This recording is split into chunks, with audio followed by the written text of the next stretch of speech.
Good afternoon, everybody, and welcome back here to the Alamo City, San Antonio, Texas, here on the Trinity Tiger Network. My name is Caleb Reed, and this is looking to be a fantastic game between the Trinity University Tigers and the McMurry University Warhawks. Trinity coming into this one having lost their previous game against another Abilene area University, Hardin-Simmons, 3-4 the final in game number 2, but a very impressive 3-2 final in game number 1. That one going into extra innings. McMurry, on the other hand, didn't really need extra innings whenever they went up to Georgetown last night. Won 3-0 in game number 1, that one going the full 7, but game number 2, a 10-0 blowout victory. That one being ended in the 5th after McMurry scored 8 runs in the 5th inning, including a very, very impressive grand slam to basically put that one out of reach and end it before McMurry could even get close. These are two great teams that are going to be going up to battle at the moment. Trinity coming into this one with a 5-3 record. McMurry coming into this one at 4-0, undefeated on the regular season so far, having defeated St. Thomas and, of course, Southwestern so far in all of their games. And now we're going to get a look at Jordan Arce back in the circle once again. Arce started game number 1 and went a complete game during her performance. Started the game, played the complete game, all 7 innings, only allowed 4 hits, and ended up with the win there. Her apologies, actually went 8 innings during that one. Again, due to the game going into extra innings, and first pitch is in for a strike, and we are underway here from the Trinity Tiger softball field. We're going to run through the starting order real quick for you. Actually, we'll do that we'll do that at the break. I'll go ahead and use the free time that I'm given here. Second pitch just a bit inside there for a ball, and so the count levels out at 1-1. At the plate at the moment for the McMurry University Warhawks is number 5, the left fielder, Angelica Abila. Abila, the senior out of Lubbock, Texas, played in 41 games last season and has a very, very impressive bit of career numbers to her name so far as well.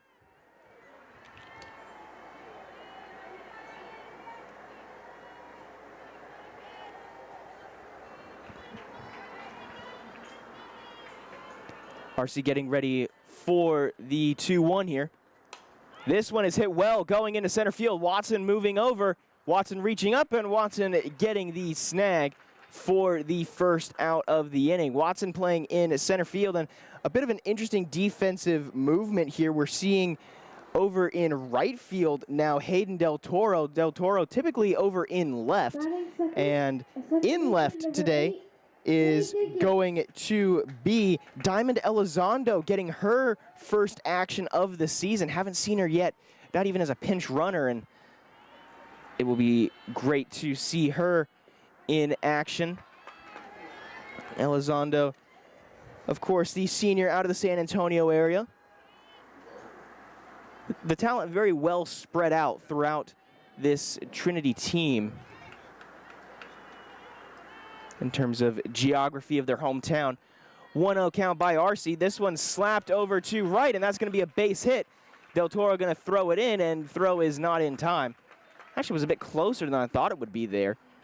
But great little run-out play there by Jay Dickens, junior out of Friendswood, Texas, playing at second base today. And now coming up third is going to be Morgan Fabian, the sophomore out of Crosby, Texas, playing at shortstop today. Did not play last season, so her first 4 games of the season this year have been her first 4 games of her collegiate career, batting from the left-handed batter's box.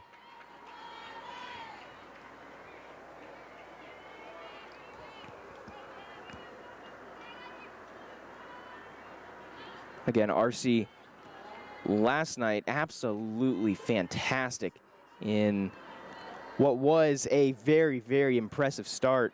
Her 4th start of the season, 5th appearance already, which is absolutely incredible to think about whenever you consider we've only played 8 games so far this year. She's pitched in 5 of them, 3 of which were complete game starts. RC ready here on the 2-0. Just a bit too low, and it gets away there from the catcher, Williams, and that will allow Dickens to advance over to second. We saw a bit of issues with that last night, with Williams just struggling to hang on to the ball at times, and it's ultimately something that allowed Trinity to, or that allowed the Hardin-Simmons Cowgirls to come away with the victory in game number 2. This delivery in for a strike, so now count moves back over to 3-1. Still definitely favorable position here for Fabian. RC checking the wrist strap and now getting ready. And the windup and the pitch on 3-1 is too high for ball number 4. So now runners on first and second. Batting fourth, third baseman number 99, RC coming into the weekend was leading NCAA Division III in terms of total strikeouts this season. And last night did pretty good for herself as well, getting 6 strikeouts, averaging 5 Ks per game. And now to plate is, as that one is fouled back, is the third baseman, Miranda Swallow, sophomore out of Houston, Texas. Swallow so far this season does have a double to her name, batting about 500. RC again, checking which pitch she wants to go with here, and now the windup and the pitch. Swing and a miss, strike number 2, and you can see Swallow here just flapping the hand, trying to calm down, get some excess nerves out.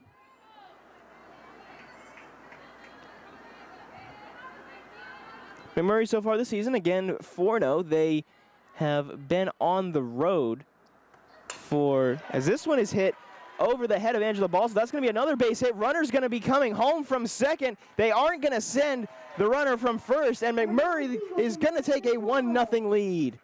Miranda Swallow the one to get that one, and that is going to be her 3rd RBI of the season. Had one last night at Southwestern, and she gets another one there, just a neat little RBI single right over the head there of the second base.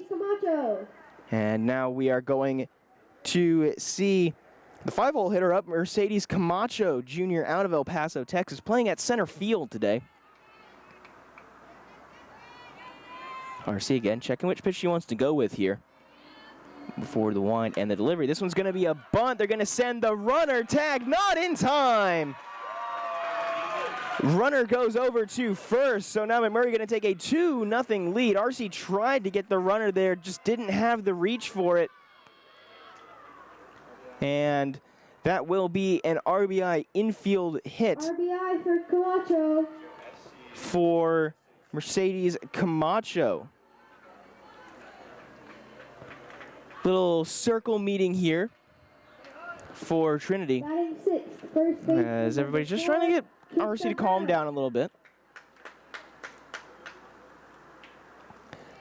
As you look out on the field at the moment, what an absolutely beautiful day it is here for a softball game. Maybe a little bit warm. Sun is definitely a bit hot in our position up here at the Mabry Pavilion, but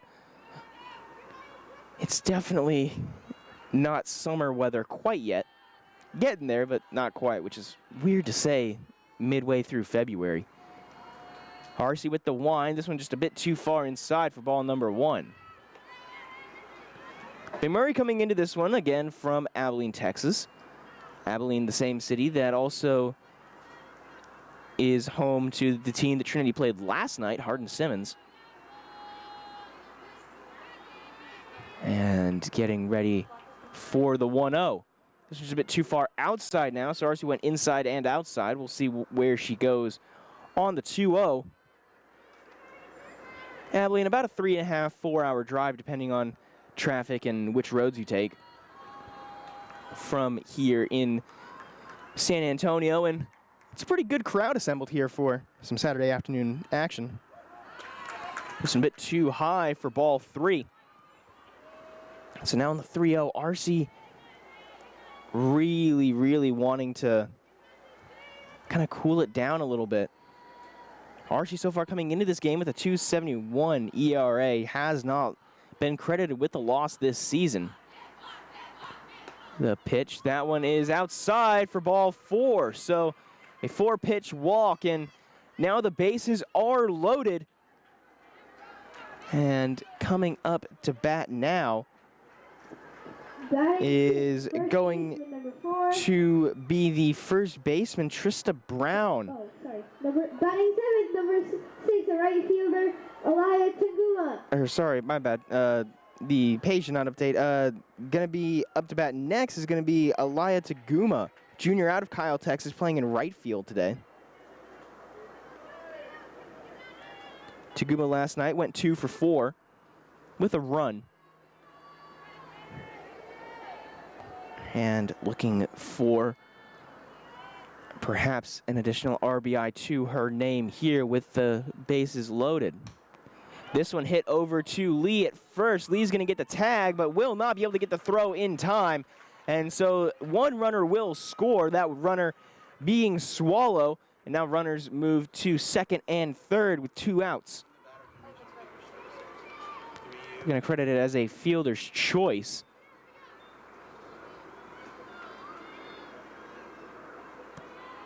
And now up to bat is going to be Maya Mungeli, junior out of Lubbock, Texas, playing catcher today. We'll see her whenever Trinity gets the bats in their hands.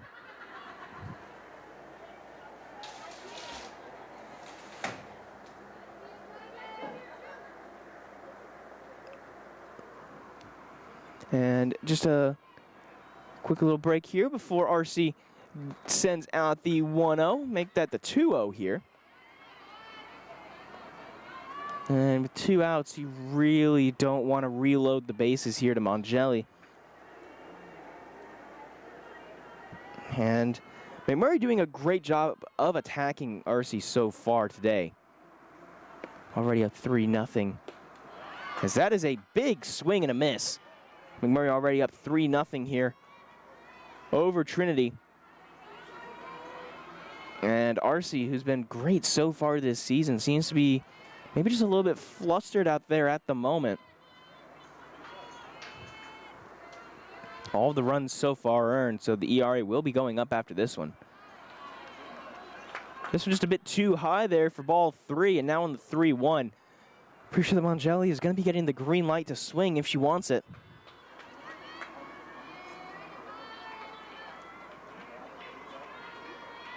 Runner on second is going to be Brown, and runner on third is Camacho. RC getting ready with the 3-1. Swing and a miss for strike number 2, and now the count is full. And you can hear in the background there the sounds of the 281. State Highway 281 right next to the Trinity campus, a big artery going to Interstate 10 and I-35. RC with the windup, and outside for ball 4. So now bases go back to loaded, and up to the plate now is going to be Kate Casey. Casey playing the designated player role today, the sophomore out of Thorndale, Texas. Thorndale over in kind of the northeast-ish Texas region.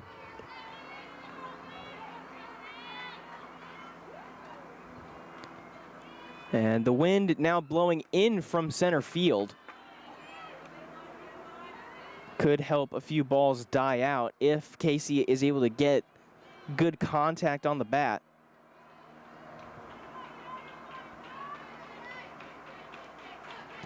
RC once again checking her wrist.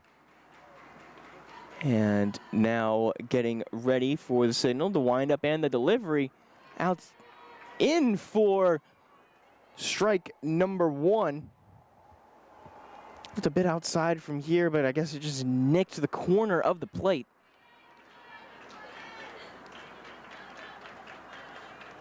And that's something that RC does really well. Has great spin on the ball, has great control. Maybe a little bit of the commentator's curse there, as that was just a bit too high there for ball number 2. RC so far today, 3 earned runs, 3 runs in total, 2 hits allowed and 3 walks. Definitely not the best performance that we've seen out of her so far this season, especially after the game that she had last night. Might have gotten a little bit gassed in that extra innings victory. This one is going to be fouled back, and the first ball of the afternoon going to go off of TUPD. This one going to go off the roof and roll down into the backyard and land into some shrubbery. That might be a little bit more difficult to find, but considering that the ball is bright yellow, may not be as difficult as other balls that are hit foul. RC with the delivery. This one's a bit too high, and saw some earlier movement in the Trinity bullpen. Not sure which arm was being warmed up out there, but it was an arm that was getting some action. RC once again checking her wrist and now getting ready for the delivery. This one's once again fouled back, and once again almost the exact same location. First ball hit off of the left side of the TUPD roof. This one going off of the right side of the roof. And coming from West Texas, we get some pretty bad hailstorms. I would love to know the name of the contractor who built the TUPD roof. That thing takes a beating during the softball season. RC with the delivery. This one's hit over the head of Balso. This one is going to be dangerous. 1 run scores, and they send the runner from third, and the other one scores. So a 2 RBI single to extend the lead for the Warhawks. As Casey able to get the hit that once again just went right over the head of Angela Balso. Very smart hitting there from McMurray. And we're going to go all the way back to the top of the order here. McMurray has gone all the way around. And now we are going to get a quick stoppage in the action, as I can see the pitcher now. The pitcher getting warmed up was Cameron Bishop, freshman out of Austin, Texas. And RC's day done very, very early. Number 18, Cameron Bishop. And that will do it for Jordan RC. We will see her as a batter later on. But for now, it's going to be Cameron Bishop in the circle.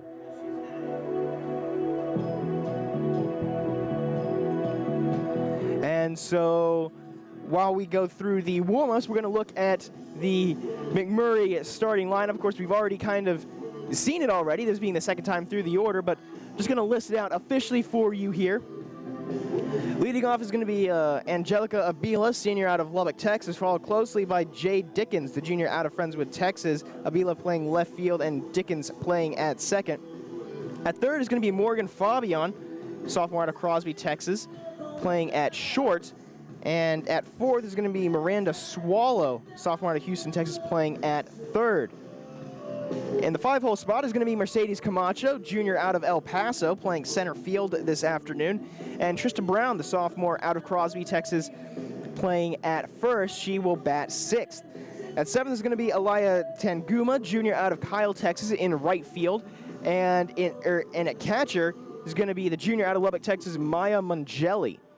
And finally at ninth, Kate Casey, the senior out of Thorndale, Texas, the designated player. Bishop coming into this one with a 2.50 ERA so far on the season, 1.14 whip, and Coach Whitnauer definitely going to be hoping that Bishop is able to keep players off base. Bishop had a very impressive first career start last Tuesday.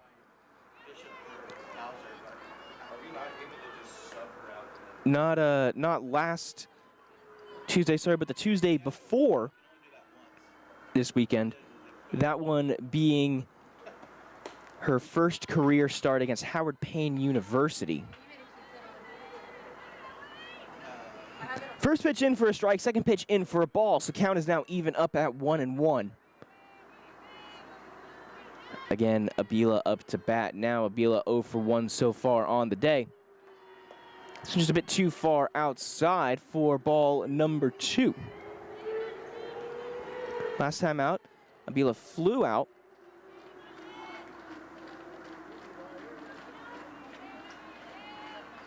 And now we'll see what Bishop is able to do here on the 2-1. This one fouled back, so count moves back over to 2-2. And Bishop, the lone lefty here on this Trinity roster.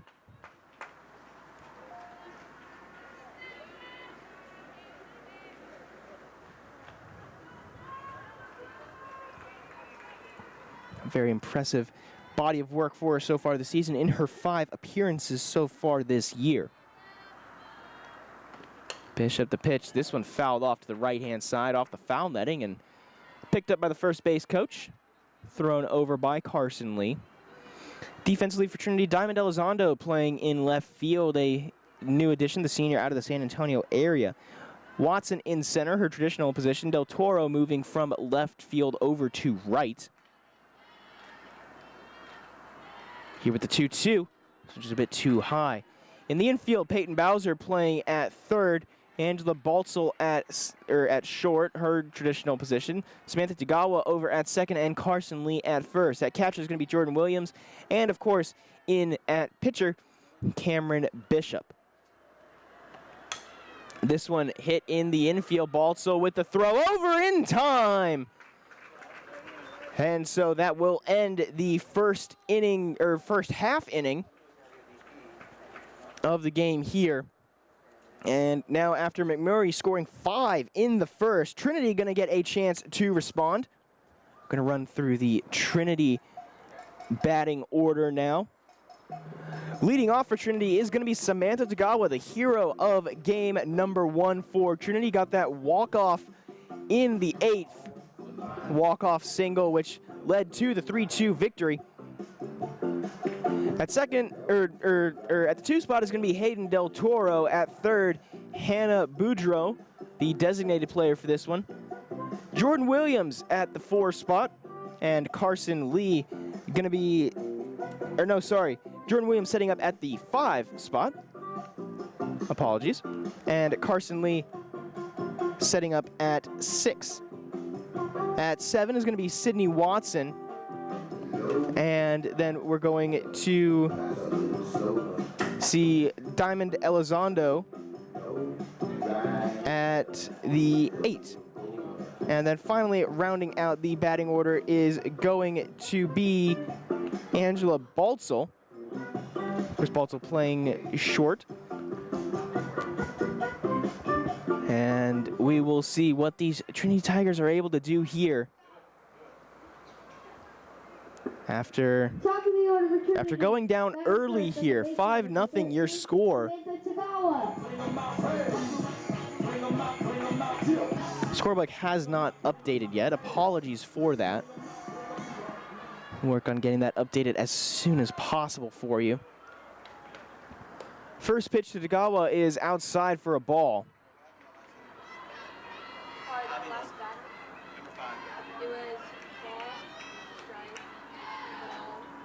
And Tagawa on the second pitch. This one in for a strike. Nicked the inside part of the zone. And so now sets up the 1-1. This one outside for a ball. Tagawa with some great ball and plate vision right there. Tagawa so far this season does lead the team with 7 walks. So she's taken some very, very long at-bats, very smart at-bats. And in addition to being clutch with the bat, she's also really good at keeping it on her shoulder at times. 3-1 in 4 strikes, and now the count is loaded.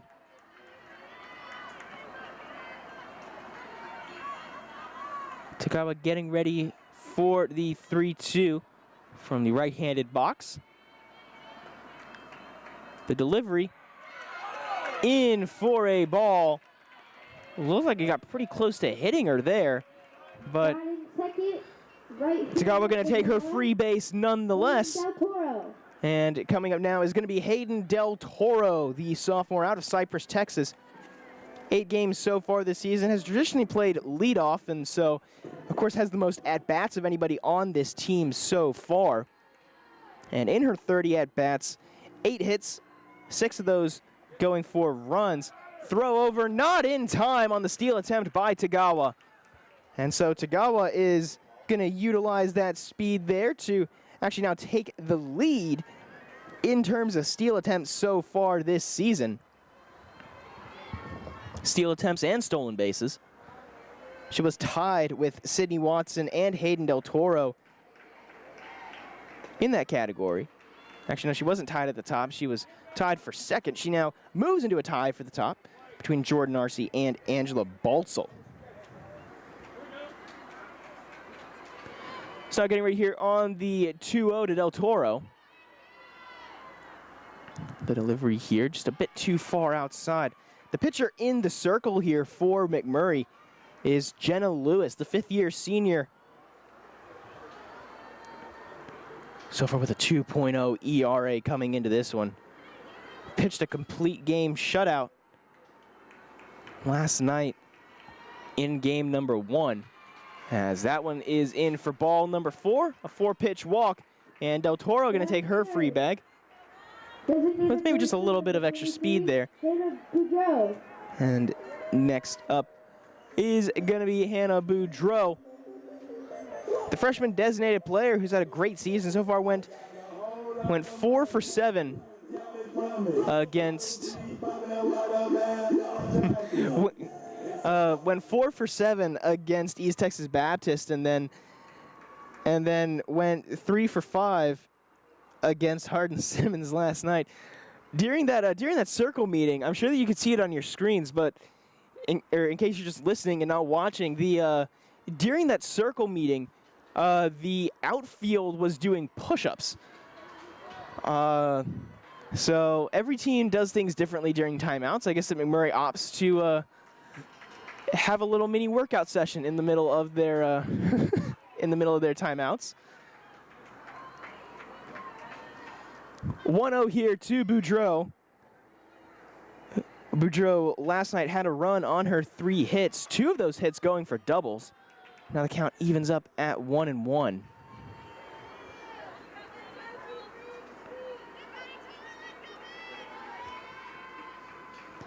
So far, no outs here.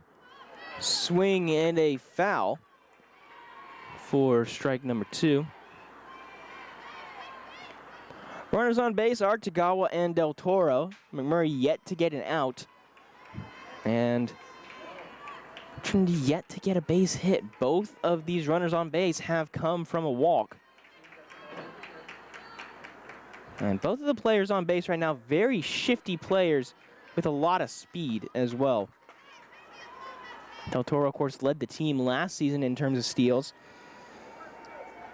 19 career stolen bases off of 22 attempts. As this one is fouled off by Boudreau. Going to remain a 2-2 count.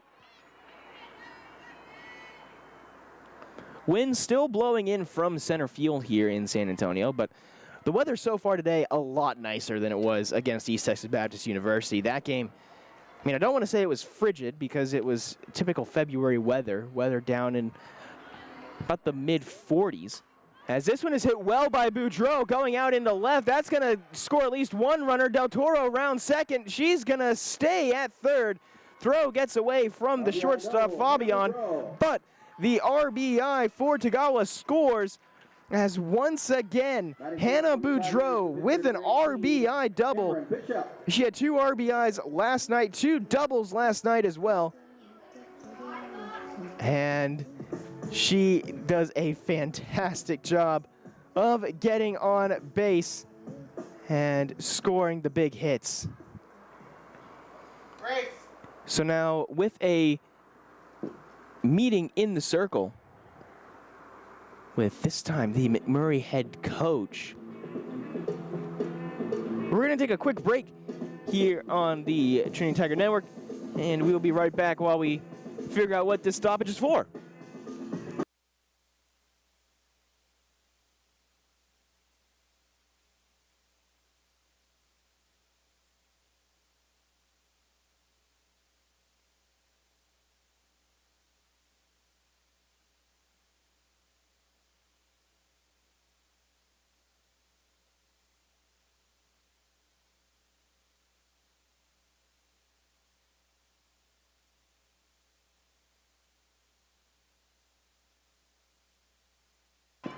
Welcome back, everybody, here to Trinity University and the Trinity Tiger Network.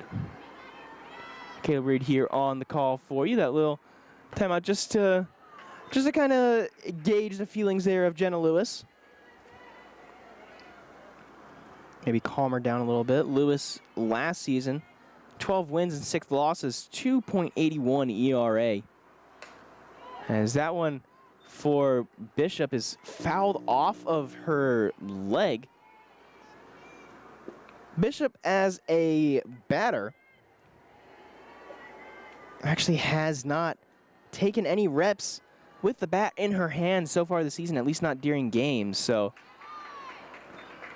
maybe just trying to see what'll happen here in terms of just, calming it down a bit. Seeing what she can do, maybe draw a walk here with the 2-1. This one gonna be fouled back, and it's just gonna miss the roof of the Mabry Pavilion, and looks like it's gonna roll over into the tennis courts. Tennis. Looks like there are a few players out there practicing at the moment, so.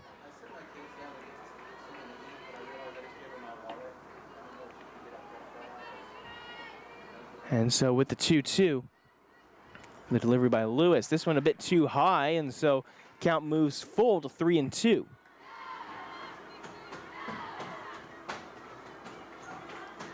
So here on the 3-2, Lewis so far this season has 12 walks, as this one is hit over into right. This is going to score Del Toro, and Trinity gets 2 runs early here. The run gets away from the catcher, and so Bishop going to move over to second. The pitcher with a fantastic hit over into right.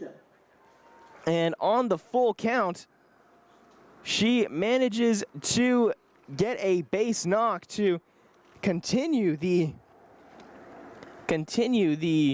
sort of Trinity rally here. Coming back from a big deficit, and with 2 runs and now 2 runners on, it's definitely a good position to be in. Seeing a stoppage here as Boudreau looks shaken up. Holding something on her leg. I believe she might have pulled or strained something in her right leg as she was running to third. She kind of pulled up there awkwardly, and number 24, Jordan Williams.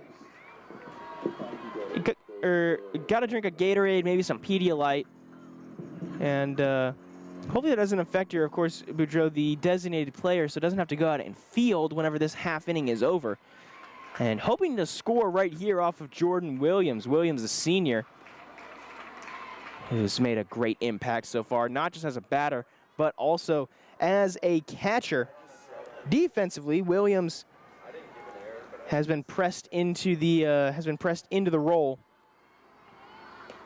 Williams lets this one go for ball number 2. Offensively with the bat in her hands. Of course, she started every game, batting .389 so far this season. One of the best on the team in that category. And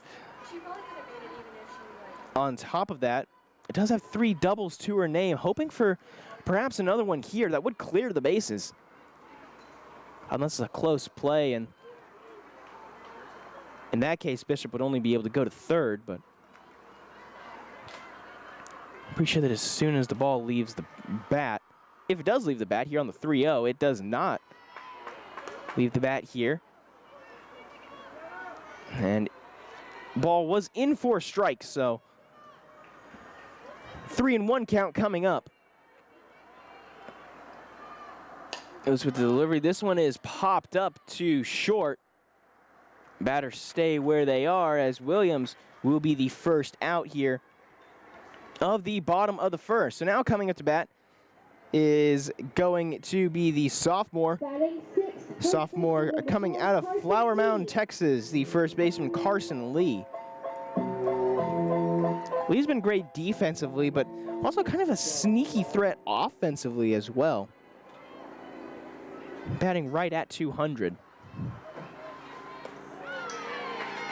This pitch in for a strike. Lewis really getting aggressive now that she has an out on the board. Of course, started out the game with 2 straight walks. Lewis, this time the delivery inside for ball number 1.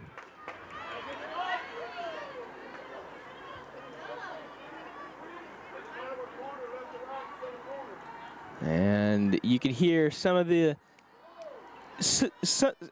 talking here from the assembled McMurry fans. This one well outside and high for ball number 2. Lewis so far as a pitcher has 12 walks, 8 of them coming last night against Southwestern. That game it being the complete game shutout. This one hit by Lee going over to left. And gonna make it a 2-2 count here. With still 1 out here in this bottom of the first.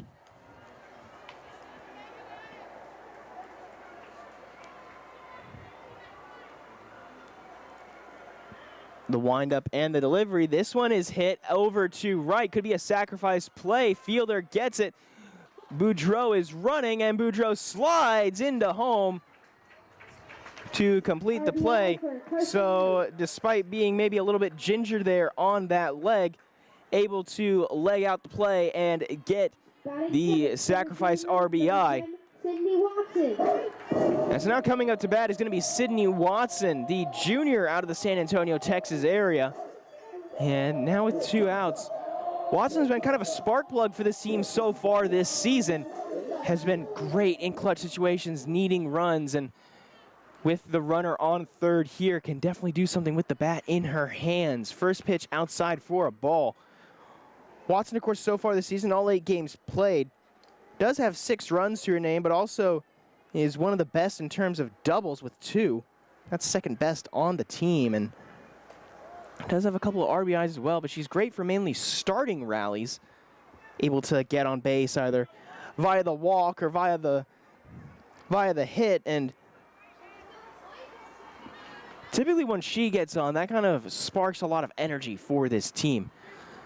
The delivery by Lewis in for strike number 1. Gonna make it a 2-1 here. And Trinity just a couple of batters away. Still got Diamond Elizondo and Angela Baltzl to go, but just a couple of batters away from going back to the top of the order, just like McMurry was. Lewis with the delivery, this one outside for ball number 3. And so now we'll see where Lewis decides to go here. Watson definitely in a favorable position, and you can see she wants to swing. This is definitely a hitter's count. Here on the 3-1. Inside, ball 4, and so Watson's going to take her free bag. And now we're going to see Diamond Elizondo for the first time this season. Elizondo, the senior, also out of the San Antonio area. Diamond Elizondo has not gotten any reps so far this season. Throughout her career, 80 games played and 140 plate appearances during those 80 games. Had 35 hits, 250 career batting average for her. And despite that coaches meeting that was earlier on in the day, have not seen any movement in the Warhawk bullpen, so. Home plate official marking something down, not entirely sure what it is.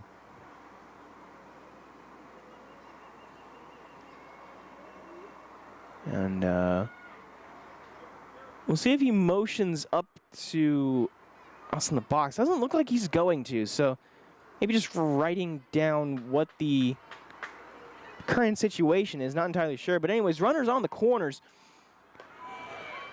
Watson's going to go for it. Watson's going to slide, and Watson is going to retake. Will join Arce and Baltzl at the top of the steals category for Trinity so far here in 2024 off the successful steal attempt. As we get ready for the 0-1. This one hit right back over to the pitcher, and that will end the inning. But Trinity responds with 3 runs here in the bottom of the first. McMurry still leading 5-3 over the Trinity University Tigers. For Trinity in the first inning 3 runs and 2. We're going to come back here after this quick inning break for the top of the second here on the Trinity Tiger Network. Don't go anywhere, because if that first inning was anything to go off of, we may have a shootout on our hands, folks.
Welcome back, everybody, to Trinity University and the top of the second inning here.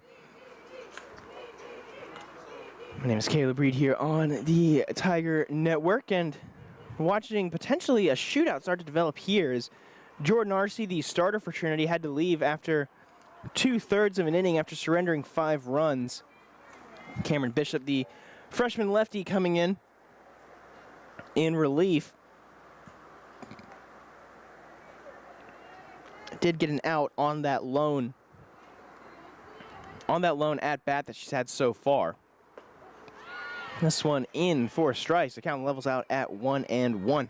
Bishop so far this season pitching 2.50 ERA and does have a complete game to her name. Won't be getting the complete game credit here because of course she didn't start the game.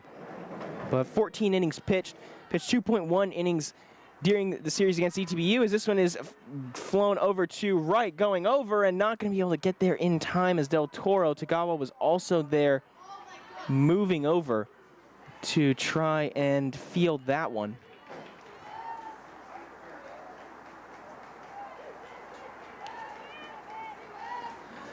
And so now we'll see what happens here with Cameron Bishop and whether or not she can get the out here on the 1-2.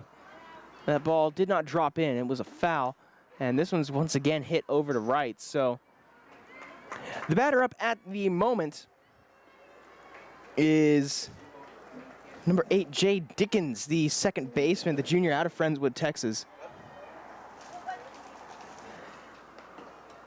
And Dickens so far this season leading in a majority of the offensive categories for this team. Batting average, OPS, at-bats, hits, you name it. She's done a lot of it. As this one is blooped over to second. Balto with the throw in time.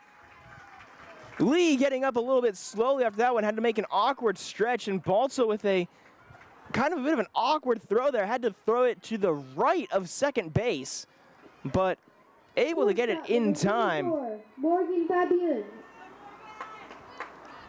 And now coming up to bat for the Warhawks is Morgan Fabian, a junior out of Crosby, Texas, playing shortstop here today. Fabian with 3 runs on the season, went 3 for 7 last night. This one fouled over to the left. 3 for 7 last night with a run. 1 for 3 runs so far this season.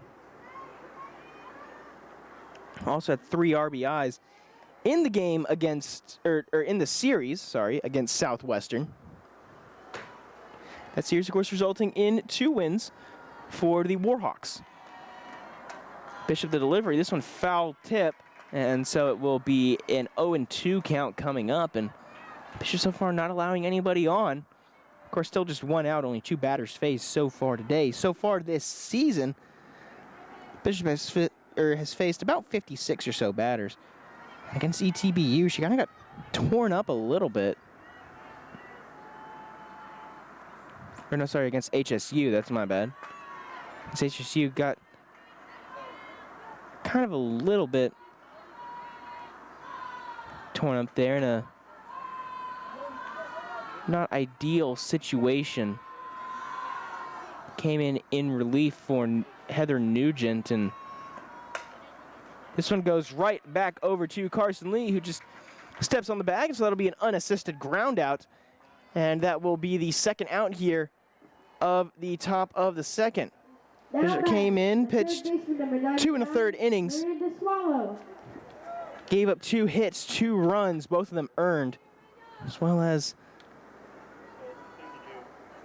earning a couple of strikeouts, but one of those hits went for a triple and just kind of went a bit downhill from there. But Bishop definitely hoping to kind of step it up a little bit and recapture some of that form that we saw during her first start. This one fouled over to the left side. Trinity running after it and not going to be able to get there in time.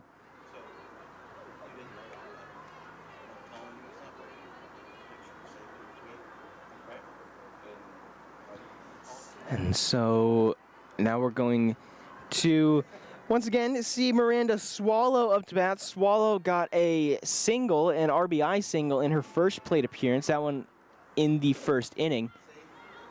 As this one is popped over to Tagawa, and that will end the top of the second. So Trinity manages to keep runners off base, and manages to get the bat back in their hands. We'll see what they can do offensively. Coming up next is going to be Angela Balso getting her first knocks of the day, along with Samantha Tagawa getting her second, and Hayden Del Toro, both of them walked, so they don't have any at-bats technically, but we'll see what they can do coming up.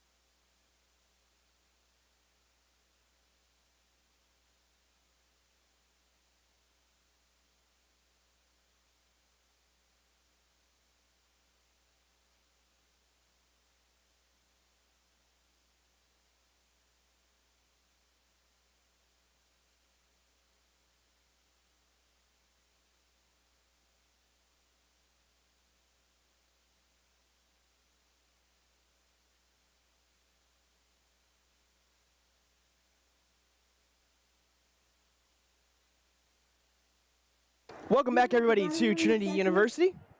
Here as the Trinity Tigers are hosting the McMurry University Warhawks. And what a beautiful day for some softball action.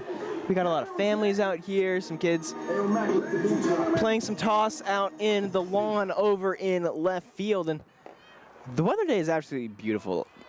Very, very different from 7 days ago whenever Trinity hosted East Texas Baptist University. That game, pretty darn cold, I'd have to say. And actually, in talking with Coach Bailey Wittenauer earlier on, she mentioned that the weather definitely had an effect. Wittenauer has experience with coaching up north, and so was able to help some of the players, you know, staying warm, keeping the jackets on whenever they weren't playing, and, you know, wearing gloves, wearing layers.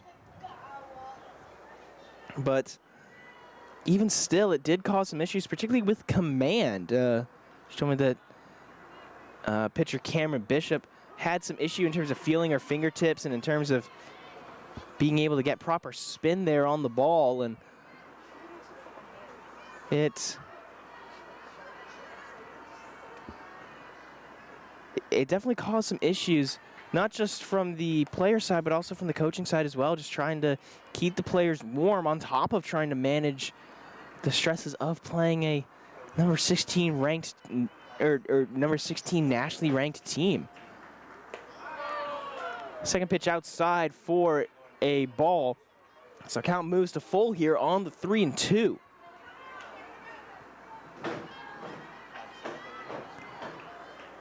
Angela Balsell up to bat at the moment, the senior out of Lubbock, Texas. This one fouled off.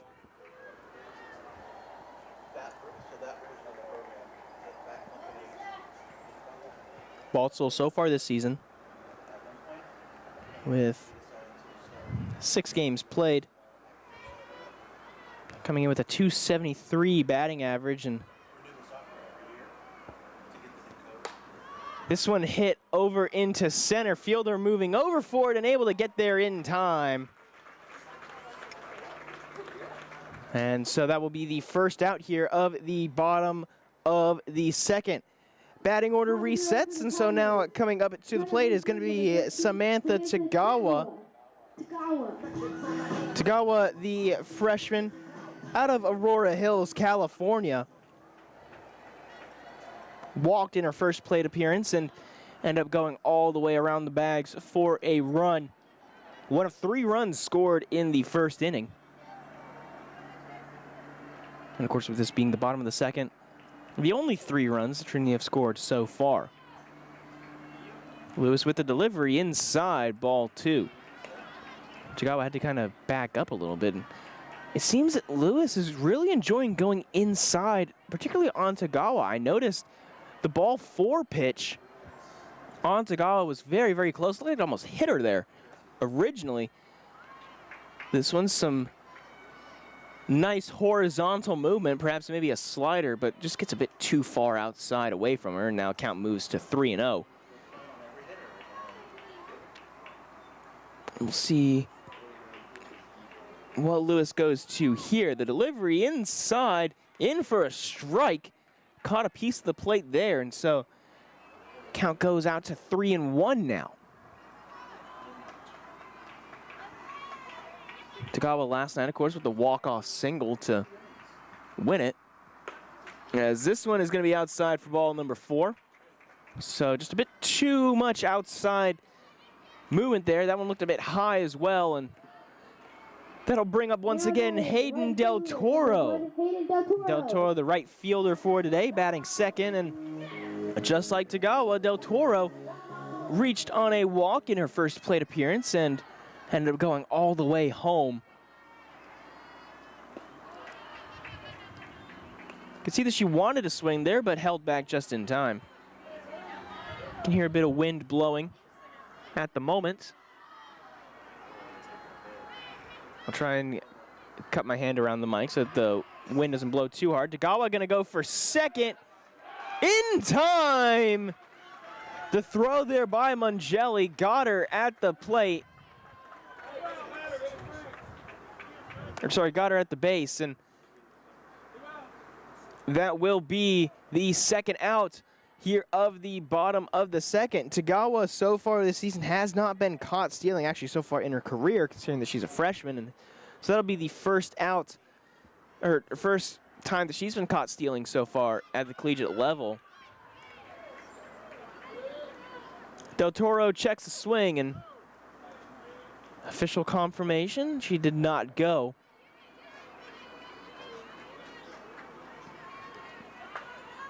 So we'll see what Del Toro comes up with here on the 2-1. This one a bit too high, and so Del Toro going to keep the bat on her shoulder and set up a 3-1 here. Del Toro so far this season does have perhaps a little bit of a tendency to be a bit impatient with the bat in her hands, leads the team in terms of strikeouts, but gets the walk right there. So 2 straight walks for the first 2 batters of the Trinity starting lineup, and now coming up is going to be number 23, Hannah Boudreau. Boudreau got an RBI double in her first plate appearance. Looked like she kind of pulled something there whenever she went from second to third on a run. That run coming after a Cameron Bishop hit. Bishop looking like she's going to be the next to bat. Yes, I do see that number 18 on the back of the jersey and the back of the helmet. A little bit of a meeting in the circle here between Mangelli and Lewis. Bishop Bordeaux, after appearing to kind of tighten something up there on that right leg. Got a sip of Gatorade, ended up legging out a run for herself as well, and you could see she was kind of stretching that leg out during that break. Let's see where Lewis goes here. This one once again outside. So that'll make it 2-0 here against Boudreau. Boudreau last night went 3 for 5 with a run as well. This one inside for ball 3, and Lewis really attacking, going after these Trinity batters.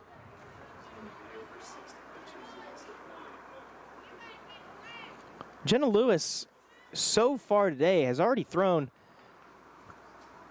this will be pitch number 59, and make it pitch number 60 as that'll be a 4-pitch walk, and that'll be a interesting thing to look at, as already Lewis at the 60 pitch mark here in the second inning, and looks like her day is going to be done early. So we're going to see coming into the circle now, Bailey Fulps. Fulps started a game at Southwestern and also saw a lot of relief appearances last season, and serves one part of a great 1-2 punch that this McMurry Warhawks pitching staff has. So far, not allowing any runs this season, earned or unearned. during her 12 innings of work this season has allowed 8 hits, which is the best of anybody on this team. It's only been Fulps and Lewis this season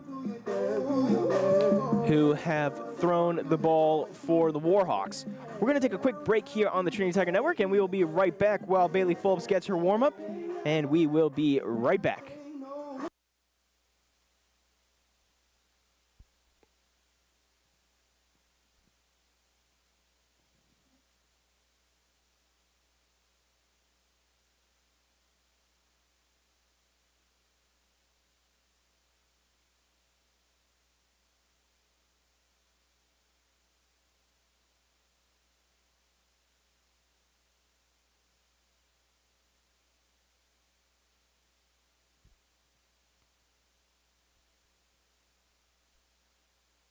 Welcome back, everybody, to Trinity University. The Trinity Tigers hosting the McMurry University Warhawks, and we're getting our first looks here at Bailey Fulps. Fulps' first pitch is a strike, and a pitcher-on-pitcher duel here as we're seeing Cameron Bishop up to the plate. Bishop earlier today had a single, that one coming in the first.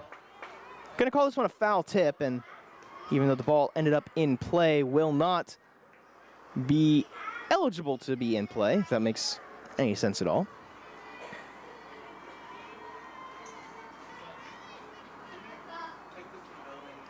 Fulps with the windup is outside for a ball, so after going to 0-2, it now moves out to 1-2. And we'll see where Fulps goes here on the 1-2 count. The windup and the delivery, swing and a miss for Bishop, and so she gets put down on strikes, and despite Trinity getting 2 runners on, unable to do much more of anything else. So we will go to now the top of the 3rd inning. McMurry going to get the bats back in their hands, and we will see what they are able to do whenever we come back here on the Trinity Tiger Network.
Welcome back, everybody, to Trinity University and the Trinity Tiger Network. Right now we're getting a look at Mercedes Camacho, junior out of El Paso, Texas, who takes his first pitch for a ball.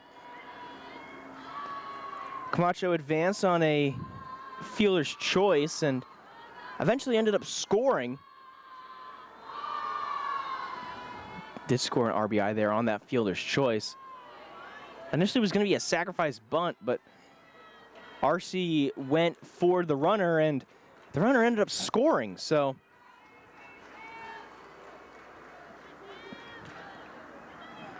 now Camacho trying to see what she can do with the bat in her hands, maybe get a hit here. Swing and a miss for strike number 1. And so already getting started off very well. Beautiful day here in San Antonio, completely clear skies. Bit of wind blowing in from center field, and just about all that you can ask for here. The 2-1 by Bishop is fouled off, and so it's going to be a 2-2 count coming up. Very unseasonably warm weather here in San Antonio. I know that I said that a lot last night, but typically you aren't seeing temperatures of, 78, 78, 80 degrees here in February, this being February 24th. That is going to be a swing and a miss for strike number 3. Bishop getting yet another strikeout on her very impressive resume, up to 16 now on the season. Number 4, Trista Brown. And we're going to get a look at Trista Brown here, sophomore out of Crosby, Texas, who had a big game at Southwestern. Only went 2 for 5, but in that second game, that 10-0 blowout over the Pirates, Brown got a grand slam, a 4 RBI home run.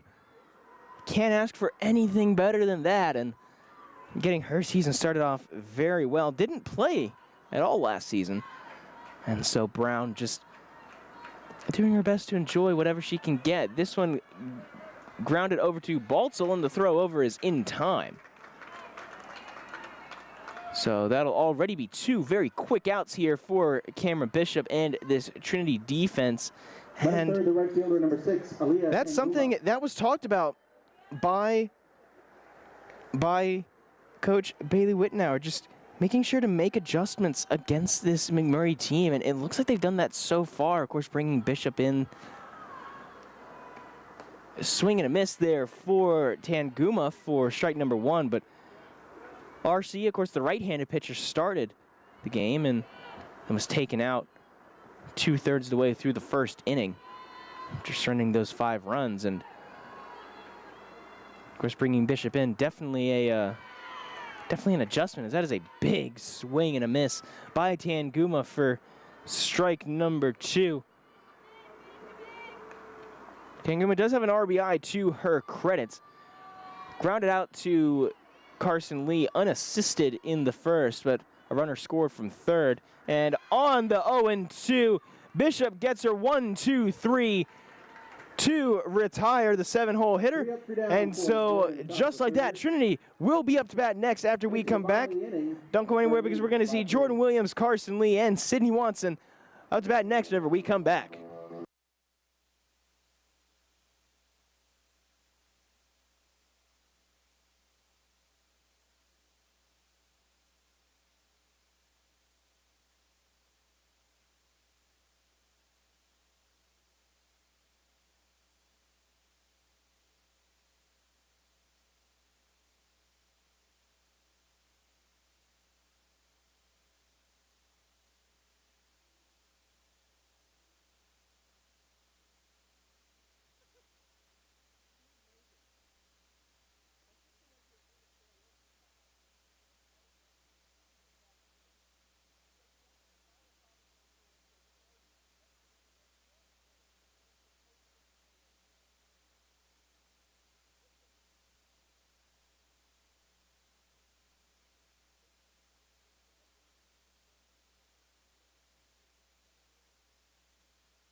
Welcome back, everybody, as we get ready for Jordan Williams to come back up to bat. Would just like to remind you that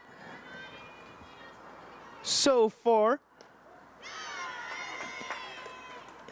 Trinity University is also having some action, not just here on the softball field. Baseball action just started up about 5 minutes ago, so during the intermission between Game 1 and Game 2, you can go ahead and listen to Cole Isaacson and Reed Rosales on the call for that one. Trinity Baseball won their first game of the season, 8-2 against Babson College. And of course, if you want to not watch any more Trinity Tiger Network, first off, disappointed in that, but if you do decide that you want to watch some other sports besides one that involve a bat and a ball, As this one popped out into left field, going over is Abila.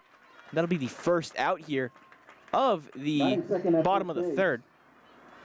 If you decide that you don't want to watch any more bat and ball sports after this, Trinity basketball playing in the SCAC tournament.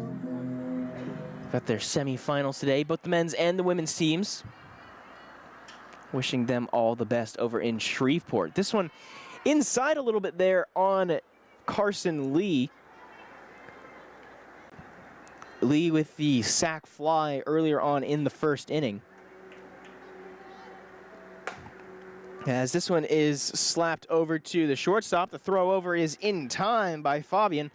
And already two very quick outs here in the bottom of the third. Batting third, the center fielder, number 10, Sydney Watson.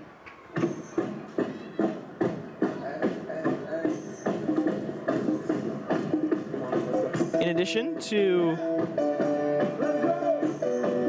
actually the men's basketball game is on right now. The men are playing Colorado College. Later on tonight, the women will be playing against Schreiner University. Both those games in Shreveport, Louisiana, and you can catch them on YouTube, on the Centenary Athletics YouTube channel. Currently for the men's game, second half is just underway as that one's fouled off. Second half just underway, 14:06 still to go in the second. And Trinity trailing 37-48 against Colorado College. But we know Coach Jimmy Smith, we know that he loves his halftime adjustments. And so that team most likely going to be picking it up there. Watson has to duck out of the way of that one. So that was very high and tight inside. Watson walked in her first plate appearance.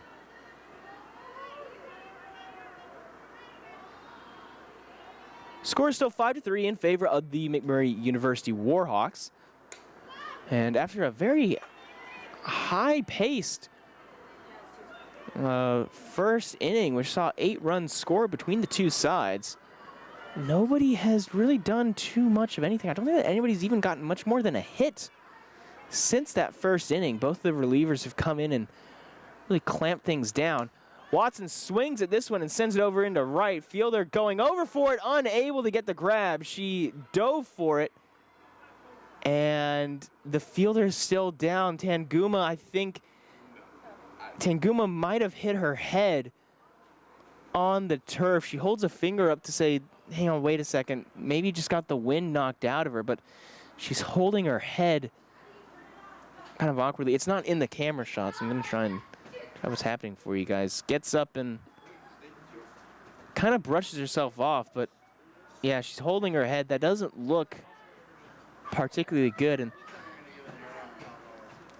that is one thing that can really be a detriment to turf fields, is that you don't have the give that you have on a natural grass field. That's something that has been an issue not just in softball, but, you know, of course, one of the big debates in the NFL at the moment being turf versus grass. And we're going to take a quick break here as Tanguma gets tended to, and we'll be right back.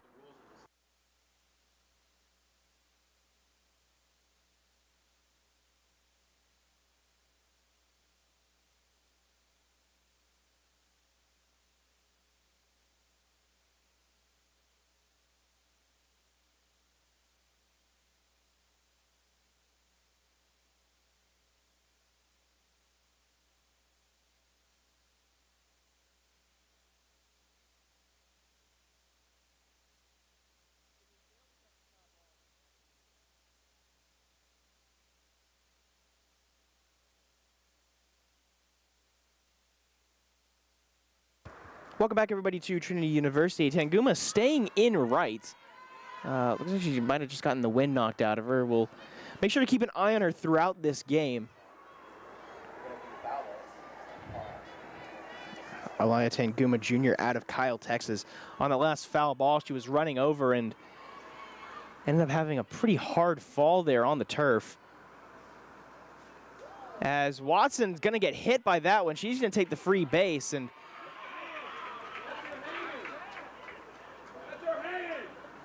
And a very, very interesting turn of events here. Fulps, really this entire McMurry pitching staff has been very, very high and inside has been kind of their go-to. And now we're seeing some conversations between the McMurry head coach and the home plate umpire. Umpire telling him to get back in the dugout there, but that hit by pitch was a very tight one, and there's been a couple of instances like that throughout this game, as Trinity players having to duck, get out of the way, and getting perhaps a little bit chippy here. McMurray's still leading 5-3 over Trinity.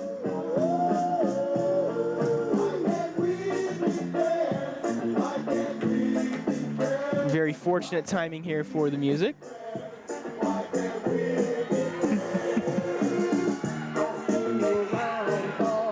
That's one thing that's great about being at this level is that you get to have a little bit of fun. McMurray outfielders doing a little bit of push-ups there in the outfield as the umpires get together. Tanguma not doing the push-ups, still likely a little bit winded. Not entirely sure what could have happened there because she went down pretty hard and then was holding her head.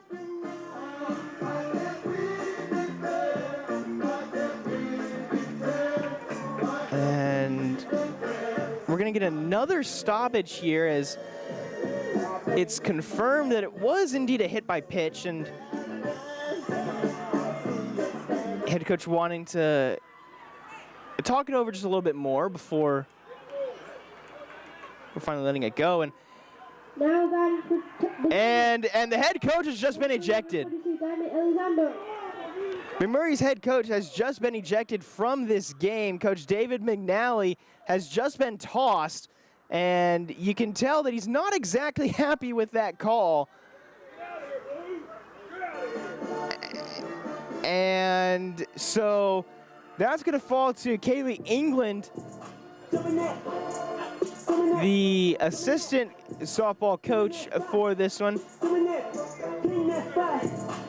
And so Coach McNally going to be walking off and heading home. You can hear the claps from the Trinity crowd. And, you know, one thing that I'm thinking of at the moment is kind of bringing me back a little bit to a game that I got to watch, not Trinity related, but the American League Championship Series, game number 5, after a kind of chippy, I believe it was the 8th or 9th inning, where there was a hit by pitch on Adolis Garcia, and it was an ejection, and ended up resulting in a very, very long wait. Like we're seeing right here, it's been about 5 or 6 minutes since the last time a Trinity player has gotten an at-bat in. And up next is going to be Diamond Elizondo, but all this is doing is it's kind of cooling off the arm of Cameron Bishop a little bit. She's really going to have to get a very intense mid-inning warm-up here. As the windup and the pitch is in for a strike.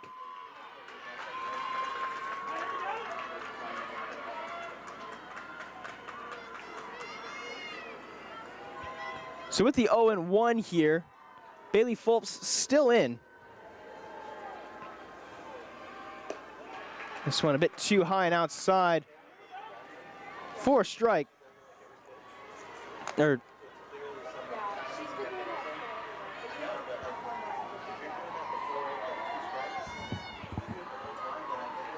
And so Diamond Elizondo hits this one over into right. This one's going to be a foul ball. And you can hear this Trinity crowd, this Trinity dugout. Everybody has really livened up here after maybe a little bit of fireworks earlier on.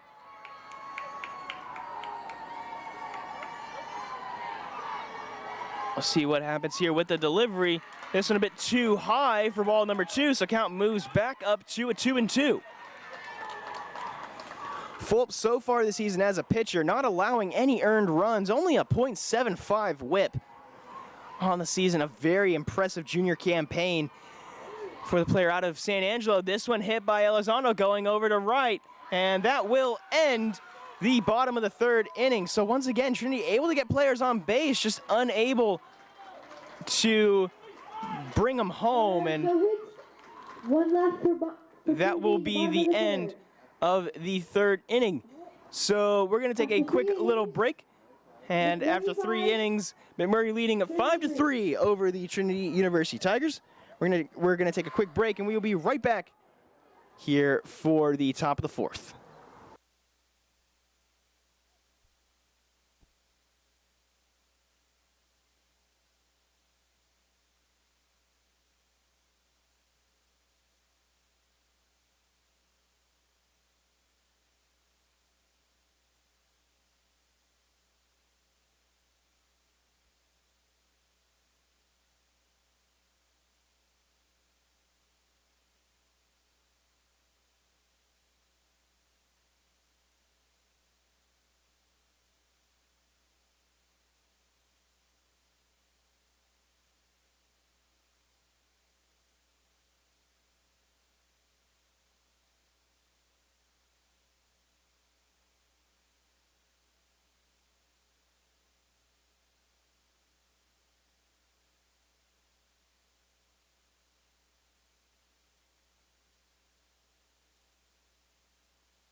Welcome back, everybody, to Trinity University and the Trinity Tiger Network. My name is Caleb Reed, and we're watching what started out as a pretty good offensive softball game has turned a lot more defensive here, as after 8 runs in the 1st inning, both teams have really cooled off and have not gotten any runs since then. Not even sure if they've gotten a ton of hits since then either. Swing and a miss on the 0-1. Gonna go ahead and make it 0-2 there for the catcher, Miranda. No, sorry, not Miranda Swallow, Maya Mangelli. Bishop still in the circle here. The windup and the throw, a bit too high there on the 0-2, so that'll make it 1-2. Bishop started out throwing 2 straight strikes, which is really good for her command, considering the long wait that she had during that during that bottom of the 3rd inning, where it was a hit by pitch.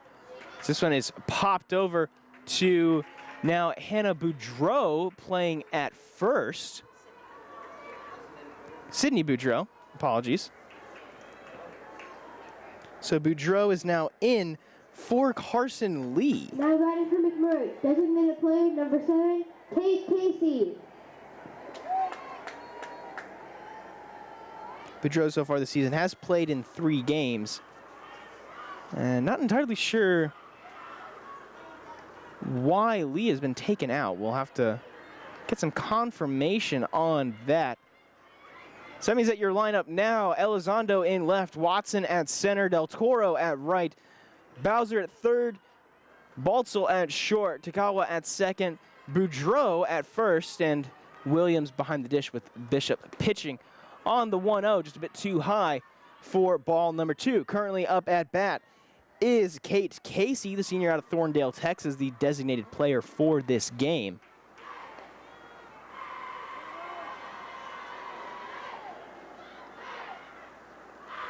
Let's see what happens here. This one skips in and over the glove there of Williams, so make it 3-0. To go for a little bit of a cricket pitch. And there, I guess they call it a bowl in cricket. Bishop getting ready here on the 3-1. Wants to avoid the walk, but I'm just a bit too low. And so Casey going to take her free bag. And next up is going to be Angelica Abila, senior out of Lubbock, Texas, the left fielder for this game. Leads the team with 4 walks so far this season. Also has 3 runs to her name. Batting .273 so far this season, and with the 4-pitch walk. Abila with a runner on first. Flew out and grounded out. Both of those at-bats, or both of those plate appearances, excuse me, coming in the first inning. McMurry went all the way through the batting order and got to go all the way back up to the top before the end of the first. After really tearing into starter Jordan Arce. Arce only got 2 outs before being taken out, having surrendered 5 runs. And since that first inning, neither of these teams have really been able to get anybody on besides through the walk. The free pass really been the only way that players are able to get on base. These pitchers have really stepped up since a run-heavy first inning. This is a typical final score that you would see, and all those runs were scored in the first inning. So Bishop with the windup and the delivery, just a bit too far outside, going to make it ball 3. And set up a 3-1. Really want to avoid 2 straight walks here. Abila, of course, leading the team in terms of walks. So she knows how to be patient with the bat in her hands and get on when she has to. Bishop with the delivery, off the mark, and so that will be ball 4 and put runners on first and second. And now we're going to get a meeting in the circle once again between Bishop and the rest of the infield. I did see a player running over from the side. Believe it was Carson Lee. I thought that I saw the number 4 there on that, on the front of the uniform.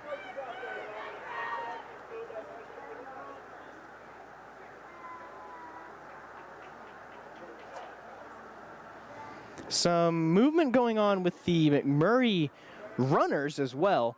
I think that originally they weren't going to be allowed to leave the bags, but they're talking with the official, making sure that it was okay. They were able to go over to the third base coach and talk it out. Of course, McMurry down a coach after that 3rd inning, which saw an ejection of head coach David McNally. McNally being ejected after arguing a hit-by-pitch call on Sydney Watson. Watson still in center.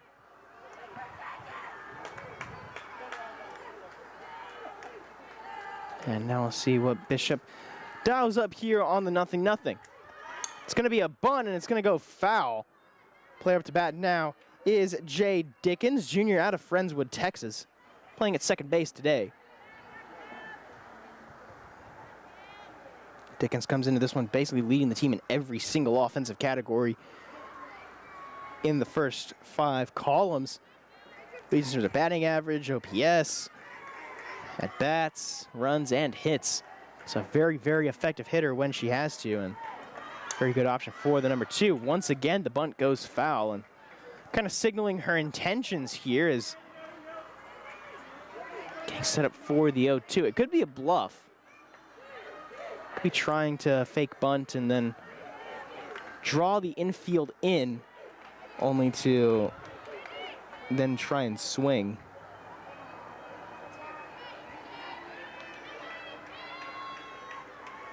Looks like Heather Nugent getting warmed up, as this one's outside for a ball, so unable to get the punch out there and get the second out of the inning. Instead, it's going to be setting up again for a 1-2.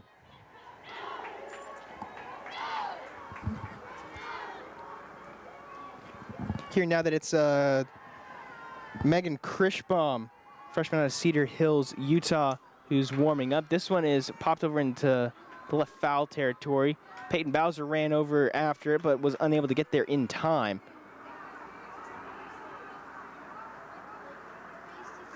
If Krishmam is brought in now, it would be an interesting decision.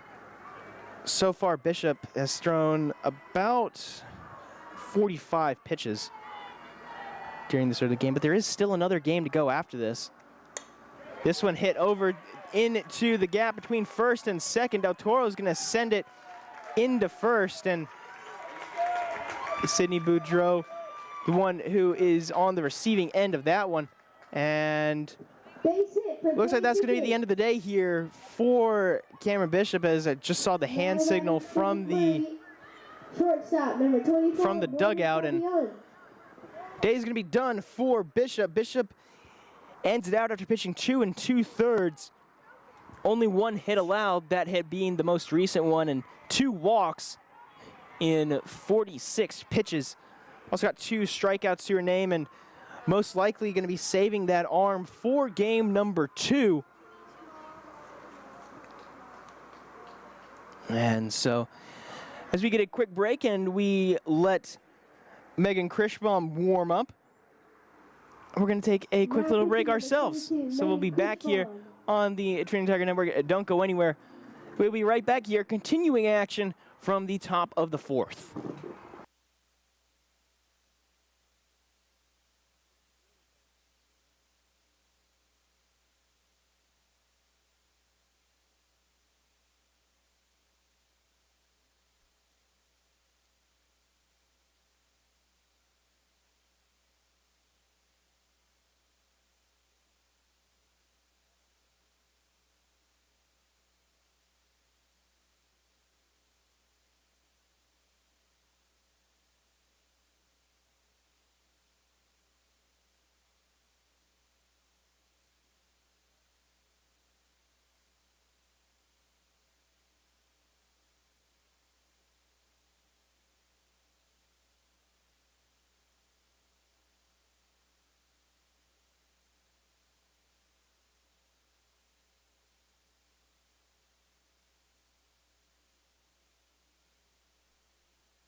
Welcome back, everybody, to Trinity University and the Trinity Tiger Network. My name is Caleb Breed, as we get our first looks here at Megan Krishbaum, freshman out of Cedar Hills, Utah.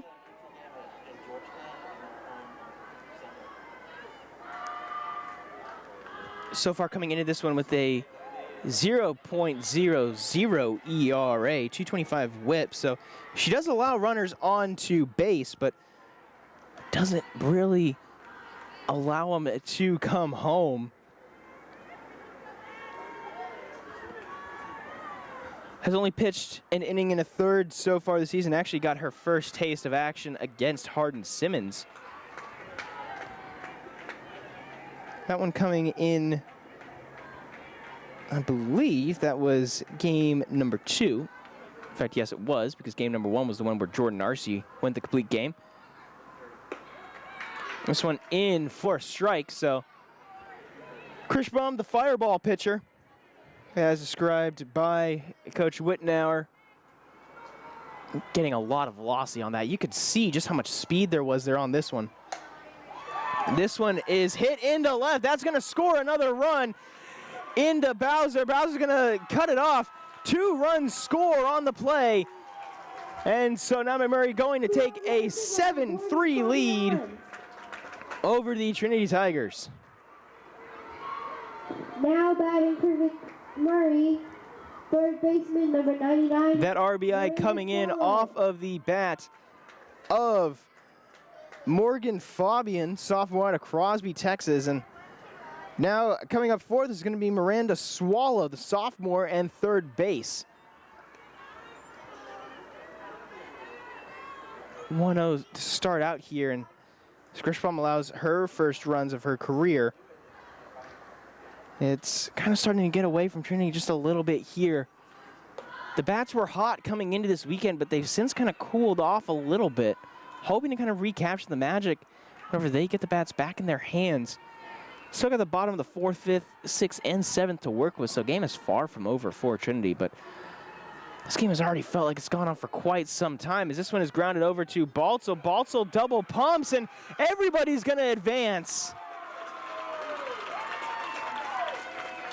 So Baltzel had the opportunity for two. There could have gone to second and then maybe gotten first, but a bit of indecisiveness there, and it results in everybody moving up a bag, or moving up a bag.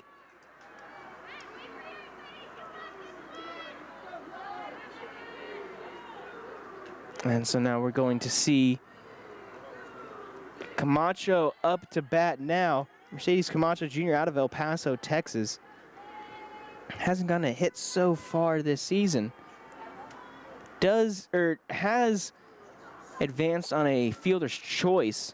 Actually, that fielder's choice bringing in a run, but struck out earlier on in the 3rd. Grishbaum's pitch in for a strike there on the 1-1. Or sorry, on the 1-0, turns it into 1-1.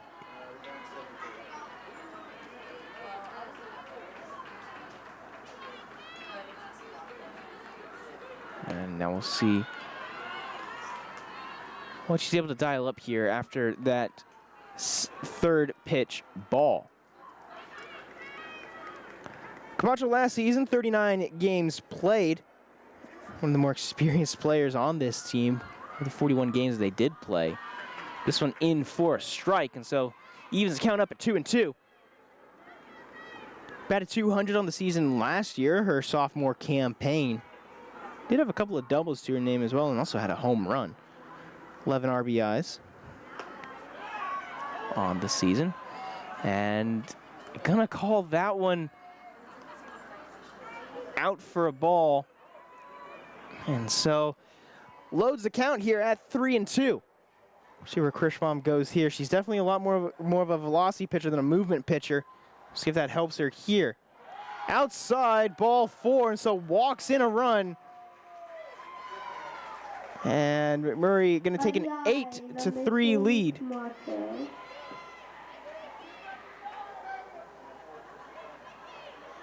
And now we're going to get another pitchers meeting here.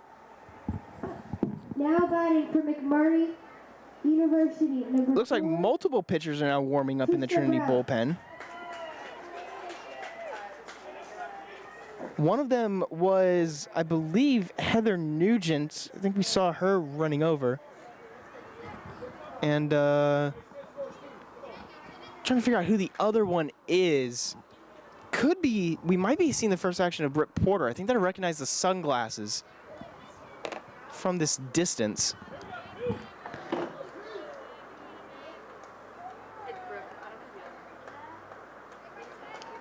And it is indeed Porter, so we might be seeing the first action for Porter this season. So later this afternoon. First pitch in for a strike there. This one on Trista Brown. Brown, of course, getting the grand slam in Game 2 last night up in Georgetown. This one fouled off, and so Grishbaum getting ahead of her now, 0-2.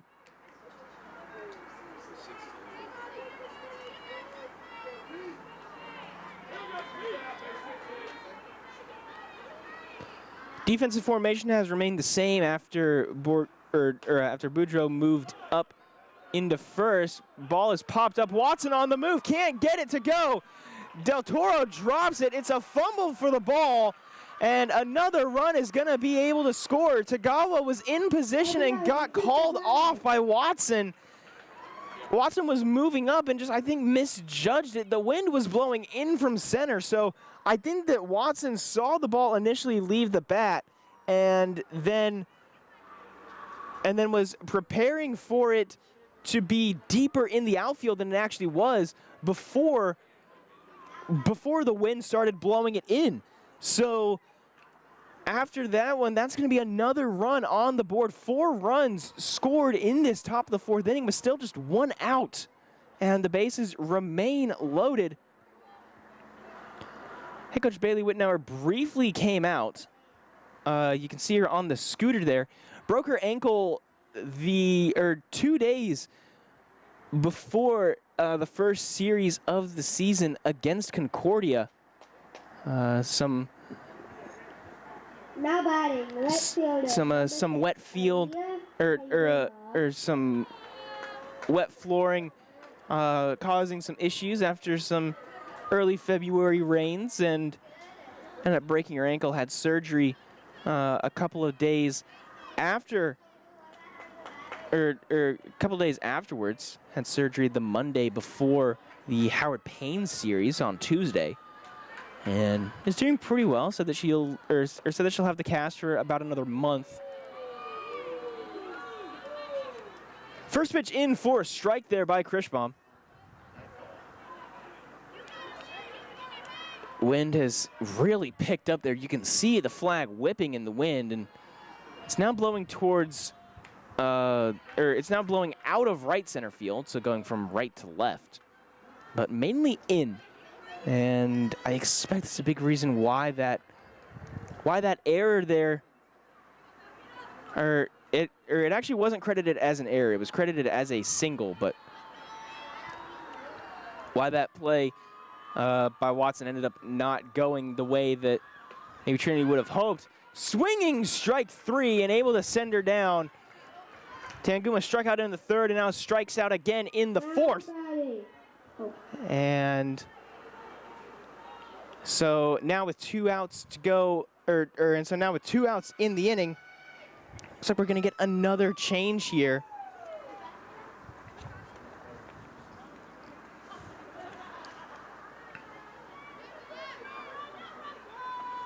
And it is going to be a pinch hitter, it looks like. Number 16, Reagan Staley. The freshman out of Mission, Texas, is going to be coming in exchange for Mongelli.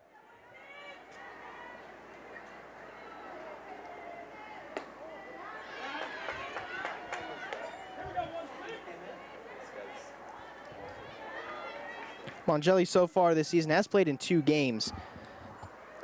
Staley so far this season has played in 2 games. First base and designated player mostly in her position roles, but of course positions can always move around depending on team need, and right now the team need for the Warhawks just keep this momentum going. Trinity of course hoping to keep that from happening, and here on the 2-0 turn it into a 2-1 after that strike by Krischbaum. Krischbaum as a batter, that was actually her first, as a hitter, that was actually her first career strikeout as a pitcher. And that one's up a bit too high for ball 3.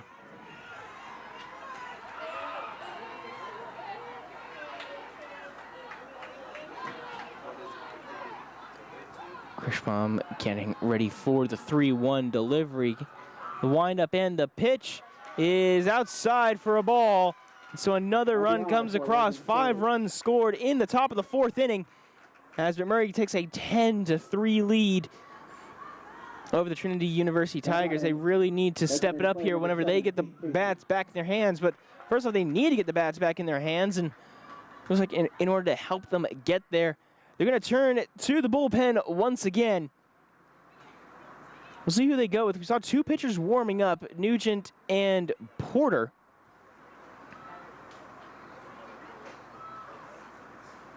And running in from the outfield is Porter. We'll see if she's the one who's going to be getting the ball or whether or not it's Porter coming in. And yes, it is going to be Brooke Porter who's stepping up and into the circle. So Brooke Porter, the senior out of Carmel, Indiana, the righty, has not pitched so far this season at a 6.18 ERA last year. 3 wins and 3 losses credited to her record in 2023. Appeared in 34 games, mainly in relief, had 1 save, 67 innings pitched, only 3 starts, and did get kind of hit around a little bit, allowing about 10 hits per 7, but at the moment just trying something different. And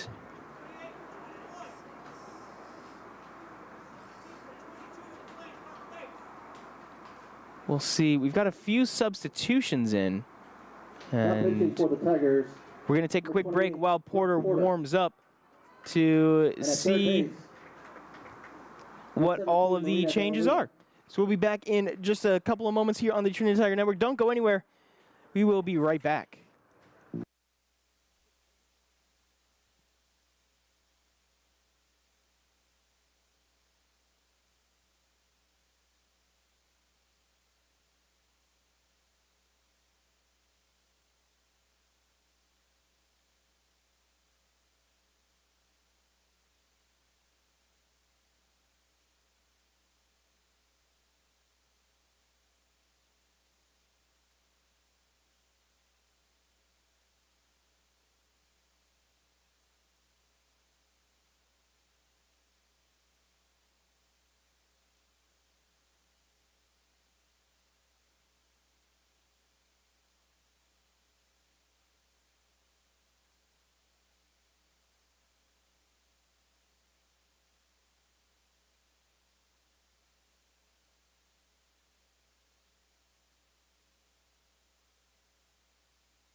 Welcome back, everybody, to Trinity University and the Trinity Tiger Network. A few shifts here. Brooke Porter getting her first action here in the circle, coming in after Krischbaum was taken out here in this top of the 4th inning. 5 runs allowed by Trinity so far in this 4th inning. 2 pitchers already gone through in this 4th. Bishop started the 4th. Was relieved after a single run, or after a single out, and then Krischbaum only able to get a single run, single out herself. Apologies, not a single run, a single out. Krischbaum taken out after only a single out herself, and now Porter coming in. Porter has not played so far this season, and also seeing a familiar face going over to third base as Marina De La Luna is going to be coming in. De La Luna will shift over into the 4-hole spot, batting cleanup, and she will be replacing the spot, or replacing the void made by the pitchers. Just a bit too far inside there for ball number 2.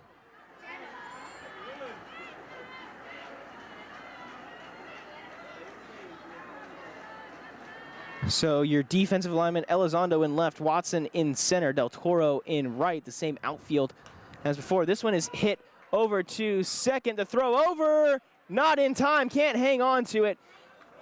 And they're going to say that it was runner's interference. So Staley ran in front of Tagawa as she was trying to get there, trying to get the ball, and they're going to say that that hesitation that Tagawa had to make was enough to call the interference.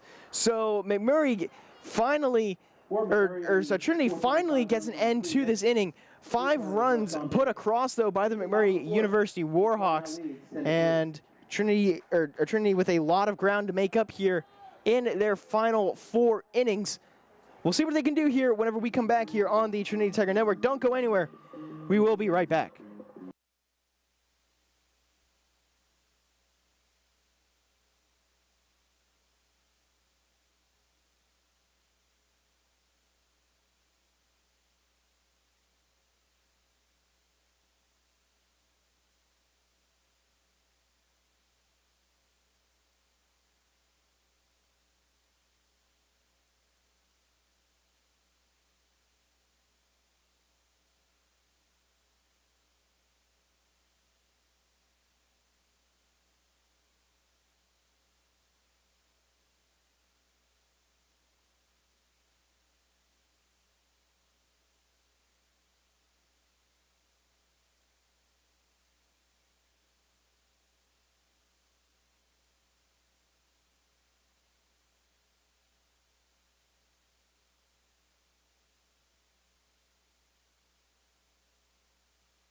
Welcome back, everybody, to San Antonio, Texas, and Trinity University. Top of the list, left fielder, number 5, Angelica. McMurry scratched across 5 runs in that top of the 4th inning, and it's going to first come out to Angela Baltzel to try and get something going here and help Trinity get back on the boards themselves. They haven't gotten a run since that first inning. Bailey Fulps doing a great job here of locking down this Trinity offense.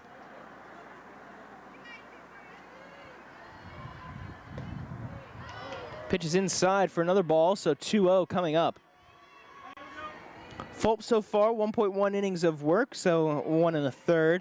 Does have a strikeout, but most of her work has just been relying on solid defense. This one too far high and outside for ball 3. And Fulps has not allowed a hit, hasn't allowed a runner on base either, so perfect whip for her so far during this game. Fulps with the windup and the delivery. Inside, no, gonna call it a strike actually. Call was a bit delayed. So I thought it was gonna be a ball, but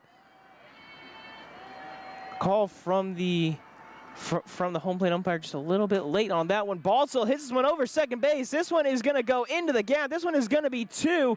Will she round the base for 3? No, she does not. Instead, a stand-up double for Angela Baltzel, batting in the 9-hole spot. Doesn't let her, or doesn't let that affect her at all, as now she leads the team with 3 doubles on the regular season for her. Coming up next, Samantha Tagawa, who is currently 0 for 0 because she's walked in both of her appearances so far.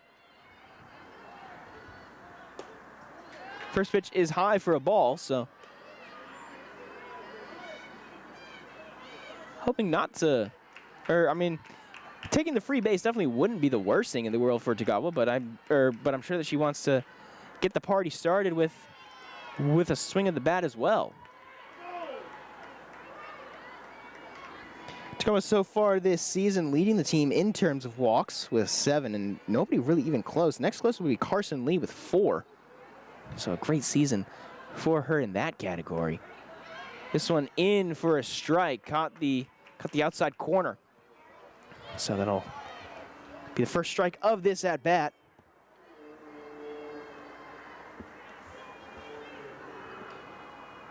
And we'll see what happens here on the 2-1. In for another strike as well, so count moves back even to 2-2. And now Tagawa might want to think about maybe being a bit protective here, wanting to avoid going down on strikeouts and giving an extra out already. Fulps, the windup and the pitch. This one is hit out to left. Second baseman going back, but it's going to be the left fielder who is able to snag it. And so that will be the first out of this bottom of the 4th. And coming up next is going to be Hayden Del Toro, also 0 for 0 on the day. Hayden Del Toro.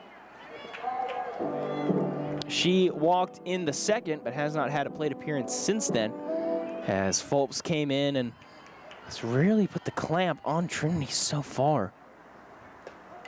Now Toro wanted to swing there, did not. It was called a strike, so maybe could have. Probably didn't have her bat in the right positioning, so decided not to anyways. Now getting ready for the 0-1. Fulps to wind up in the delivery inside, ball 1. And you can hear a bit of groans from these Trinity supporters. They're not particularly happy with that call.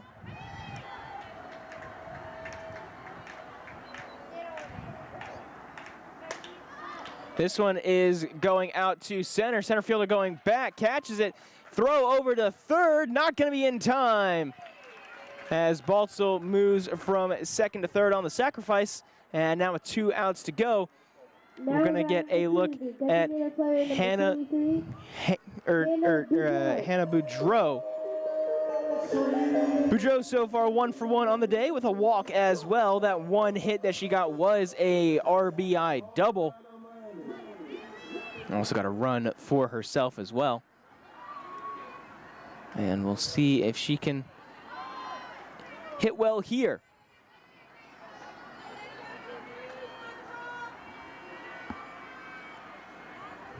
And I was actually wrong.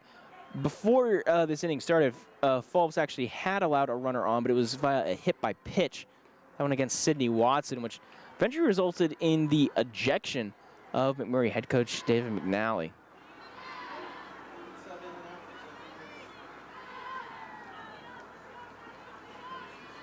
So we'll see where Boudreau goes here. This one is outside, a bit too low there for ball 3. So now with a runner on third, and knowing the danger that Boudreau possesses, Fulps might just be wanting to might just want to let this one go.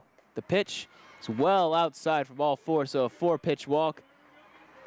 Not sure that's going to be called intentional or not, but now batting for Trinity, number 18. Regardless, a 4-pitch walk allows Boudreau to go to first. And now we're going to see Marina De La Luna getting her first swings of the day. De La Luna so far this season batting 105 in her 7 games played. 21 at bat so far this season, went 0 for 2 against Hardin Simmons. Did not play in game number 1. First pitch is in for a strike.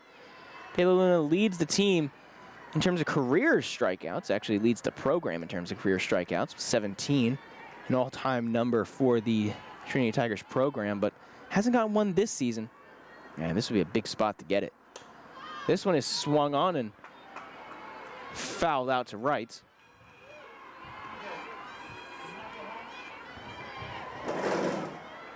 And De La Luna just wanting to try and break out of this slump that she's found herself in. Only 2 hits this season. Really want to get number 3 here.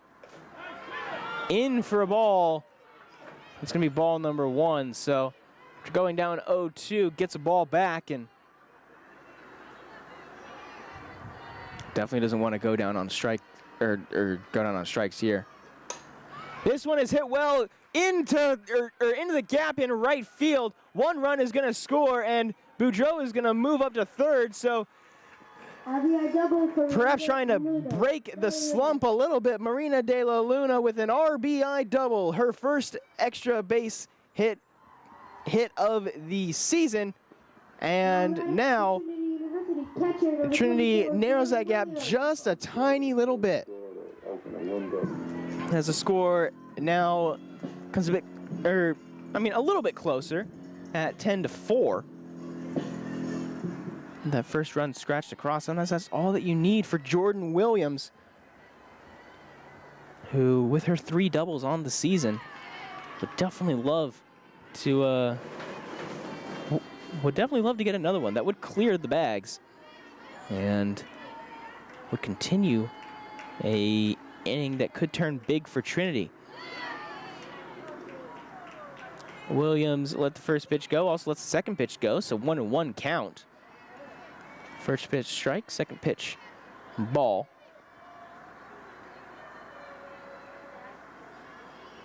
And we'll see where Fulps decides to go here. Well inside for ball number 2.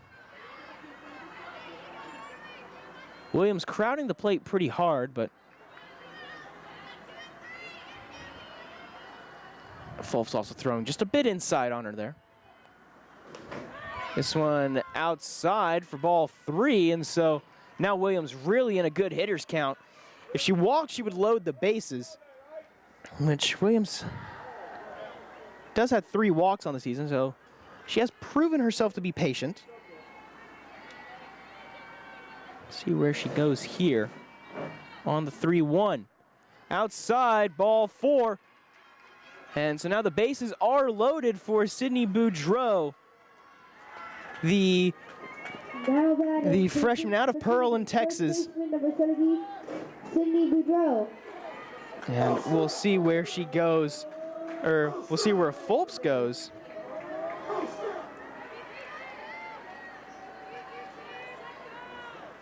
Here in the 6-hole spot. Swing and a miss for strike number 1. Boudreau, as a batter, has not gotten a hit so far. Only 5 plate appearances, though, so definitely not a ton of experience with the bat in her hands, at least not in live games. Freshman twin sister of Hannah Boudreau, who is currently on third, would love to either walk or hit her sister home. Fulps doing everything that she can to try and avoid that. Here with the 1-1. Swing, and it goes off the second baseman's glove. That's going to score 1 run. De La Luna coming in, and De La Luna is going to score as well. A 2 RBI single by Sydney Boudreau. That's a pretty good way to get your first career hit. Now batting for Trinity. And so that is going to bring up Sydney Watson now.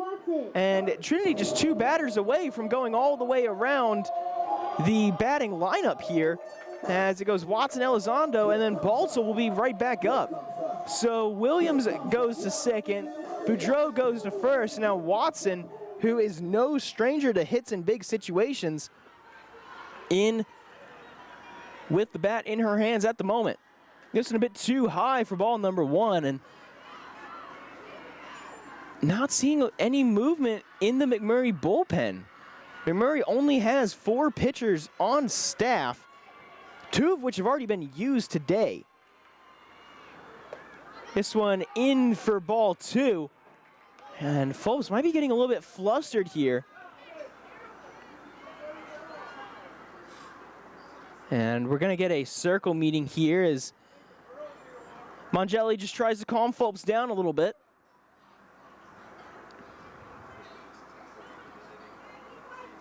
We're going to have a quick little stoppage in the action as this meeting goes on. We're going to be right back here on the Trinity Tiger Network. Don't go anywhere. We'll be right back.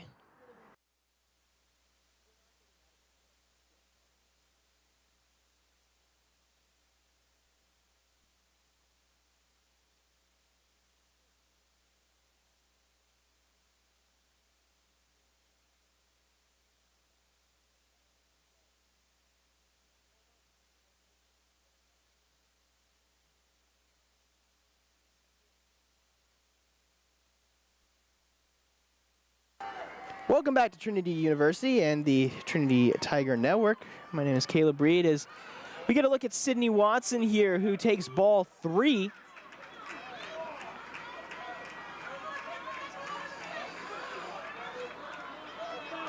And a signal there by Mongelli to the McMurray dugout. Not sure what the signal was supposed to mean. She kind of elevated her hand a little bit.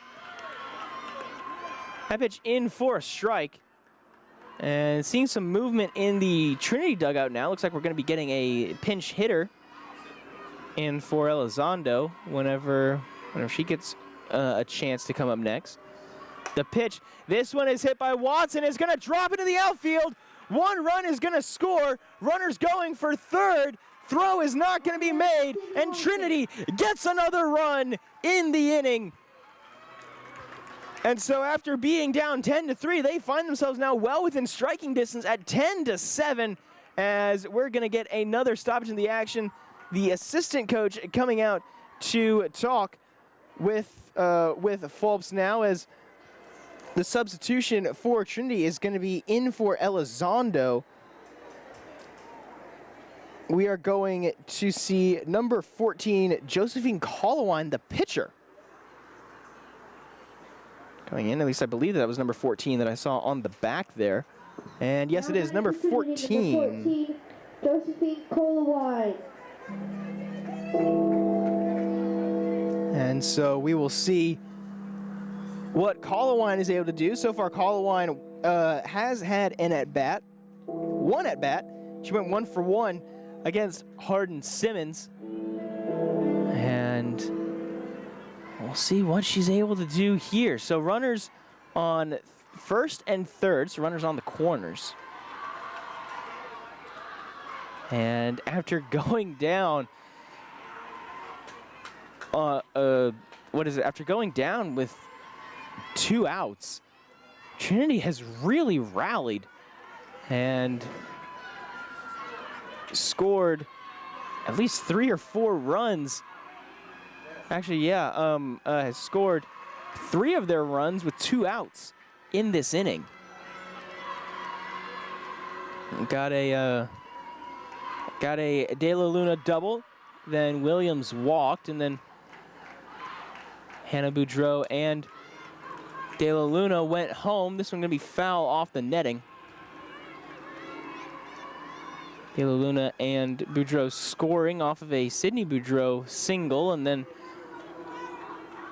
Watson singling over to right on that last play. Puts runners on the corners here in the bottom of the 4th. This is a long, long softball game. As first pitch of game number 2 was expected to take place about a minute ago. Actually, 3 minutes ago. Just goes to show how long this game has been. Third pitch outside, and so it's going to be ball 2 for Colowine. Goes into her motion, swing and foul.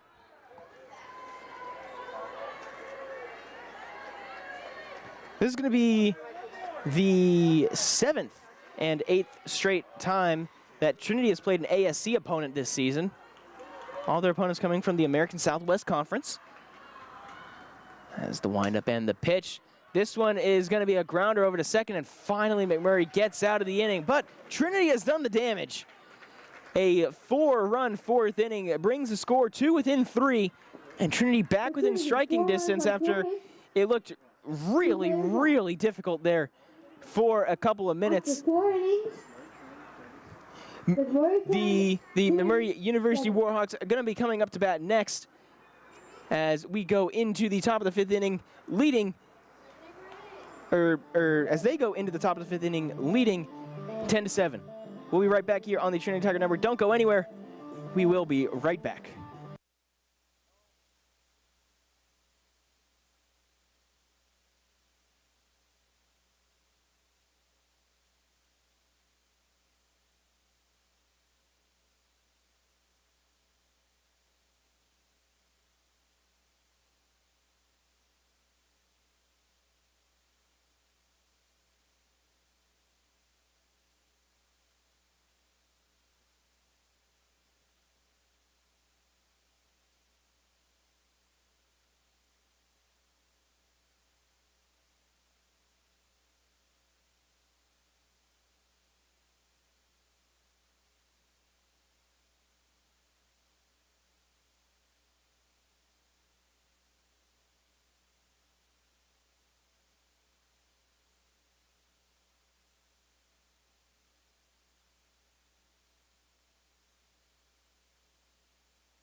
Welcome back, everybody, to Trinity University, where this has been one heck of a softball game.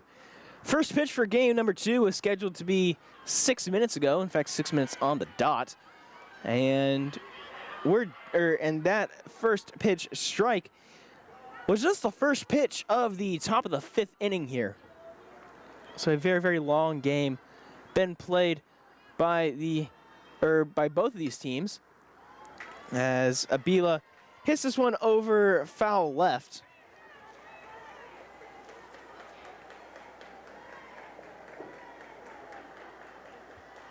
Five runs scored by McMurry in the top of the 4th, and then 4 runs scored by Trinity in the bottom of the 4th. So if the numbers are anything to go off of, that means that in the 7th inning, McMurray is going to score 5 more runs, and then Trinity is going to score 5 as well. If the trend continues, because it's going 5 McMurray runs, and then a good little bit. Throw over is not going to be in time. So that'll be a base hit. Credited there to Abila. Base hit for Angelica Avila. And so coming up next is going to be Jay Dickens, junior out of Friendswood, Texas. Second baseman for today. And already mentioned it earlier, but considering that the top of the 4th inning was so long ago, just going to go ahead and bring it up again. Dickens leading in pretty much every single category so far this season offensively for McMurray. This is going to be a bunt. Throw over to first, not in time. It gets away from Tagawa. And runner thought about going for home, but not going to go. Porter tried to go with the overhand and was unable to. And now some communication between the home plate official and the Trinity coaching staff, and looks like it's not going to be a hit credited to Abila. I think there might have been, I'm not entirely sure if somebody called time or if perhaps it was a balk.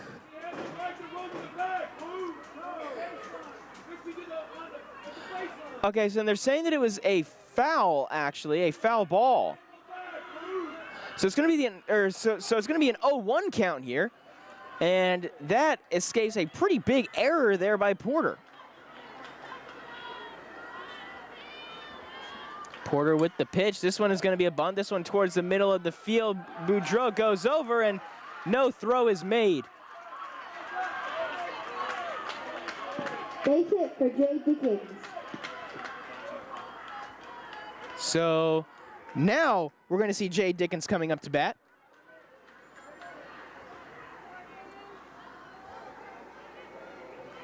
No, actually. Now batting for McMurray. Shortstop number 24, Morgan Fabian. No, so it was Dickens who just came up to bat.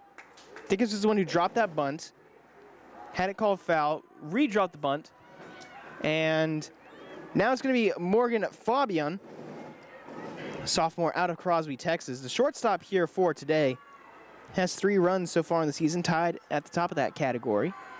Actually has 5 runs on the season after getting a run in the 1st and another in the 4th. This one is going to be a bunt foul. And already in an 0-2 count here for Porter.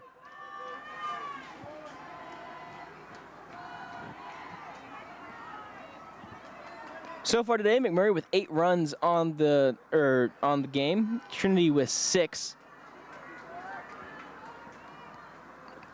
And the walk has been a big weapon for both teams, as they have really, really taken advantage of some long at-bats. And this has been quite a long game here.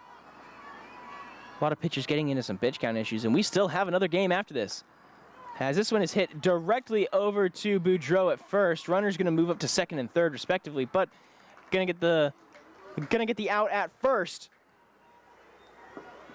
Now batting for McMurray. And that'll be the first out here. Number 99, Maria Swallow. of the top of the 5th. So now we're going to see Miranda Swallow, sophomore out of Houston, Texas. Third base player. Went to Langham Creek High School down in Houston.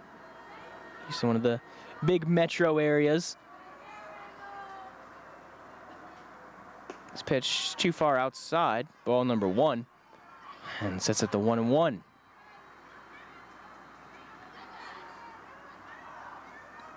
And despite this game running so long, we haven't had any pitch clock violations, which is interesting considering that we had a couple of those last night. This is going to be a dropped bunt over to home, not in time. And so the bunt is going to be a fielder's choice. Ardela Luna tried to flip it over to Williams, but just a bit too fast there by Angelica Abila to extend this lead out to 4 runs now. As Miranda Swallow going to get credited there for the RBI. That's going to be her 3rd of the season. Mercedes Camacho. Now coming up in the 5-hole spot, Mercedes Camacho, junior out of El Paso, Texas. As we get a little bit of a break here in the action for a circle meeting.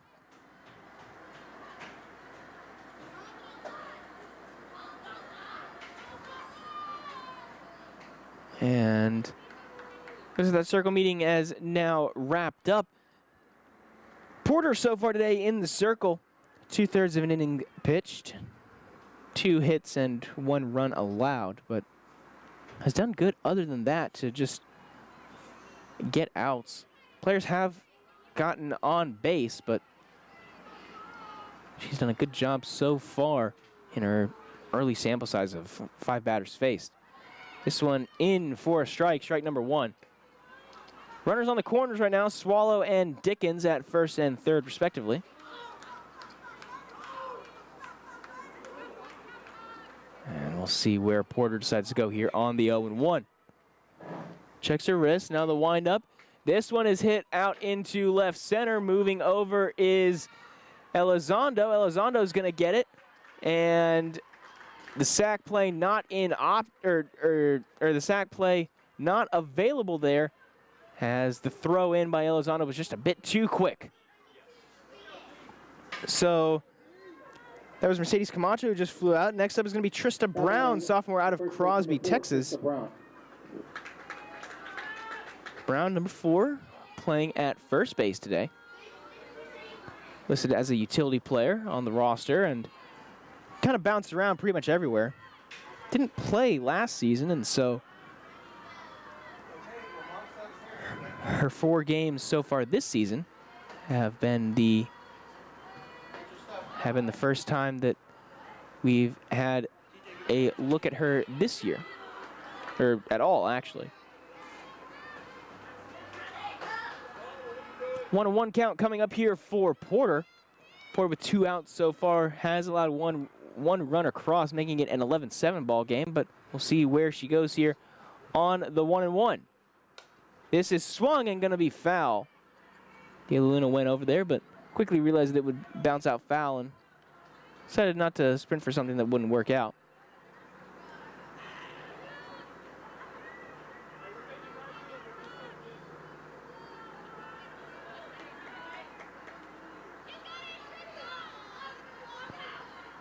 Porter so far done pretty good for herself. This is a hit out to center field. Watson moving over, and that will be the end of the top of the 5th inning. Only 1 run allowed here as Porter does a good job with damage control. And so now going to the bottom of the 5th, we're going to get a look at Angela Baltzel coming back up, as well as Samantha Tagawa and Hayden Del Toro. Your first 3 due up for the Trinity Tigers. And we're going to take a quick break here as we go into the bottom of the 5th. Don't go anywhere. It's still got a lot more softball to go.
Welcome back, everybody, to Trinity University and the Trinity Tiger Network. We've got a bit of a switch here as we are seeing number 10, Maya Mangeli, at pitcher, listed as a utility player on the roster. And I guess that's one advantage of having a player that is listed as a utility player. They can do it all.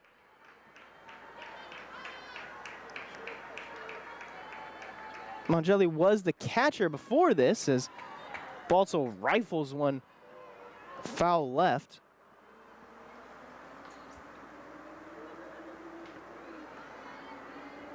In at catcher is now number 20, Sabrina Graff. So the day is done for Bailey Fulps, as this one is hit into center field. Going over and getting it is center fielder Camacho. So that'll be the first out here of the inning. To the top of the order, number 13, Samantha Tagawa. And now we're going to get a look here at Samantha Tagawa, the hero of game number 1 against Hardin-Simmons University. Also the hero of game number 1 of the season, whenever she got that 9th inning go-ahead 2 RBI triple. So for today, Tagawa with 2 walks and a flyout. Flyout coming in the 4th, both those walks coming in the 1st and 2nd. She scored a run on that walk in the 1st, but was caught stealing in the 2nd. Hoping for a bit better here, hoping to get a base hit. So far this season, she's done pretty well for herself in drawing out long at-bats and forcing pitchers to go around her. She leads the team in terms of walks, especially after her performance here today with 2 of them. She was at 7, which was well ahead of second place Carson Lee, and now doing pretty well for herself today in addition. So now I think 9, and Lee has not come back in after being replaced by Sydney Boudreau, so not entirely sure what happened. Whether or not they just wanted to make a personnel substitution, or whether or not Lee was feeling a bit banged up. But either way, here on the 1-2, Tagawa hits this one out into left, and that one is hauled in there by Abila, and already two very quick outs to start this bottom of the 5th inning. Off the right fielder, number 1, Hayden Del Toro. Coming up next is going to be the right fielder Hayden Del Toro, the sophomore out of Cypress, Texas. He's played in 8 games so far this season, batting .318 coming into this weekend. Last night against Hardin-Simmons, she went 1 for 8. That one hit, earning her a run. Didn't walk, but did have 2 strikeouts, and she's had kind of a bit of an issue in that category, leading the team in terms of strikeouts so far this season with 6.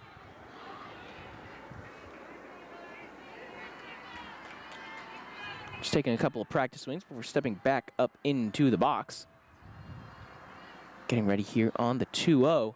Takes another ball here for ball 3, so Mangeli might be doing here what Jenna Lewis and Bailey Fulps did before her, and might just offer up the free pass. Or actually, Fulps didn't give her the walk. It was Lewis on 2 straight. And that'll be Del Toro's 3rd walk of the game, moving her up to now 5 walks on the season. Hannah Boudreau.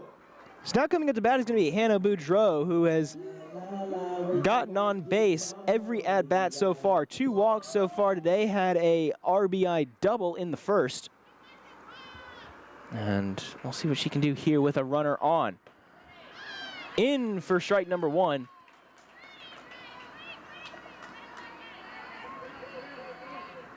And so we'll see where Mangeli goes here. Considering that McMurry is already dipping into position players going in at pitcher, this is going to be a very interesting set of circumstances because there is still game number 2 to be played after this. This one fouled off to the right side. It's just game 1 of a doubleheader between Trinity and McMurry, and after a lot of pitchers got used by Trinity last night in the 3-4 loss to Hardin-Simmons, maybe the arms might start getting a little bit pressured as this one is hit right back up the middle. Del Toro's going to stay at second, and so a nice little single there by Hannah Boudreau sets up Marina De La Luna to go here for the Trinity Tigers. De La Luna, the all-time leader in home runs for Trinity, had a RBI double in her lone plate appearance in the 4th. And we'll see what she can do here in the 5th. That double really got things kicked off for Trinity, as it was one of the first of that 4-run inning, that 4-run half inning, 9-run inning overall. And I think you can definitely say that this is turning into a bit of a shootout here between these two schools. The pitch is too low for ball 2. De La Luna coming into this game having a little bit of a slump, did not start the game. That role went to Peyton Bowser. And De La Luna remaining in for her second at bat, also remaining in for her defensive reps as well, as De La Luna's going to take it right on the hip. And that will load the bases here with still 2 outs. And it's looking very, very similar to that 4th inning where things kind of fell apart for McMurry after getting to a 2-out situation. So coming up now is going to be Jordan Williams. Williams walked in her plate appearance in the 4th, flew out and popped out in the 3rd and 1st. Don't know why I said it in that order, but by the way, does have 1 trip to first base so far during this game.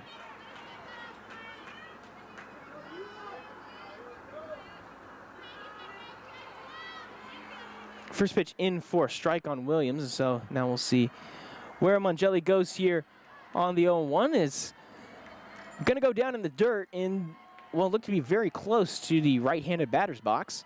So going to make it 1-1 here, and despite how long this game has been going on for, the crowd is still in it.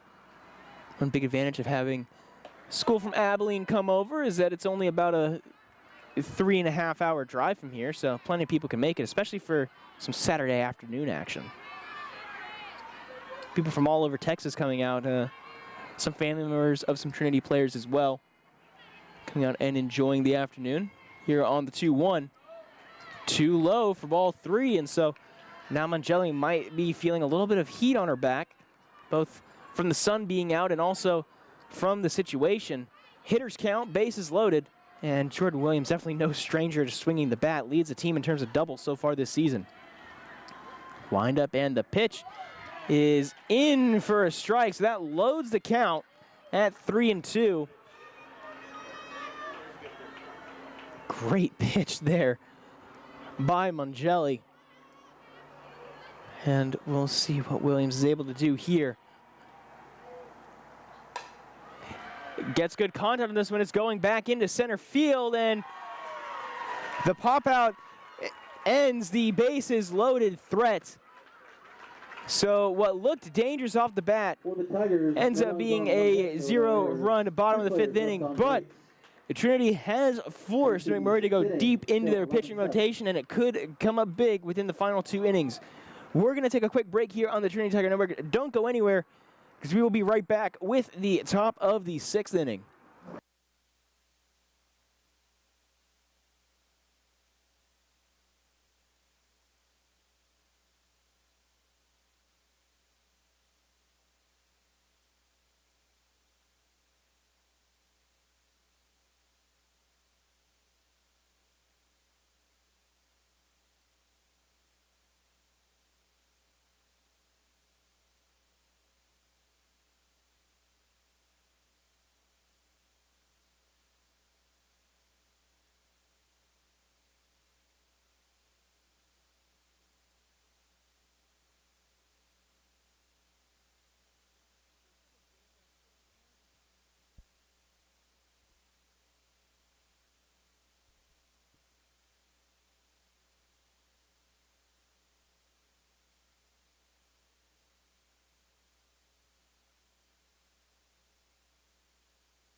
Welcome back, everybody, to the Trinity Tiger Network. My name is Caleb Reed, and we're watching a very high-scoring game here between the McMurry University Warhawks and the Trinity University Tigers. McMurry took a 5-3 lead after the first inning, and it stayed that way until the fourth, in which both teams scored multiple runs. McMurray scoring 5, Trinity scoring 4, and after that, McMurray scored another one in the top of the fifth. And we will see here what happens here in the top of the sixth inning. Brooke Porter still in the circle trying to hold this one down. A very weak hit straight back over to Porter. Porter has to underhand it and manages to get it there. And probably a good choice there because on the in the previous inning, she tried to overhand a throw, and it ended up going away from Boudreau. Seeing Boudreau still at first. No defensive changes for the Trinity Tigers. Coming next is going to be Monica Mongelli. This one outside for a ball. Mongelli walked in the first and then popped out in the fourth. She did have a pinch hitter come in during that time, during the second inning, I believe. This one is tapped right in front of home, and gonna be a nifty little bunt, I think it's gonna be called, but I think she tried to check her swing and just wasn't able to get it back in time, and whenever you get a hit like that, can't complain about hits. So now up to bat is going to be Kate Casey, the senior out of Thorndale, Texas. Casey today batting in the 9-hole spot as the designated player. Checks your swing, going to be a strike anyways. And sets up 0-1. Trinity's gone through the majority of their pitching roster so far. Only 2 pitchers have not seen action so far today. As this one is hit over to Baltzel. Baltzel to second and not going to go to first for the double play. So it'll be a nifty little force out there and get the second out of the inning. To the top of the order for the Warhawks. And so now we're going to go back over to the top of the order, where we will get an immediate out. 0-0 pitch just rocketed off the bat and straight into the glove of Angela Baltzel. And so that will do it for the top of the sixth inning. A very, very quick 1-2-4 inning for Brooke Porter. And now we are going to see what Trinity can do with the bats. They loaded the bases in the bottom of the fifth, but just were unable to bring any of them home. Let's see what they can do with Sydney Boudreau, Sydney Watson, and Diamond Elizondo coming up to bat here for the Tigers. Don't go anywhere. We'll be right back.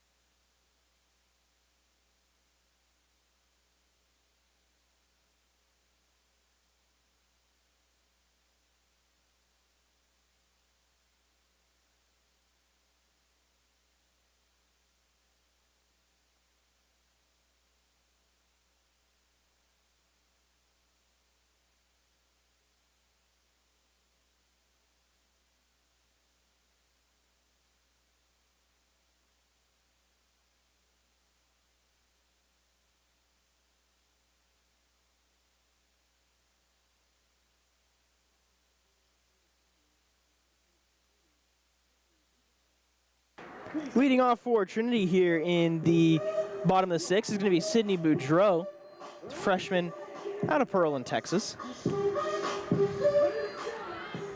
Boudreau and her twin sister Hannah Boudreau have had a pretty good afternoon so far. Both of them. As that one I think got away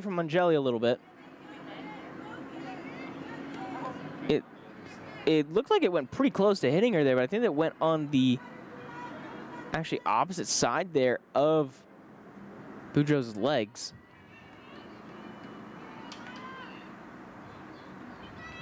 And so we'll see now what Sydney can do here on the 1-0. This one is hit and going over into the TUPD backyard. Ends up just near the brick wall. That one might be a little bit hard to grab because I'm noticing some pretty tall shrubbery. Might be a bit of an issue to fish out, but won't be difficult to see considering the bright yellow coloring of the softball. Mongelli now with the windup and the pitch. This one is fouled back. And so that'll move the count now to 1-2. Doesn't look like there are any defensive changes for McMurry besides the shift from Mongelli playing as catcher to now Sabrina Graff at the position. This one high and outside for ball number 2. Coming into this one, wasn't able to get into contact with head coach David McNally, but was able to get in contact with Trinity head coach Coach Bailey Wittenauer. And she mentioned that McMurry has a bunch of really good pitchers. Of course, we got to see them earlier today whenever we got a look at Jenna Lewis and Bailey Fulps. And the big point of the game was just to make sure not to swing at any junk outside of the zone. And this is a good hit going into left field, and it's going to die out about midway there. Abila, the one who is the recipient of that one. And so with the first out, we're going to get a look at Sydney Watson, the Sydney to Sydney connection. Hopefully going to be able to come in big here. Watson so far walked, got a hit by pitch. That hit by pitch is the one that got Coach McNally ejected, and then in the 4th inning, got a single, an RBI single.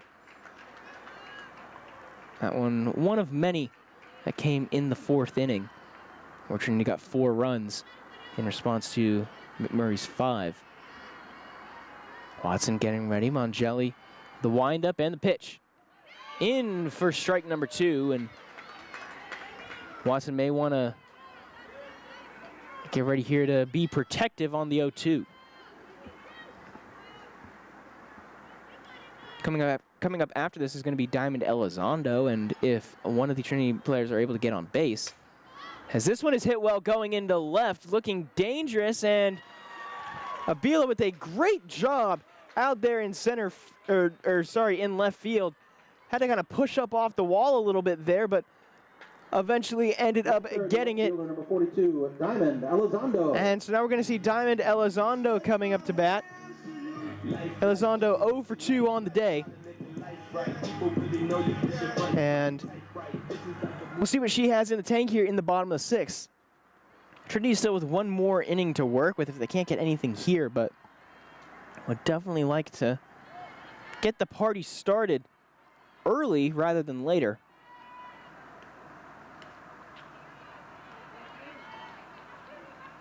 The bats have been the big story of the day so far. 9 hits for McMurray, 7 hits for Trinity. And both teams have struggled to bring players back home after getting them on base. This one high and inside for ball number 2. It's an area that this McMurray pitching staff has really liked to attack so far today. They really like going inside.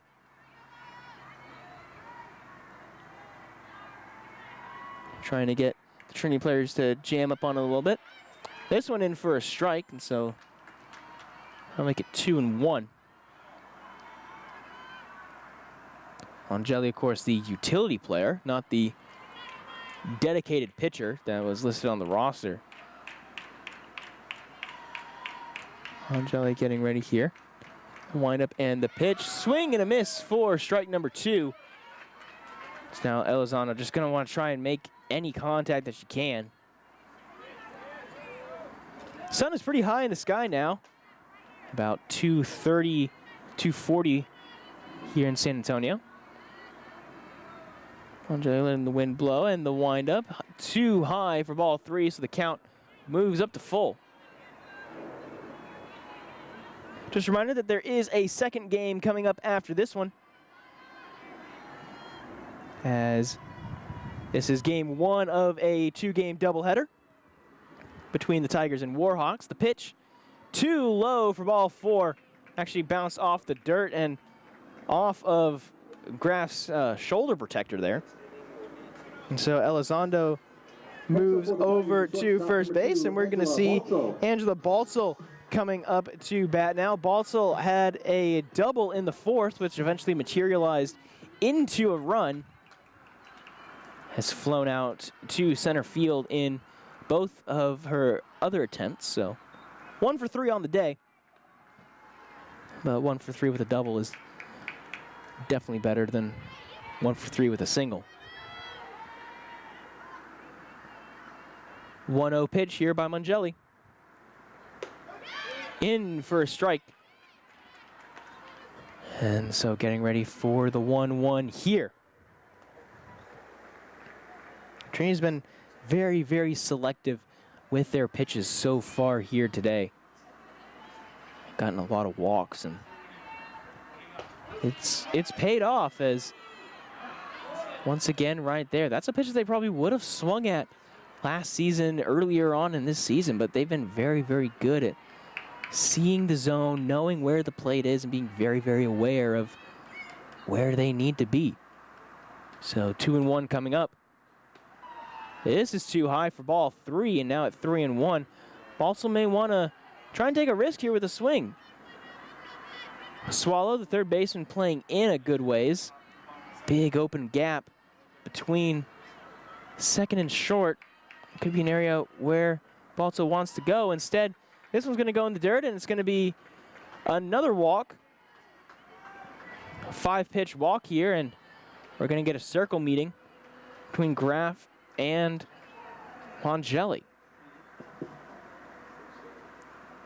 Not seeing any movement in either bullpen, which is interesting to see, considering that, at least according to the rosters, McMurry still has 2 more pitchers available to them. Emily Gebhardt, a freshman out of Vail, Arizona, and Zoe Moore, a freshman out of Hamlin, Texas, the Pied Pipers, kind of near my old stomping grounds of Roscoe, Texas. Shout out to the Plowboys, who don't have baseball or softball, at least not as far as I know, but did know a few really good softball players who went to school in Sweetwater, just a few minutes up the road.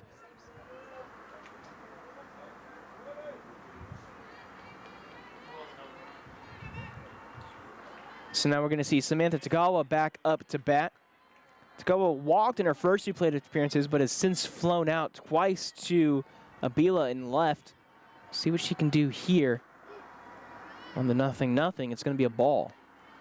Tagawa so far this season leads the team in terms of walks. And she's batted in every inning so far except for the 3rd. This is going to be fouled off.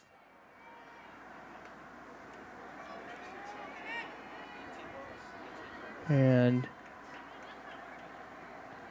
so far this game, if you want to know just how it's going, there have been 18 walks during this game. It's been a very ball-heavy game. Nobody really wanting to leave one over the plate as this one's going out to left. What a snag by Abila. Incredible play there defensively to save what could have been a run. And now we're going to go over to the top of the 7th. Abila with a great defensive play. Man, I really wish that we were on the main unit so that we could have gotten a replay out of that one. But either way, a great defensive play by the McMurry University Warhawks.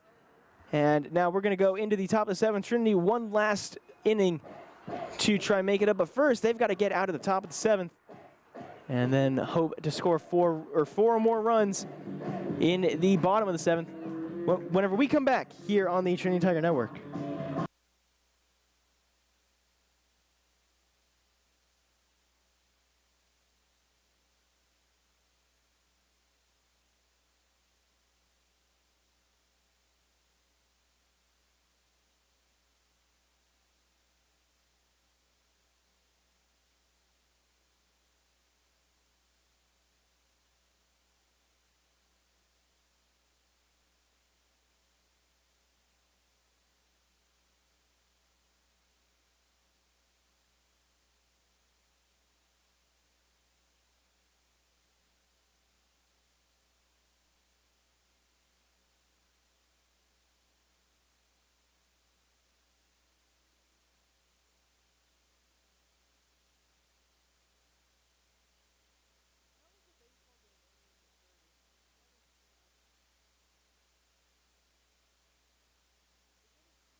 Welcome back, everybody, here to the top of the 7th inning. Brooke Porter just getting this one underway, and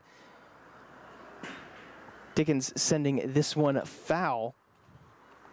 Jay Dickens, the junior out of Friendswood, Texas. 4 plate appearances so far today. Got a single in the first, ground out in the second, and then 2 singles in the, and then got a single in the fourth and single in the fifth.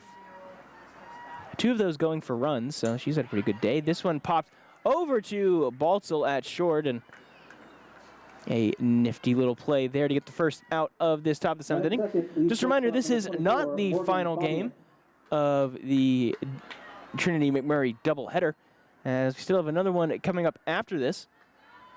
Game number 2 of the series. This is going to be the last of McMurray's road trip, as this one is hit well into center field. Watson going back, loses it in the sun, and it's going to go over the wall for a ground rule double.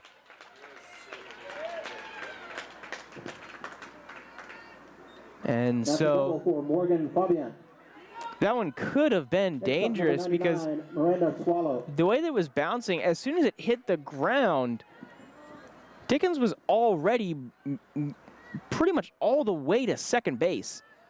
And so that could have easily turned into a triple or maybe even an inside the park home run, depending on how it bounced off the wall, if it had maybe gone just a little bit further. But instead, it's going to be limited to a double.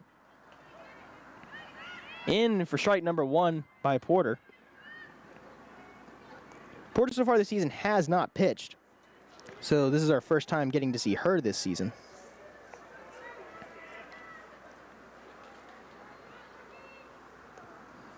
The windup and the delivery. This one hit out into left. Baltzel going back, and Baltzel going to get it. Avoids the collision there with Elizondo. And that can sometimes be a very dangerous play, depending on whether or not that communication is there. You got to call for the ball, and got to hope that they don't end up running into you. So Camacho now up to bat. And apologies, it wasn't Dickens who got that double, it was Fabian.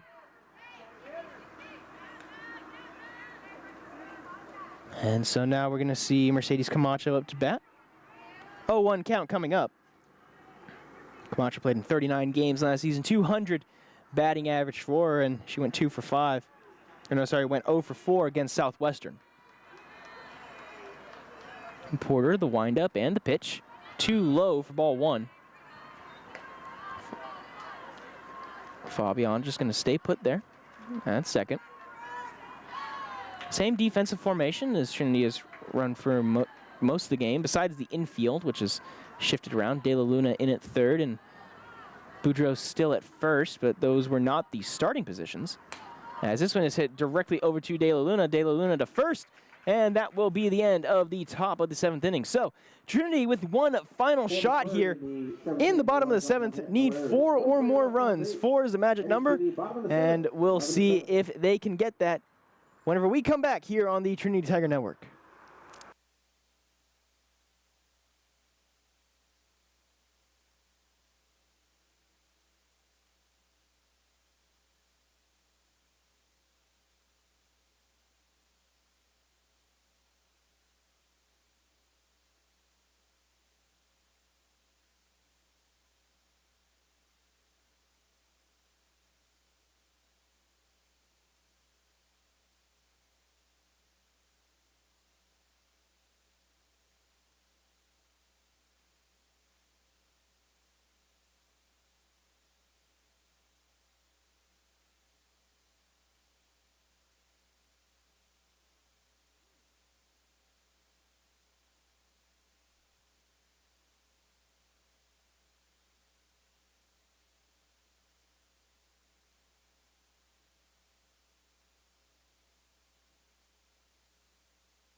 Welcome back, everybody, to Trinity University and the Trinity Tiger Network.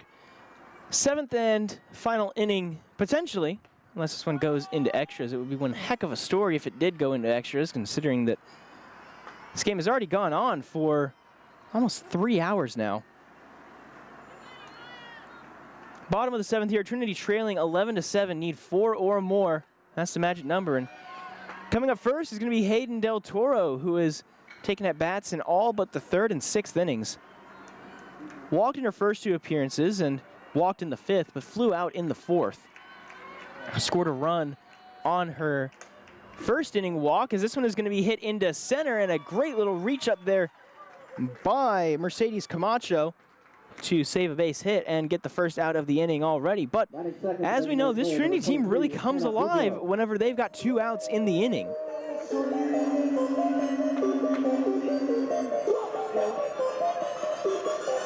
Got a great job. Trinity so far batting 400, 4 for 10 whenever there are 2 outs. And hoping to get something going here. Hannah Boudreau up next to bat, 2 for 2 so far on the day.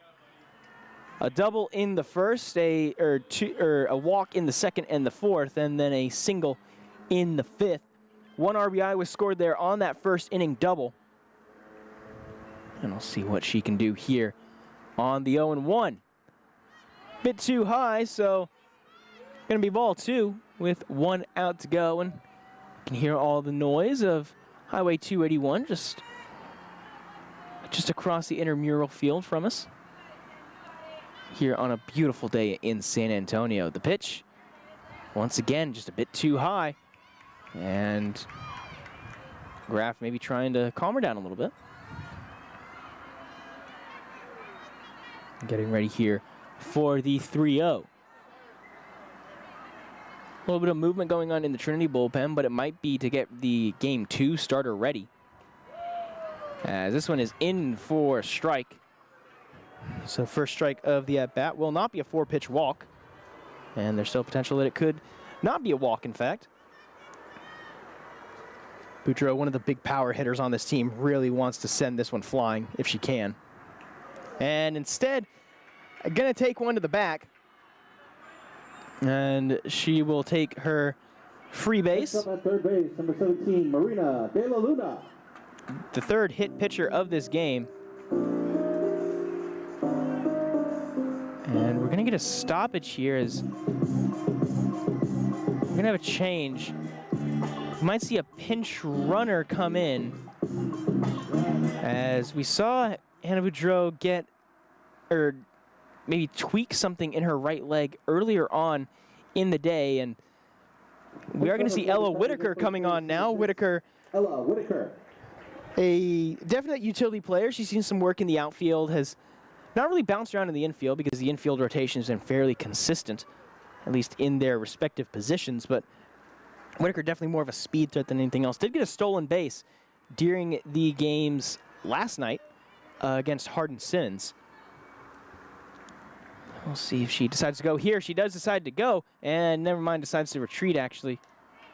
Looks like she slipped on the getaway, but also the pitch out there by Mongelli. Probably a smart call. We'll see what De La Luna can do here. Had a double in the 4th and then was hit by a pitch in the 5th. Now Whitaker decides to go. Ball gets away from Graf. Whitaker thinks about going for 3, but does not, and instead will remain at second base, where De La Luna will now be working with a 2-0 count. Graf lets that one get away from her a little bit here, and that's kind of the danger whenever you pitch utility players and non-dedicated pitchers. You might end up with some situations where it gets away from you. The 2-0, this one is fouled off to right.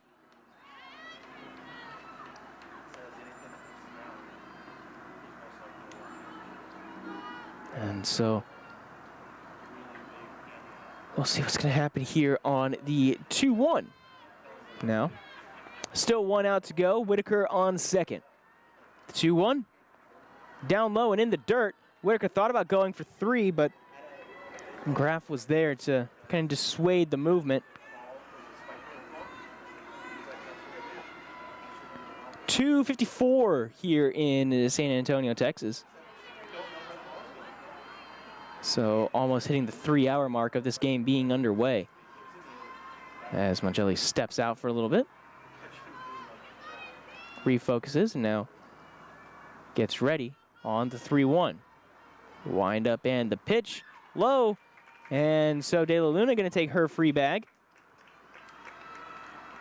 As now we're going to get a look here at number 24, Jordan Williams, the senior who's 0 for 3 so far on the day. Walked in the 4th, but despite the numbers, she has put the ball in the outfield, just hasn't been able to get it to fall.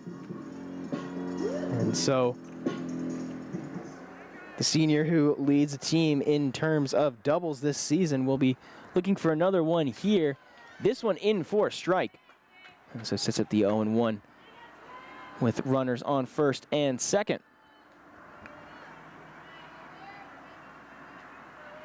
Of course, Trinity still down by 4, so a big swing here wouldn't be enough to win it, but they definitely want to get one here just for maybe some momentum.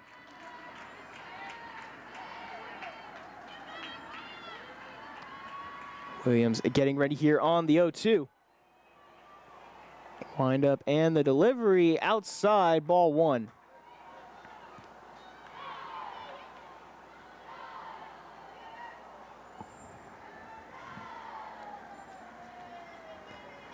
Beautiful day here in San Antonio. Wind blowing out of right center field. As we get ready for the windup. This is a hit over the head of the first base. They're going to send the runner, and one run is going to score De La Luna over to third base. So an RBI single moves De La Luna to third. Whitaker goes home, and Williams will stay at first. Now runners on the corners getting ready for Sydney Boudreau. Tigers number 30, Sydney Boudreau. And with one out here, there is still an out to work with. A double play would end this one, but Trinity hoping to avoid that one here. Boudreau swing and a foul tip on the first pitch for strike 1.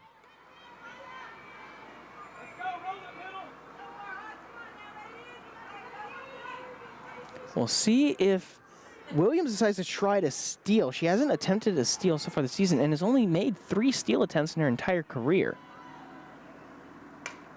This one is hit directly back to third, and that's going to be the double play to end it. A big defensive play there, and not much that De La Luna can do, but either way, the Trinity Tigers and the McMurry University Warhawks played one fantastic game of softball here in San Antonio. And in a day where you score 8 runs, it's very difficult to come away from it particularly unhappy. But still, game number 2 on the way, coming up in just about half an hour or so. And you can see the reaction for some of the McMurry players there just laying down in the shade. That was one long game. Almost 3 hours, 2 minutes shy of 3 hours. Ladies and gentlemen, we'll be back to game number 2 in approximately 30 to 40 minutes. And so make sure to stick around for about half an hour or so, getting ready for game number 2. Just kind of going over the end of this one. RC started the game, had to leave it after a couple of outs due to just getting absolutely rocked at the start due to,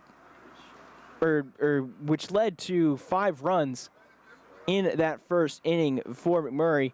And it was just really a day of attrition at the pitcher position for both teams as they really struggled to keep hits off the board. Both teams finished with high hit numbers.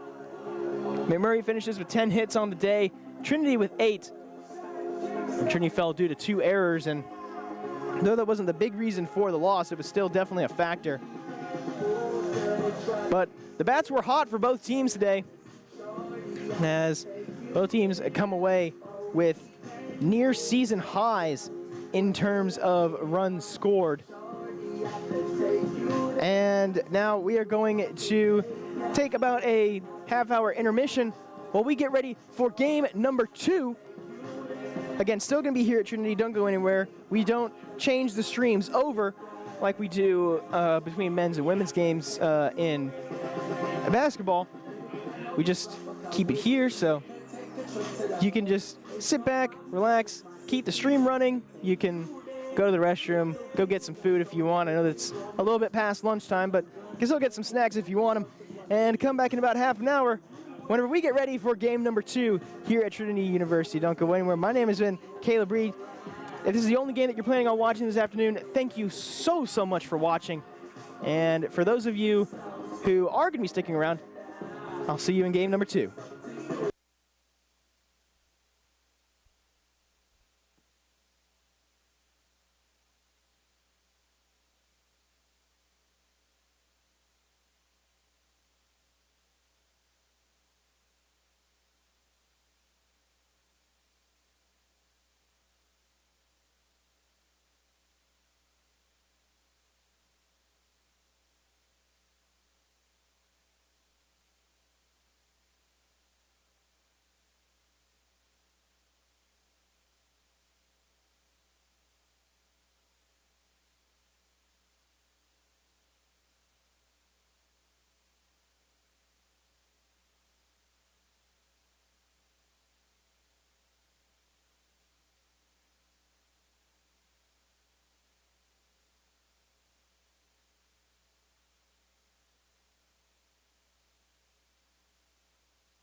Good afternoon and welcome back, everybody, to game number 2 here of this 2-game doubleheader between the Trinity University Tigers and the McMurry University Warhawks. McMurry won game number 1, 11-8, in a pretty impressive final score of that one, sounding more like a football final score than anything else. But either way, game ended in favor of McMurry as the second pitch of the at-bat goes over to Heather Nugent in the circle. Nugent, the freshman out of Huntington Beach, California, getting her second start of her career.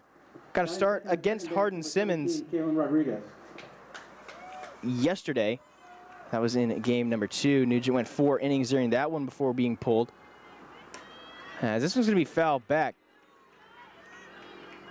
Trinity rocking with a very similar defensive formation to what they were rolling with at the end of game number 1. As the only change is Jordan Arce moving over into right field, replacing Hayden Del Toro, who now moves into left. With Diamond Elizondo going to the bench, at least for this first part of the game. We could see her in a pinch hitting role or pinch running role later on. But at the moment, up at the plate is Kaylin Rodriguez, who sends this one in a high pop-up. Williams back and gets the pop-out to collect the second out of the inning. So very quick defensive start here for the Trinity Tigers.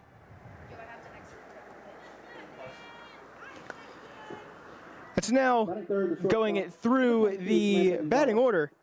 It's very different to what we saw during game number 1. Samantha Gonzalez, the Pied Piper out of Hamlin, Texas, getting her first plate appearance here of her young career. Playing at shortstop here today. Leading off was Angelica Abila, who grounded out, and this is going to be another foul ball that goes into the Trinity foul netting. In the second spot was Kaylin Rodriguez, the freshman out of Helotes, Texas, playing second base here today defensively. After Gonzalez is going to be Reagan Staley, who we saw serve a pinch hit role earlier, as well as Mercedes Camacho at center field, Sophia Fuller at catcher in the 6th spot for McMurry. Fuller, freshman out of Eagle River, Alaska. Then Tristan Barton over in right field will get the 7-hole spot.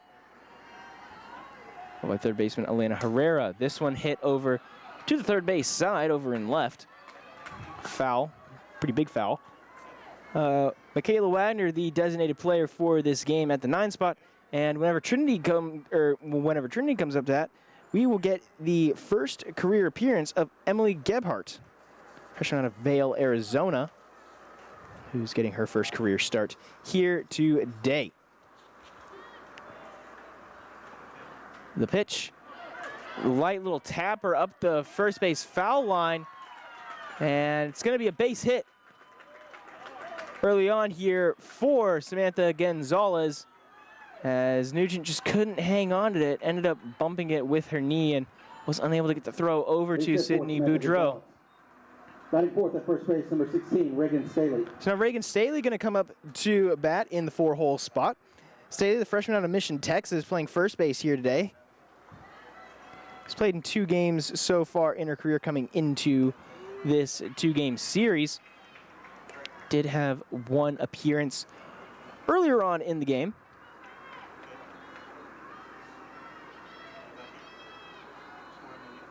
Staley came in as a pitch hitter and got an RBI off of a walk due to a bases loaded situation. Ball gets away from Williams there, and so runner will move up to second. And so getting ready for the 1-1.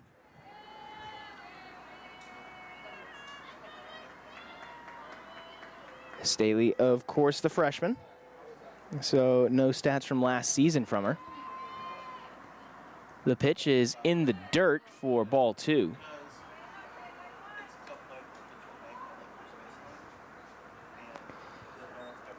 And so getting ready for the 2-1.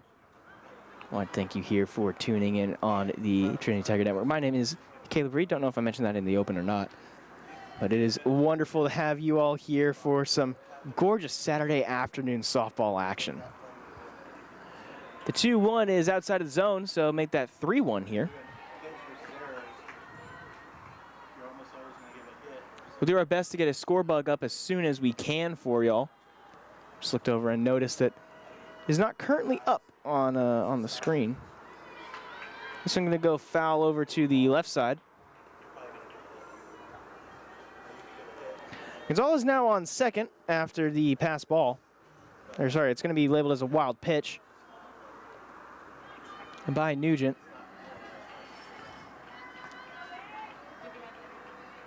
Nugent so far going well into this game. This is a good hit into the outfield. Watson moving over, and Watson doing a great job there to get that defensive play in the sun. And that will be the end of the top of the first. So after a first inning earlier that saw McMurry score 7 in the first, Trinity manages to keep them off the board early, and we'll see what the Tigers are able to do with the bats in their hand whenever we get ready for this one. Looking at the Trinity batting order, it's going to be led off by Samantha Tagawa, the freshman who led off game number 1, the freshman out of Aurora Hills, Texas, followed by sophomore Hayden Del Toro out of Cypress, Texas. Del Toro playing in left. In the 3-hole spot, designated player Hannah Boudreau, freshman out of Pearland, Texas. And in the 4-hole spot is going to be Jordan Arce, the sophomore out of Thousand Oaks, California, over in right. At the 5-hole spot, Jordan Williams, the senior out of Clayton, California. She is the catcher today. And at 6, Sydney Boudreau, freshman out of Pearland, Texas as well. Twin sister of Hannah Boudreau, playing at first base. At 7th is going to be Marina De La Luna, the Concord, California senior.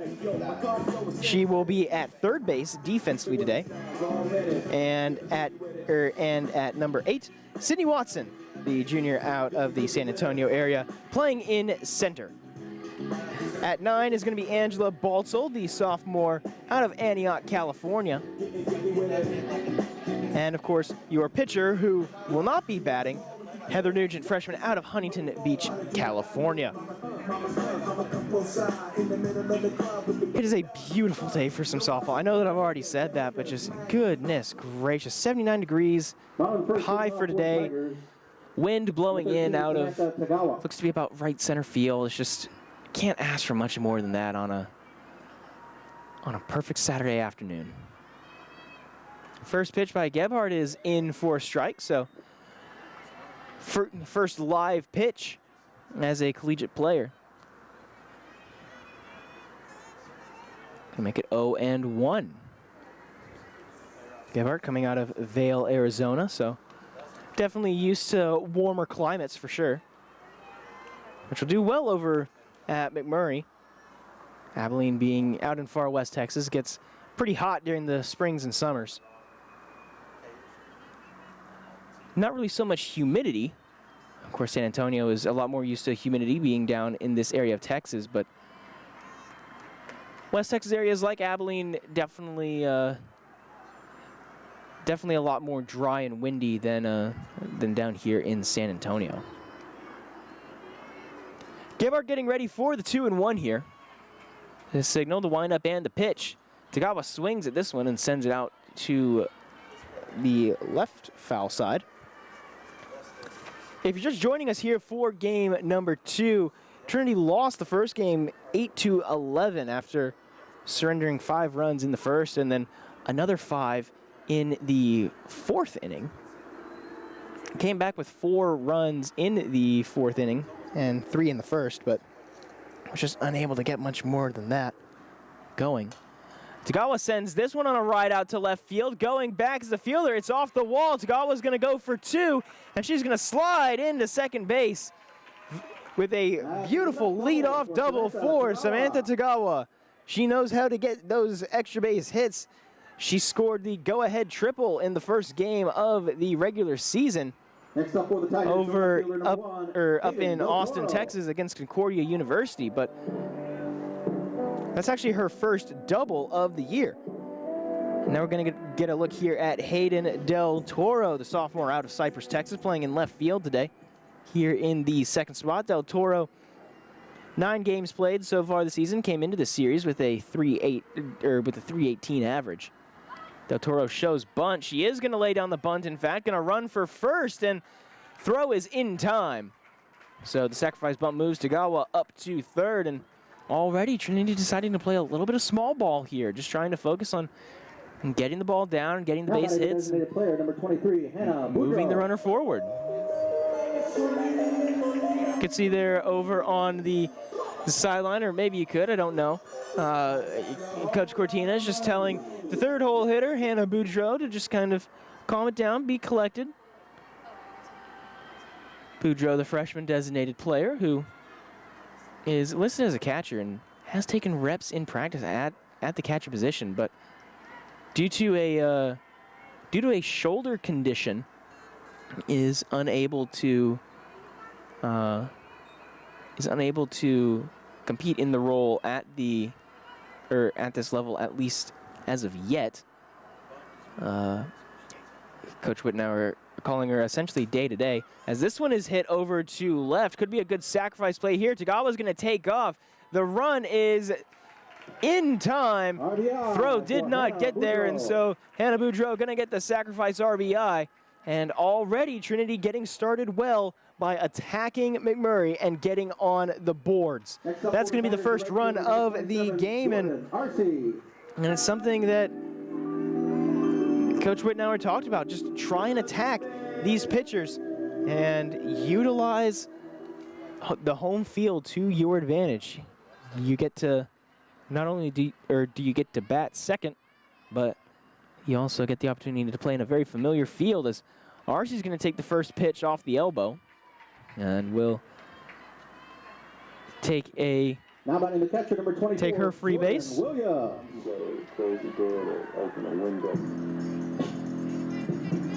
now Jordan Williams going to come up to bat. Williams in game number 1 went 1 for 4 with a walk. Also had a run in there as well, but that one hit that she got is Arcee's going to take off, and Arcee is going to get there in time. Kind of overshot the mark there on the slide, but Arcee did a great job there of getting in and scoring. And so, getting ready for the 1-0. Williams earlier today, that one hit that she got was an RBI double. And so we'll see what she can do here with the bat in her hands now. This one outside for ball number 2.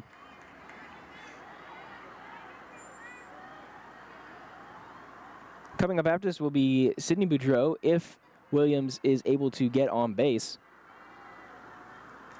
here on the 2-0. This one is foul back, going left.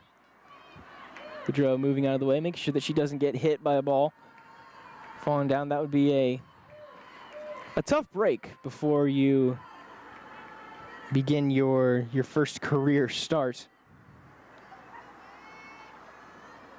As Williams, a senior out of Clayton, California, has had plenty of starts over the course of her career.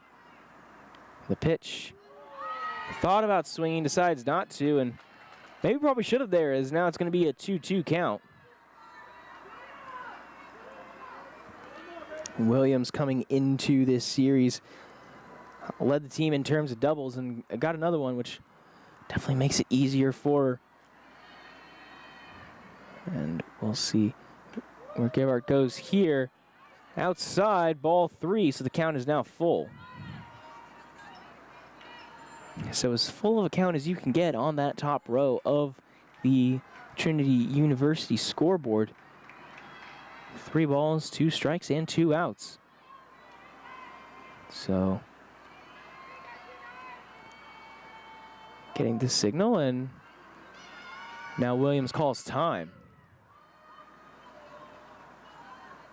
And that little signal that the ref just made, the little spinning the finger in the air, reset the pitch clock, which is something new in NCAA Division III this year. Pitch, this one is swung on, given a ride out to center field. Center fielder going back and able to get it just before stepping onto the warning track. And so that will be the final out here of the bottom of the first, but not before Trinity gets their number on the boards here with an early one-run lead over the McMurry University Warhawks. We're going to take a quick break here on the Trinity Tiger Network, and we will be right back, where we will once again be seeing Heather Nugent trying to hold these McMurry Warhawks scoreless.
Welcome back, everybody, to Trinity University, where Trinity currently leads 1-0 over the McMurry University Warhawks. Getting ready for the top of the second inning, and we get another look here, as that one is in for a ball. We get another look here at Mercedes Camacho, junior out of El Paso, Texas, started game number 1 in center, and is still in game number 2 at the same position. It's a team that has seen a lot of movement throughout its lineup, as after Camacho is going to be number 3, Sophia Fuller, freshman out of Eagle River, Alaska, followed by Tristan Barton, junior out of Belton, Texas, Elena Herrera, freshman out of Temple, Texas, and Michaela Wagner, sophomore, out of San Angelo. That went in for a strike, so on 3-0, Nugent able to pull it back in just a little bit, prevent the 4-pitch walk. One hit on the day for both schools. Nugent delivers, and that one's outside for a ball. Batting second, the catcher, number 3, Sophia Fuller. So now we're going to see Sophia Fuller come in. Fuller with 1 plate appearance so far in her career. That plate appearance coming at Southwestern last night. Did get a hit and also scored a run, as this one is in for a strike.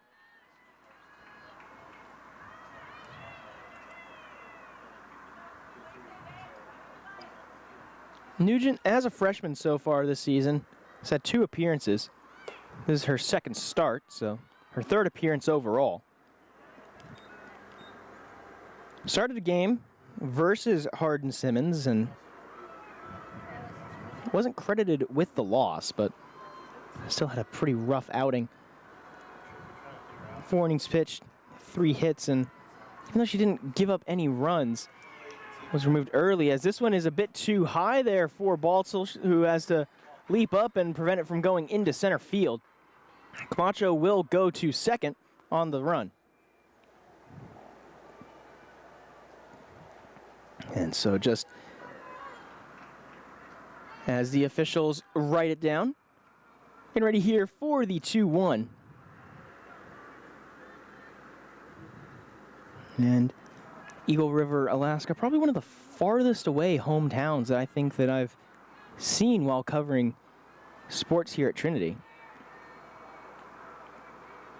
Whenever I was covering a winter basketball tournament, I believe that Luther had a few players from abroad from Australia, I believe. And so those would probably have to be the farthest that I've ever seen, but this is probably the farthest within the United States that I've seen. And also fairly regular opponents that we've seen because, of course, Trinity and McMurry, even though they are in 2 separate conferences, that's going to be a 5-pitch walk. Despite being in 2 separate conferences, these 2 conferences do play each other a lot, not just in softball and baseball, but also in other sports as well. We're getting a stoppage of play here. Not entirely sure what it's for. It was initiated by the Trinity dugout.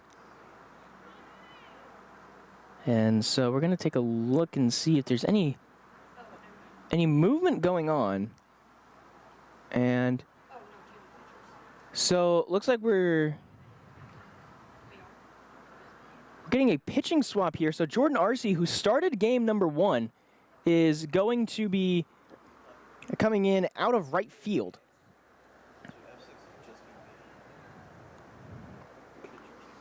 And so going into right field to replace her, looks like it's going to be number 33.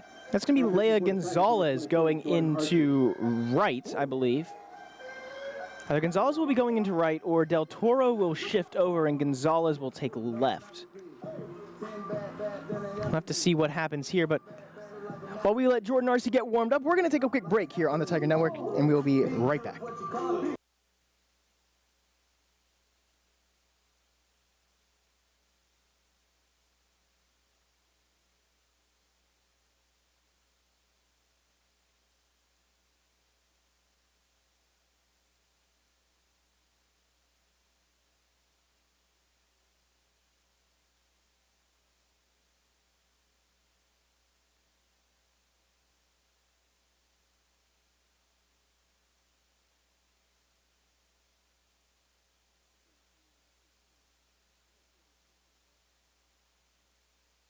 Welcome back, everybody, to Trinity University as we get ready for the first pitch of the second day of action, or second game of the day for Jordan Arce. Arce started game number 1, was taken out very early on, as this one is going to be a bunt laid down. Arce throw over to first, ball gets away, runner's going to score, runner moves up to third, and so now this game is all tied up at 1 apiece. So, looking at the shift, Leah Gonzalez has now moved in to replace Heather Nugent, and so Arce will remain as Trinity's number 4 hole batter. And so just all the little details that you got to get worked out whenever you do a pitching change. So now runners on the corners for Arce with Barton up to bat. This one is foul. Or apologies, not Barton. Herrera, number 26, Elena Herrera, the freshman out of Temple, Texas, playing third base here today, is going to be the batter right here, getting ready for the 0-1. Talking with her coach. Arce sending the ball back. She doesn't quite like the scuffs on it.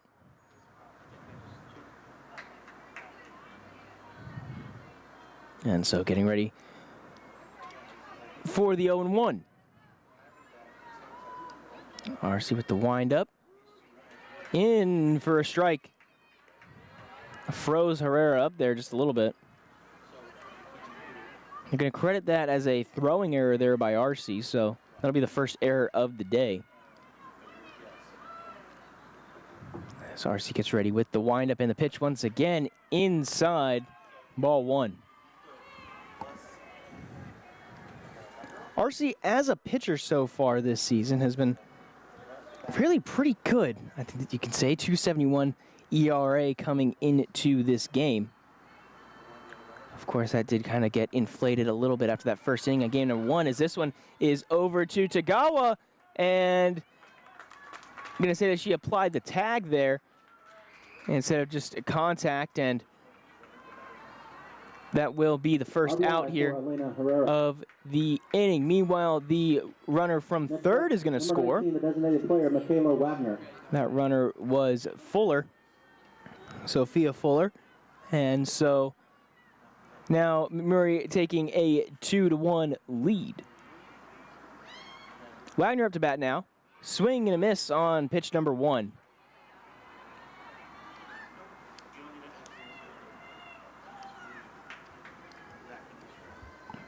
Wagner, the sophomore out of San Angelo, Texas, the designated player for this game, has not had an at-bat so far this season or over her time at McMurray. So this is the first time that we're getting to look at her in a live game situation.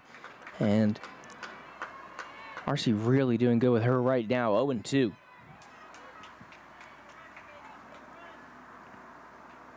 Again, McMurray leading 2-1 here over Trinity University. And we'll see what RC dials up here on Wagner. Coming into this one, checks the wrist strap and now gets ready for the delivery. Bit too high. Williams thought that she might have lost it there for a second, spun around really quickly to see if she did. But instead, hangs on to it. And now getting ready for the 1-2. RC again checking her wrist strap, just making sure that she knows which pitch she wants to go to here. And the delivery, swing and a miss, strike number 3. And so there goes the second out of the inning. Jordan RC came into this weekend series leading the NCAA in strikeouts over the course of the season. NCAA Division III, that is, and had 6 in the game last night. Or games last night, I should say. Pitched an 8-inning game that was won in extras by Samantha Tagawa, who you can see at center just to the left there of that right side foul pole. RC with the delivery. This one is hit right back up the middle. It's going to get down for a base hit. Watson's going to throw it in, and so runner will only move from first to second. And now we are. Base hit for Angelica Avila. And now we've already gone through the top of the order, as that was Avila who got the hit. And we're going to go now to the number 2 hitter, Kaylin Rodriguez, freshman out of Helotes, Texas. Playing second base here today. In her first plate appearance on the day, she had a foul flyout. This one too low for ball 1.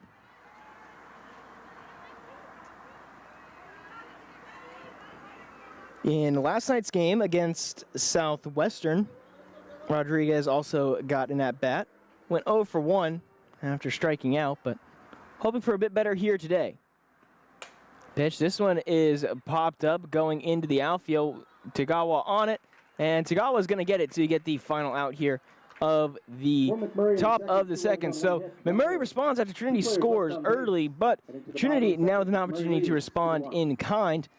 Whenever we come back here on the Trinity Tiger Network, don't go anywhere. We will be right back.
Welcome back, everybody, to the Tiger Network. My name is Caleb Reed here, as we're going to get a look here at Sydney Boudreau leading off the bottom of the second inning against Emily Gebhardt. Gebhardt, the freshman out of Vail, Arizona, getting her first career action as well. Still very early on in the season for both teams. McMurry coming into this game with a 5-0 record. Trinity coming into this game with a 5-4 record. Gebhardt gets ready to wind up in the pitch. This one is fouled out to right.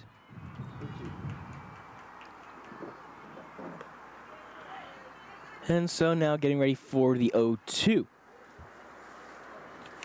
Boudreau is not typically a starter here for the Trinity Tigers. She came in during game number 1 in relief for Carson Lee over at first and had some good plate appearances there. This one down in the dirt for ball number 1, and Boudreau really impressed in her limited showings during that first game, and now gets the starting nod for this one.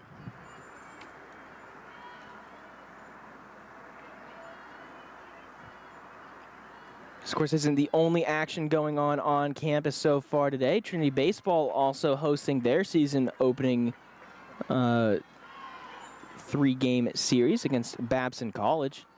They won game 1, 8-2 last night, but right now find themselves down 6-5 in the top of the 7th. Boudreau getting ready for the 2-2. Wind up in the pitch.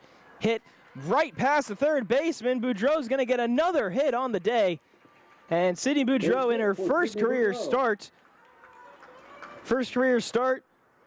And Next up, number 17, Marina. Starts it off very, very well with a hit right past the outstretched glove of the third baseman. As now we're going to get our first look of the game at Marina de la Luna, the senior out of Concord, California. Playing third base here today. Did not start game 1, but did come in relief for Peyton Bowser. And did get a RBI double as well, as that one's going to be fouled back. De La Luna also got a walk and was hit by a pitch. Actually, three Trinity players were hit by pitches throughout the game, and resulted in a little bit of chippiness as it saw the ejection of the McMurry head coach, arguing the first hit by pitch call against Sydney Watson. After that, it was Marina de la Luna and Jordan Arce who were hit whenever they were up later on in the game. De La Luna swings on this one, going out to center field. It is going to be caught out there in center field by Camacho, and that will be the first out here of the bottom of the second. Sydney Watson. So now coming up is going to be Sydney Watson, the junior out of the San Antonio, Texas area. Watson so far this season comes into this weekend series, of course, having played all 8, now 9 games, and batting .211 coming into this series. A pitch, this one is swung on and fouled off. In the earlier game, Watson went 1 for 2 with a walk and a hit by pitch. That one hit by pitch resulting in a several minute long discussion. I believe it had been about a 5-minute break between the two at-bats, as there was a officials meeting to figure out if it was a hit by pitch, and then further arguing, and then eventually an ejection. So all the things had to go with that, and it's a very long stretch, a very long game that was just a couple of minutes shy of 3 hours. Hence why this game is starting at almost 3:30, as this one is lined directly to the shortstop Gonzalez, and that will be the second out. Boudreau gets back in time. No throw was made. And so that will be the second out. Number 2, Angela Balto. As we're going to get a look at the bottom of the order here. Angela Baltzel coming up to bat, the sophomore out of Antioch, California. Playing shortstop here today, and she had a couple of good plays as well earlier on in the day. This one's a bit high and outside.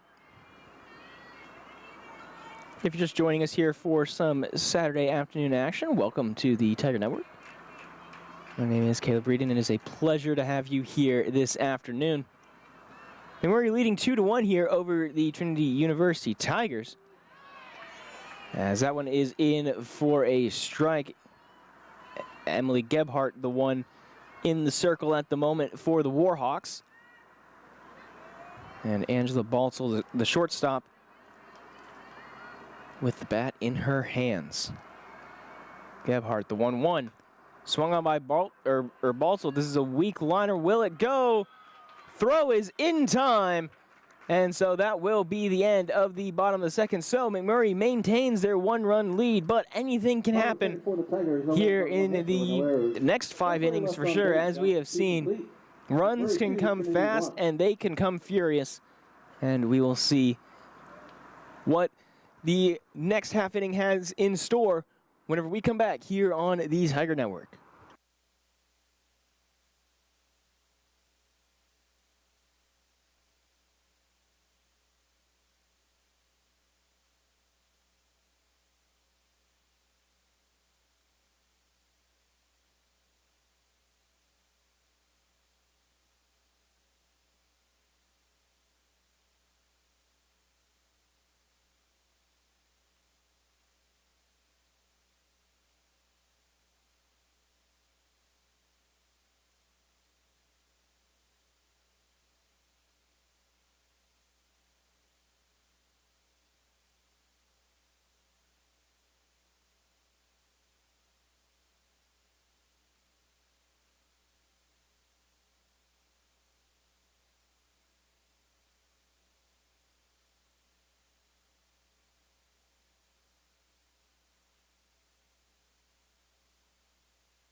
Welcome back here to Trinity University as we get ready for the top of the third inning. My name is Caleb Reed here on the Tiger Network. As this one is hit into right, it's going to drop foul.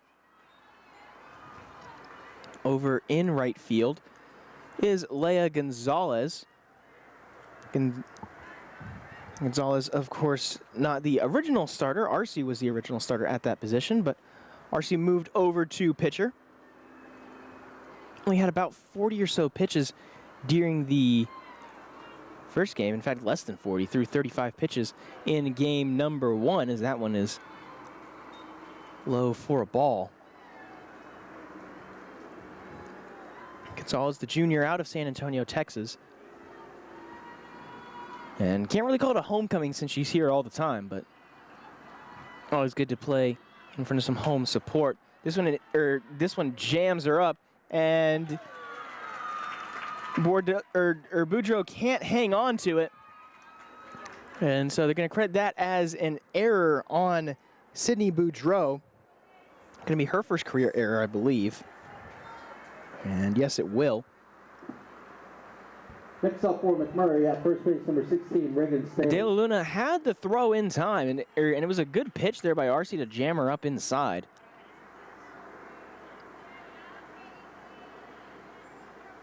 And so now see what happens here on the 0-0 pitch. All zeros on that top row. Well, now there's a 1 right next to the ball category, but 1-0 pitch coming up here for Jordan Arcee. Arcee checks her wrist. Now the windup and the delivery. In for a strike. So that'll make it 1-1 here. Your defensive formation, Del Toro in left, Watson in center, Gonzalez in right. Then De La Luna at third, Balsall at short, Tagawa at 2, and Boudreau at first base. RC with the delivery. A bit too low there for ball number 2. Being caught there by Jordan Williams at catcher and Jordan Arce at pitcher. Williams, of course, traditionally the first base player for Trinity before multiple injuries to the catcher position. RC delivers. This one is popped up and right into the glove of Angela Balsall.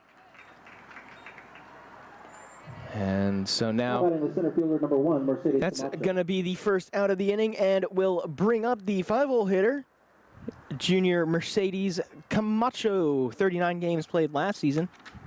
Batted 200 during that season, and in her 80 at-bats, got 16 hits. Also scored 15 runs as well. This one is a ball, just a bit off the mark.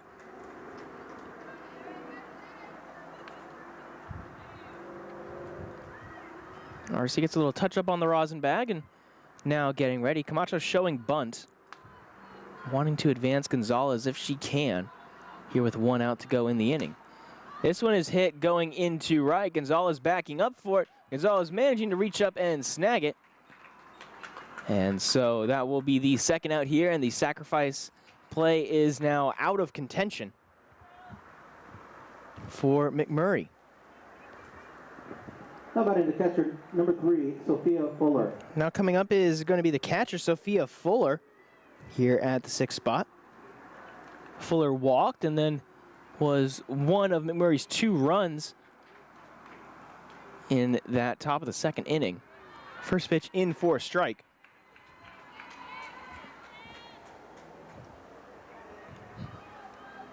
Doing a couple of practice swings here before getting ready for the 0-1.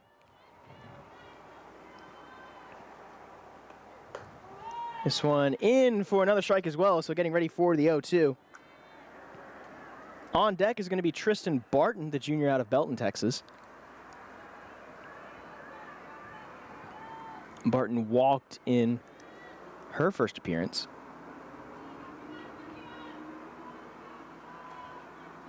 And now RC with the delivery yet again, a bit too high, so that'll be ball number 1. RC as a pitcher has been electric so far this season. Kind of struggled a little bit in the first game. Allowed those first 5 runs, but coming into this weekend series posting a 106 whip, only allowing on average 1 batter to get on base per inning. As that's outside for another ball, so make that a 2-2 count.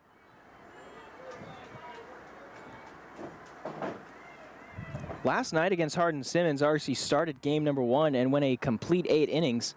Only allowed 4 hits during those 8 innings, as well as just 2 runs. Had almost as many runs allowed, had almost as many runs allowed as walks. 3 walks, 2 runs allowed. Very impressive numbers by just a sophomore out of Thousand Oaks, California. She's really developed into the starting ace, and getting ready here on the full count pitch. Fouled off. When I got to talk with Coach Wittenauer, she just said that RC was leaps and bounds ahead of where she was as a freshman last year, and she's really developing fantastically so far.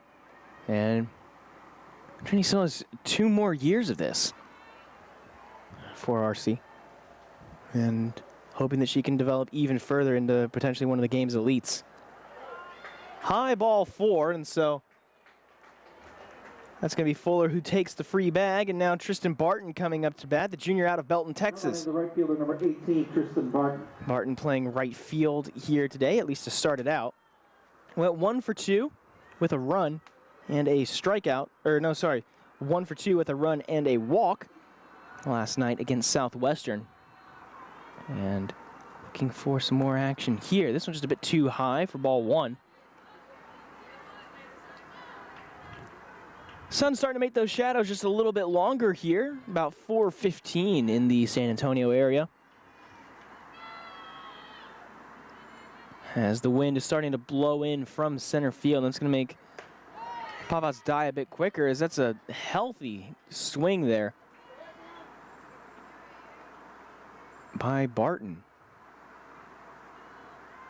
Barton reached on an error, on a throwing error, by the pitcher Nugent at the start of the game. No, sorry, by Arce at the start of the game in the second inning. As that is going to be the pitcher that gets us set up for the 2-1. 2 outs here in the top of the third. Arce just checking, seeing which one she wants, and now with the delivery. In for a strike, so now the 2-2 count coming up. All twos on top of that scoreboard. 2 balls, 2 strikes, 2 outs, 2 runners on, and 2 runs scored so far for the Warhawks.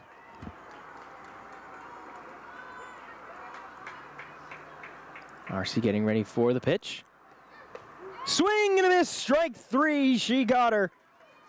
And so Jordan Arce manages to retire Barton on strikes and ends out the inning without surrendering a run.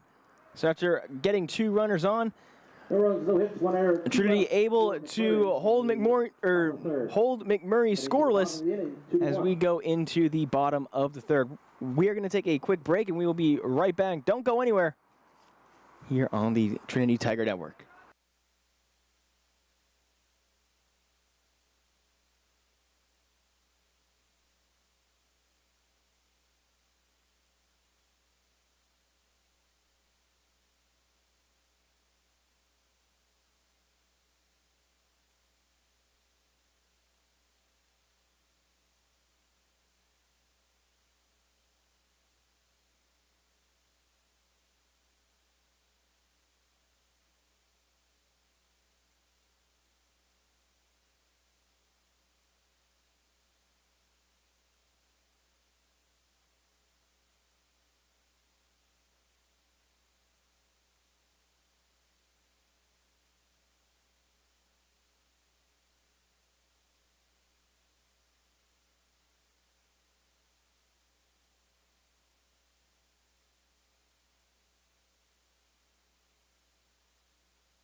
Back to the top of the order here for the Trinity University Tigers, and getting a second look here at Samantha Tagawa, who started the game off with a leadoff double in the first inning. Tagawa batting leadoff here at the 1 spot. Trinity unable to, Trinity got a run out of it, and so far that's the only run that the Tigers have been able to get across so far today. First pitch in for a strike. Tagawa, as a freshman, has been fantastic, leading the team in terms of walks. Has been really smart with her at bats, either waiting for a pitch that she wants or just not swinging at bad ones. This one a bit elevated in the zone and a deep foul ball. That one looks like it's going to roll over to the IM field as it goes down that little sloped ramp.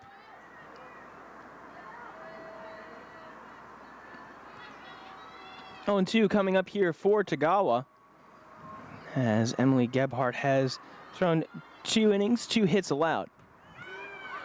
And in for a strike, she froze Tagawa.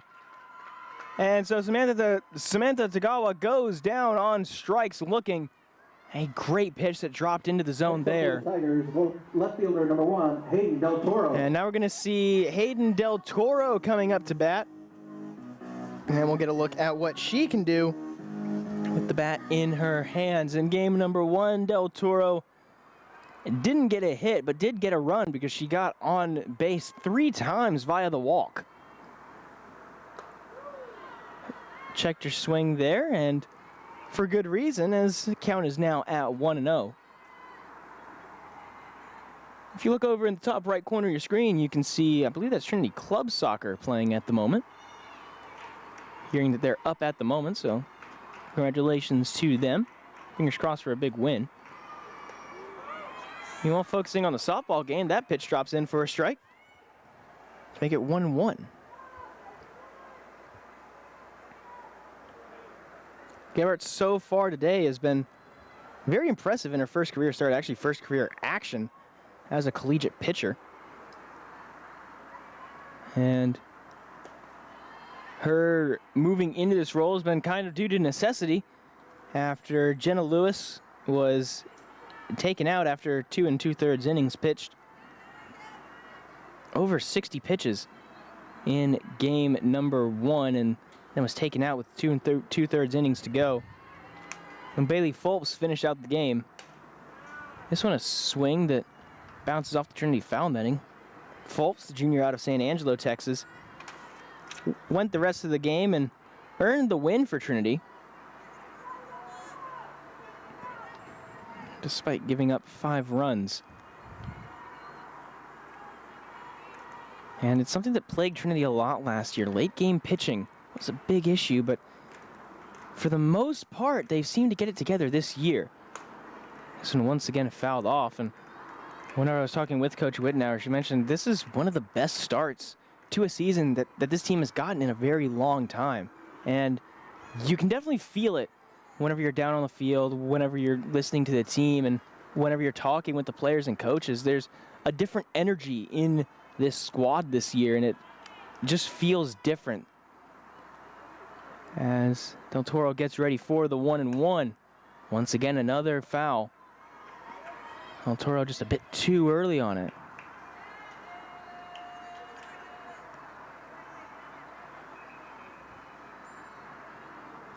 Wind picking up just a little bit here. It was pretty calm to start the day, but has since picked up here towards the end of game number 1 and towards the start of game number 2. This one once again popped up, and it's not going to hit the Mayberry Pavilion, but it's going to come pretty darn close.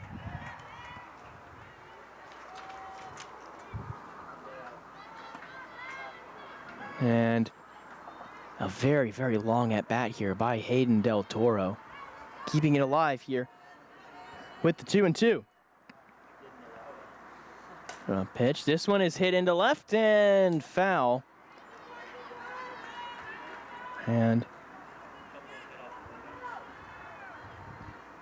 worst case scenario is you do get out, but already Del Toro has drawn a very long at-bat that has jacked up the pitch count here for Gebhardt. And as a freshman, not sure how much the McMurry coaching staff would want to risk her arm. Del Toro swings this one and another foul off. Haven't been keeping track of how long this at-bat has been going for, but it's been quite a long event so far. Of course, game number 1 also went long, about a 3-hour game there. Gebhardt gets ready with the 2-2 again. Down in the dirt, so now count moves to full at 3-2. Del Toro takes the helmet off, kind of recollects herself and gets ready. Wearing the traditional braid that we've seen her wear for the majority of her career here. I think for the entirety of her career. Gebhardt with the 3-2. And once again, fouled out to left. This one goes over the fence and into the tree. Drops down right next to the chain link fence. 4:25 local time here in San Antonio, Texas. So sunset might start becoming a bit of an issue as we get into the later stages of this game. The long shadows, the amber light, maybe throwing some issues in terms of seeing the ball. Gebhardt on 3-2. This one is hit out to left and once again fouled. This is going to be one of the longest at-bats that I've ever seen. And I know for a fact that after this game I'm going to be checking back over the specific sequence and just trying to see exactly how long it lasts for. Maybe time it, maybe get all the pitches in. This is going to be pitch number 13 here of the at-bat on the 3-2. And in for a strike, got her off speed, but what a fantastic battle by both of them. Can't really fault either of them for going down there. If you had faulted, if Del Toro had gotten a hit or a walk there, you couldn't have really blamed her. And if Del Toro got out like she did right there, you couldn't necessarily blame her either. Both of them trying their hardest to beat the other, and sometimes that's just how it goes with those little drop-in off-speed pitches. Hannah Boudreau sends this one out to right, and it's going to bounce off of the right field foul netting. That right field foul area was kind of a little bit dangerous earlier on in the game for one of the McMurry defenders, Aliyah Taguma, who is not in for this game. Dove after a foul ball and came up pretty shaken, but stayed in for the rest of the game. Had a couple of offensive plays as well and didn't seem to let it affect her too much. Swing and a miss there by Boudreau. As now Gebhardt gets ahead of her here, 0-2. 0-2 with 2 outs, and just looking at just looking at the pitch sequencing there. I believe that was 9 foul balls in that at-bat, as this one is sent over to short, and that will be the end of the third inning there as Boudreau grounds out. And so after an inning that is majority filled by Hayden Del Toro's at bat, we are going to go to the top of the fourth inning, where we will see the McMurry University Warhawks back in action with the bats in their hands.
Welcome back, everybody, to Trinity University here, as the Trinity Tigers get ready to pitch this one over to the McMurry University Warhawks.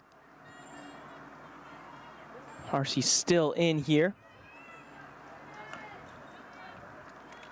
as we've had a substitution at the catcher position.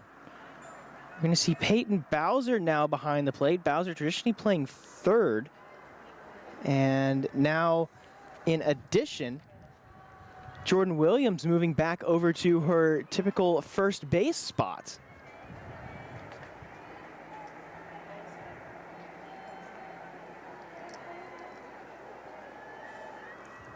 So interesting to see some defensive shifts here.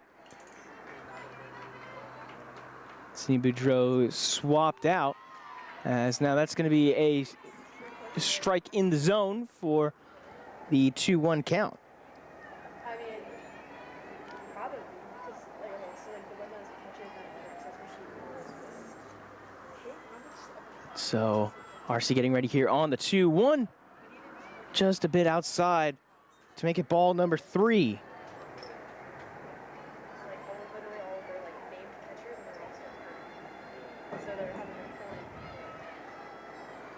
a Just moving everything over here on my little stat sheet. This one goes right back up the middle.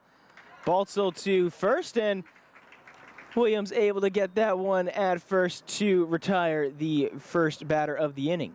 Batting second, designated player number 19, Michaela Wagner. So coming up next is going to be Michaela Wagner, the sophomore out of San Angelo, Texas, in the 9-hole spot.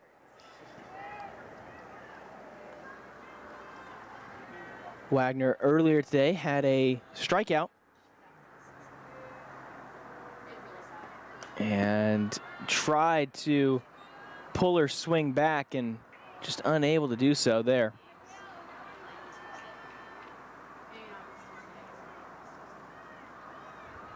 Bowser behind the plate. Peyton has not been in a ton so far this season, at least. Has played in 4 games, but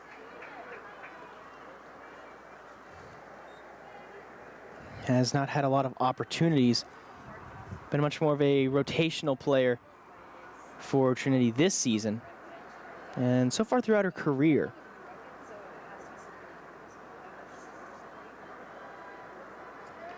25 games played over the course of her career here as a Tiger, junior out of Arvada, Colorado. As RC gets ready for the 0-2. Swing and a miss, strike number 3, she got her. And so RC going to collect strikeout number 3 of the day To the top of the order against for the these Warhawks, McMurray outfielder University number 5, Warhawks. Avila. Next up to bat is going to be Angelica Abila, senior out of Lubbock, Texas, playing in left field here today. Swung on and fouled off to the left. Coming out of Friendship High School. And so getting ready for the 0-1. The delivery is just a bit too high there for strike number 2, and so it's going to be ball 1. And getting ready for the 1-1.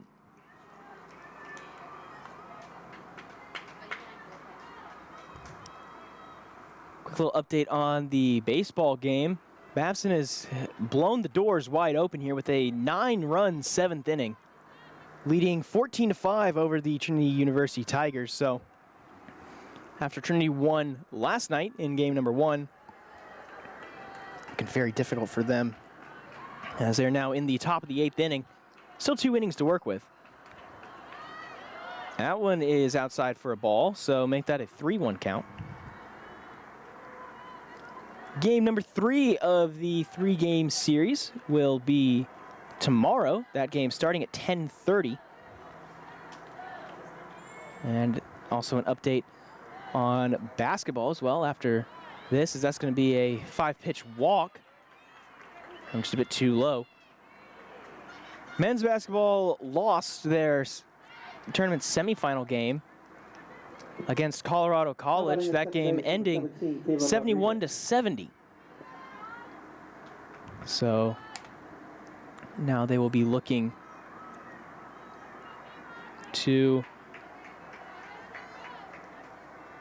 potential NCAA playoffs. Meanwhile, the Trinity women, they play in about a half an hour against Schreiner University. Again, that game over at Centenary in Shreveport, Louisiana. That game starting at 5 p.m. RC with the delivery, fouled off.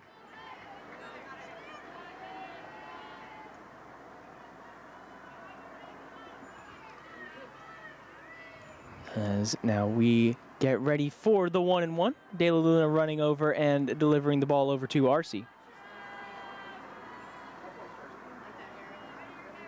Marcy with the windup and the delivery. This one swung on, going into the outfield. This could be dangerous, and it gets past the right fielder. Watson over to get it, throw in, not going to be in time. And so another run will score. Actually, looks like 2 runs score there. No, sorry, 1 run scores, my bad. Lost track of the runners there as McMurry extends it now to a 2-1 lead. Now batting the shortstop, number 20. It was Abila, the one who ran it around. And that will be an RBI double for Rodriguez. Rodriguez getting that one on a stand-up double. Ball gets away there from Bowser, but Rodriguez elects not to run it out. Gonzalez so far 1 for 2 on the day. Samantha Gonzalez, the freshman shortstop out of Hamlin, Texas, the Pied Piper.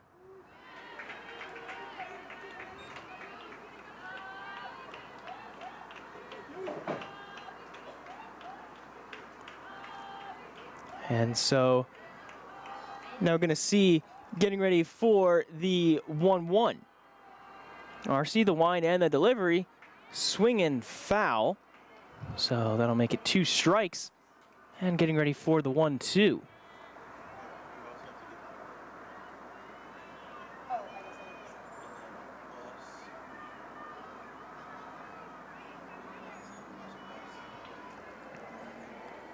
Gonzalez in her first at bat got a single. This one's popped up back into the foul netting.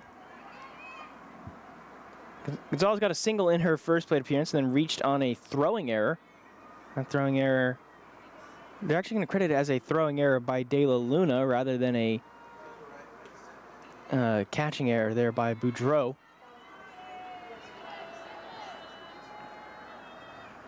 And so now the delivery, just a bit too high for ball number 2. So all 2s on that top row of the scoreboard. 2 balls, 2 strikes, and 2 outs. And now Trinity trailing by 2.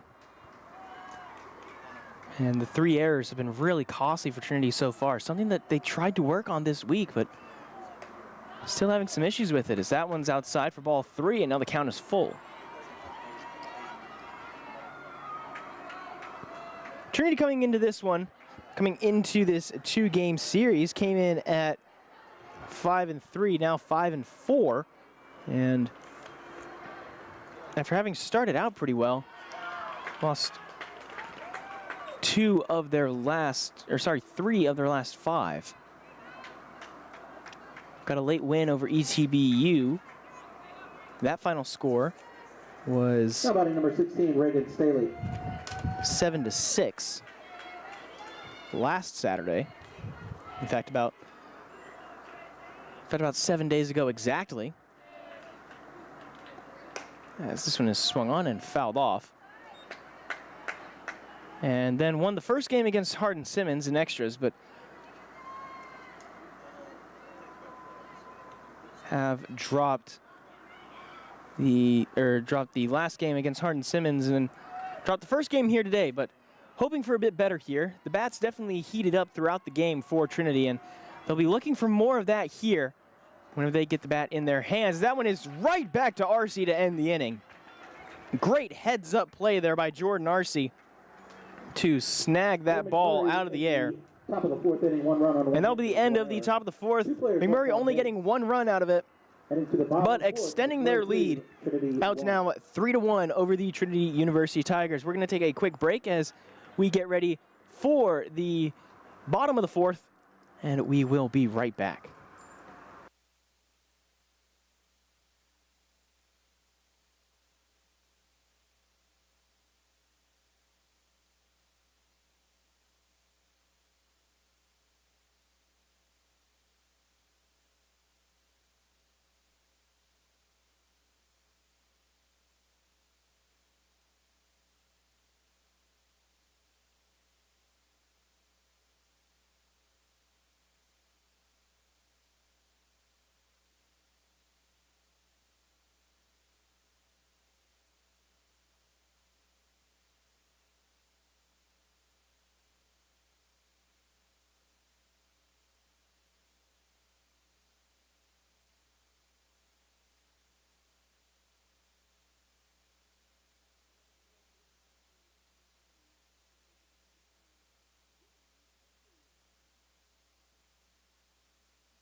Welcome back, everybody, to Tiger Network and Trinity University. My name is Caleb Reed, and we're getting a look here at Jordan Arce,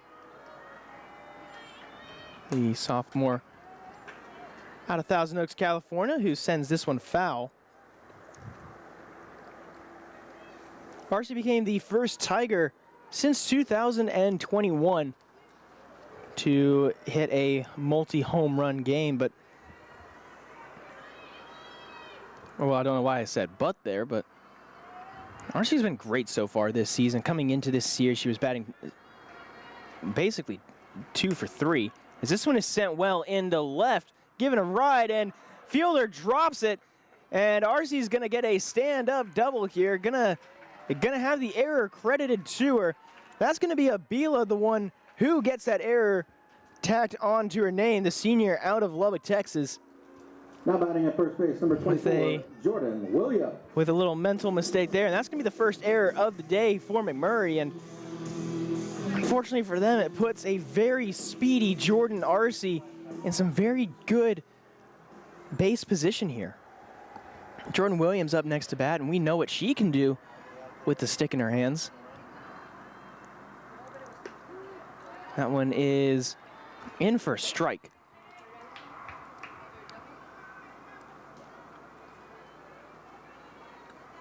Gorgeous day out here in San Antonio, Texas. Much different from last Saturday, whenever the weather was pretty cold, and I mean, you know, cold being relative here. It was in the mid-40s, low 50s, basically all day. I think that it got up into the 50s in the final couple innings of that game, but the weather definitely affecting everybody on the team, particularly some of the younger players who hadn't played in conditions like that before. As this one is sent over to second, and that'll be the first out here of the inning on the sac ground out. As Arce moves up 60 feet to go to third, and will now be just 60 feet away from scoring, not the tying run, but Next up for the Tigers, the catcher, number 21. but from closing that gap just a little bit. Emily Gebhardt's still in this game as the pitcher. She's gone 3 1/3 innings so far, 2 hits allowed, and 1 run with 1 earned run. That pitch outside for a ball.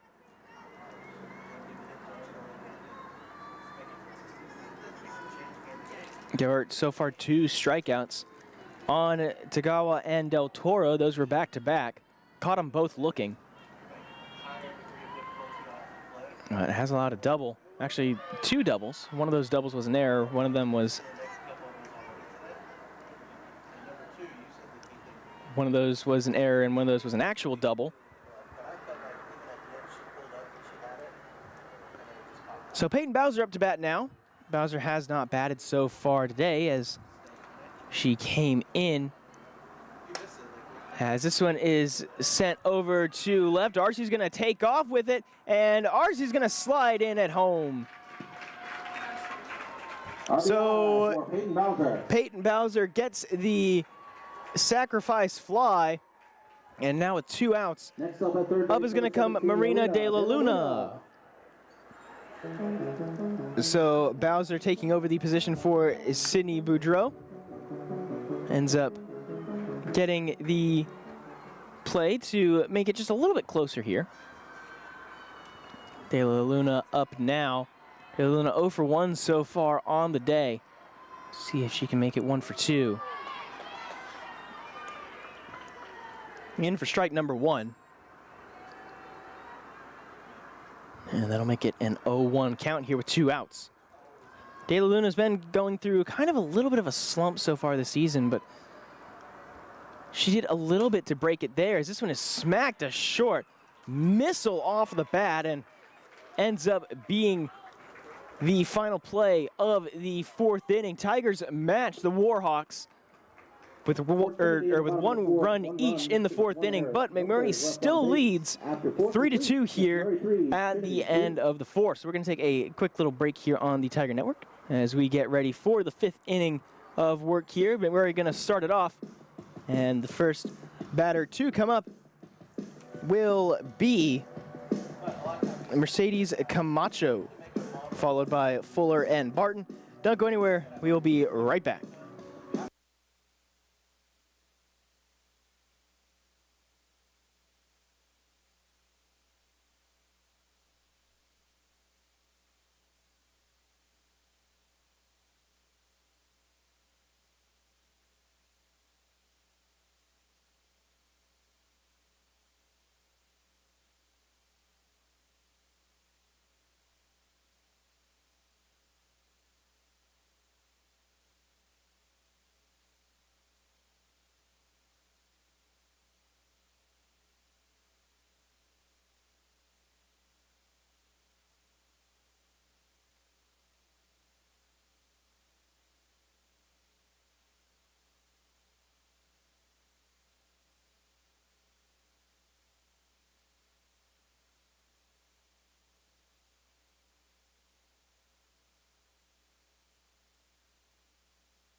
Welcome back, everybody, to the Trinity Tiger Network. My name is Caleb Reed. As we get a look at Mercedes Camacho. First pitch is a bit too high there for her, and that'll make it ball one. RC came in relief for Heather Nugent. So far, doing well for herself with 3 innings pitched. Just 2 hits allowed as that one shoots off the foul netting.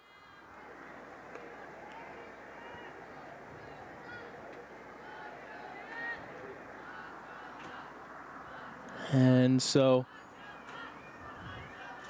RC getting ready for the 1-1. Camacho 0 for 1 so far, walked in the second.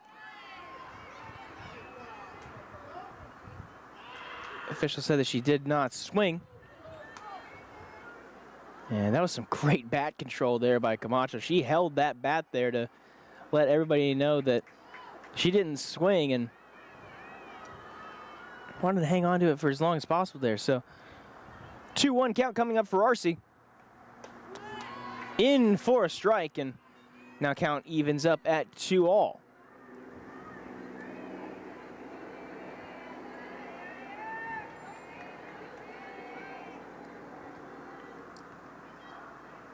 So far, RC been doing very well for herself in the circle.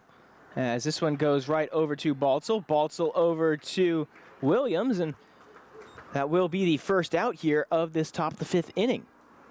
McMurry leading 3-2 at the moment. 3 hits by the Warhawks, 2 by the Tigers. And an error for McMurray, 3 of them for Trinity. And in a low-scoring game like this, those can be killer. The delivery, this one is swung on, going out over to right. Not going to get there in time as Gonzalez bounces off the chain link fencing there. Ball gets sent back over. And now we've got 2 balls in play. Can't have that, so Peyton Bowser going to hand that one back over to the official.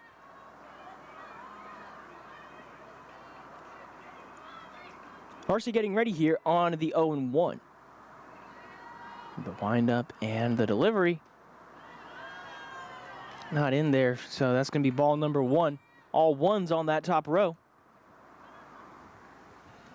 which I'm not sure that you can see from the position just due to the glare and due to the distance. RC with the windup and the delivery. A bit too low there for ball number 2. Sun's starting to go down here.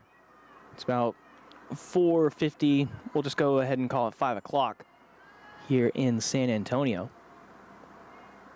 Game number 1 ran about an hour long, and big reason why we started this game so late is this one is popped up going into left center. Watson is there for it, and Watson will pick it up for the second out. of the inning. The right fielder, number 18, Tristan Barton. Coming up next is going to be Tristan Barton, the junior out of Belton, Texas. Barton's played 2 games so far this season, batting .333, and went 1 for 2 last night at Southwestern. Also had a walk as well, so doing pretty good for her on-base percentage, OPS of 0.93. First pitch in for a ball.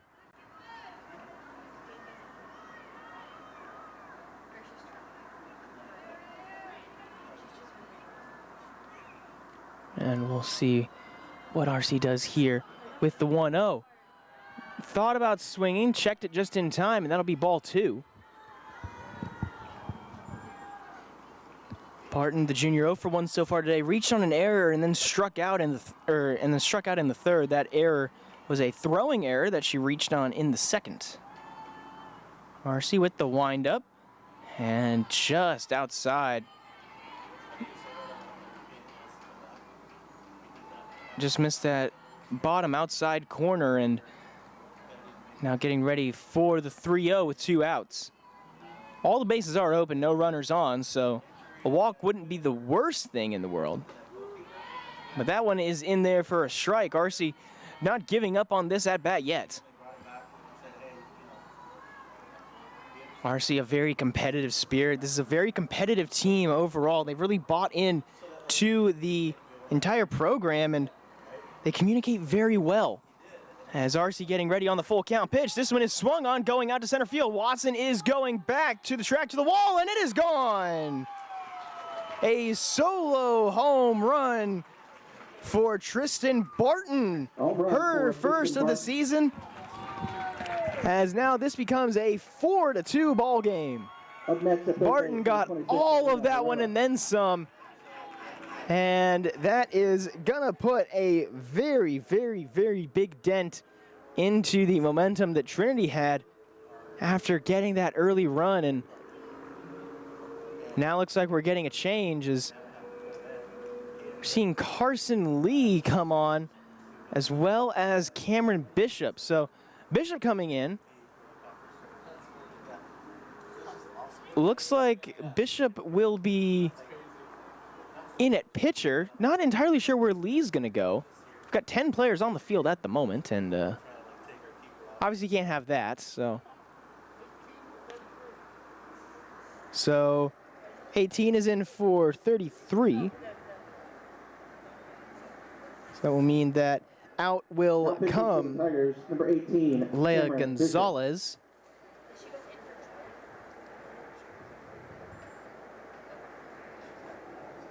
And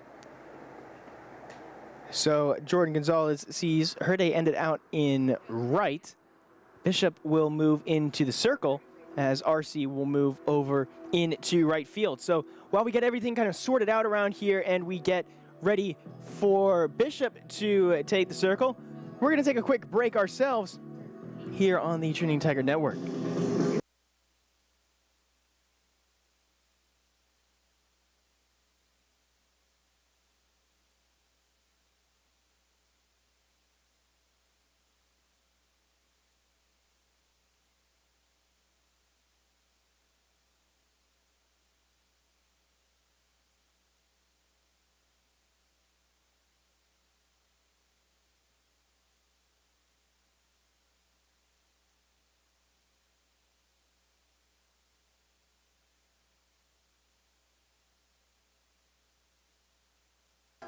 Welcome back, everybody, to Trinity University and the Trinity Tiger Network. My name is Caleb Reed, and it is a pleasure to be here with you all. Carson Lee is not coming back in. She was just out there running out some note cards to the rest of the team, getting the strategy cards ready and all that. And so Cameron Bishop is now going to be coming into the game at pitcher. The freshman out of Austin, Texas, came in relief earlier on today in game number 1, but so far this season, one of the best pitchers on the team in terms of ERA, actually the best pitcher in terms of ERA coming into this series. Coming in with a 2.50 ERA, 1.14 whip, just a little bit above Jordan Arcee's 1.06. And here on the 1-0, we'll see what the lefty can do. Just a bit too low there for ball number 2. Needing to get a bit warmed up. Of course, a very warm day here in San Antonio. Kind of a bit strange to be saying that it's, almost 80 degrees here in the end of February as Bishop stretches out to make that play. Incredible grab to end the inning. And that will do it here for the top of the 5th. So the only run being a solo home run shot by Tristan Barton. McMurry now leads. And now we will see what the Trinity Bats are able to do whenever we come back.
Welcome back, everybody, to Trinity University, where the Tigers find themselves trailing 4-2 against the McMurry University Warhawks after a solo home run shot there by Tristan Barton, the junior out of Belton, Texas, hitting her first home run of the season as Watson smacks this one over to Gonzalez for a quick first out. Angela Baltzel going to be the next up to bat, as Baltzel, the sophomore out of Antioch, California, playing shortstop here today, has played in all 8 games so far this season. 37 career games, 283 career batting average, and whenever you're above average like that, you definitely can't complain too much about it. Ready on the 0-0 pitch. Outside for ball number 1. The pitcher here for McMurray has remained the same the entire game. Emily Gebhardt has thrown 4 1/3 innings of work, only allowed 2 hits, but 2 runs have scored. One of those were earned, another came off of an error. The run itself didn't come off of the error, but the runner got on base due to the error, and so that's why that run was not earned. Baltzel so far today 0 for 1, grounded out in the bottom of the 2nd. Gebhardt with the delivery. This one is swung on and right back over to the shortstop. This one is over the head of the first baseman, and that one will be ruled as out of play. And so Baltzel will take second. Gonzalez there just a bit too hard on the throw, and so she'll be credited with the throwing error. Samantha Gonzalez, the freshman out of Hamlin, Texas. So can't falter too hard for it. Of course, only a freshman. So it's 3 years to kind of work on it, and it was a difficult throw with Baltzel using that speed. Had to get the ball over there quickly and just tried to rush it just a little bit too far there for the first base, Reagan Staley, to be able to hang on to it. So and now up to bat is Samantha Tagawa. Tagawa 1 for 2 on the day so far. Hit a double in the first inning and eventually scored the only run of that first inning. The only run that, the only run that Trinity has had until the bottom of the 4th inning, just a few minutes ago. This one inside for a ball, and once again, Tagawa being very, very smart here with her pitch selection. Did go down looking on a full count, but she is very, very experienced in terms of letting these at-bats go long. This one popped up right in the middle of the field, moving over and grabbing it is Gonzalez. So the shortstop making up for the earlier mistake by getting that pop out, and that'll be the second out of this bottom of the fifth. Hayden Del Toro coming up to bat now, and once again, Del Toro went down looking last time out, and goodness, quite possibly one of the longest at-bats that I've ever seen. I think it was 13 or 14 pitches, and eventually ended in a strikeout. It was a full count, and there were, I think, 8 or 9 foul balls during that AB. First pitch in for a strike, and so that'll make it 0-1 here with 2 outs in the bottom of the fifth. Reminder that in softball, games only go to 7 innings and not 9, unless, of course, the game is tied and it goes into extras. This one smacked into left. Left fielder on the move and able to get it in time. Abila was able to get on the run and snag it. In the bottom of the fifth. No runs and so no runs will score off of the throwing error. After 5 complete. And the score now 4-2 in favor of the Warhawks after 5. We're going to take a quick break as we get ready to go into the 6th with McMurray's Michaela Wagner coming up to bat as the rotation will, or as the batting order will get reset, followed by Abila and Rodriguez. Make sure to stick around. Still got a few good innings of softball here to play at Trinity University here in San Antonio.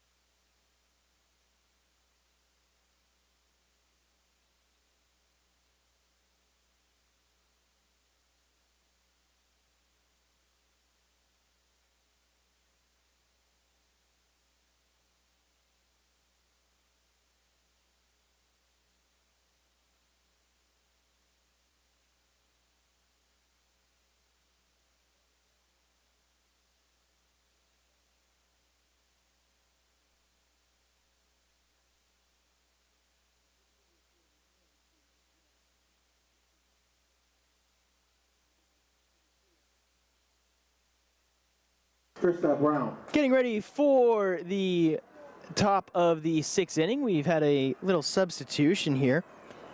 Instead of Michaela Wagner, it's going to be Trista Brown coming in.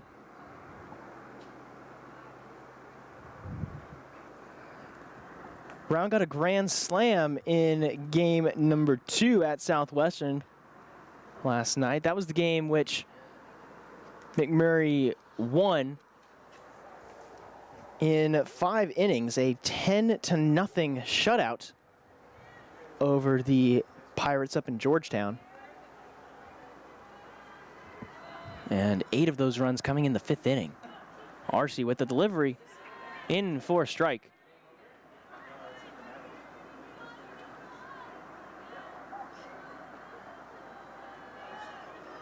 And so that'll make it 0-1 here. McMurray leads 4-2, and that's going to be another swinging strike. And just checking the, oh my goodness, what in the world?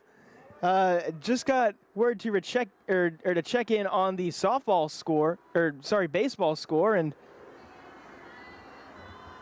Trinity leads 15-14, and with 2 outs.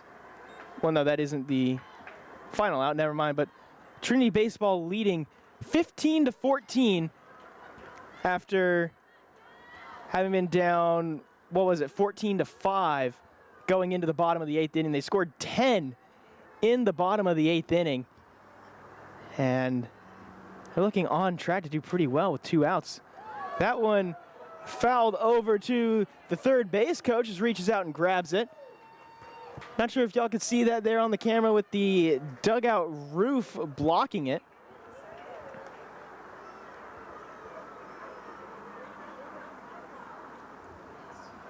So a great game being played by both Trinity teams at the moment. Trinity baseball leading. This was just a bit too far outside. Trinity softball doing a great job of competing. And yeah, that's going to be the final. Trinity baseball wins on a strikeout, so win it 15-14. I'm going to have to look back over the video of that game. That was one incredible 8th inning, but this one popped out to second and going to be the first out of the inning. So on the 2-2. Warhawks, left fielder number 5, Angelica Avila. Brown was unable to do anything there. Brown officially goes 0 for 1 to start out her day. Well, not start out her day because she did also have an appearance, actually 3 appearances in game number 1. Had a walk, a hit, and an RBI. This one in for a strike, so make it 0-1.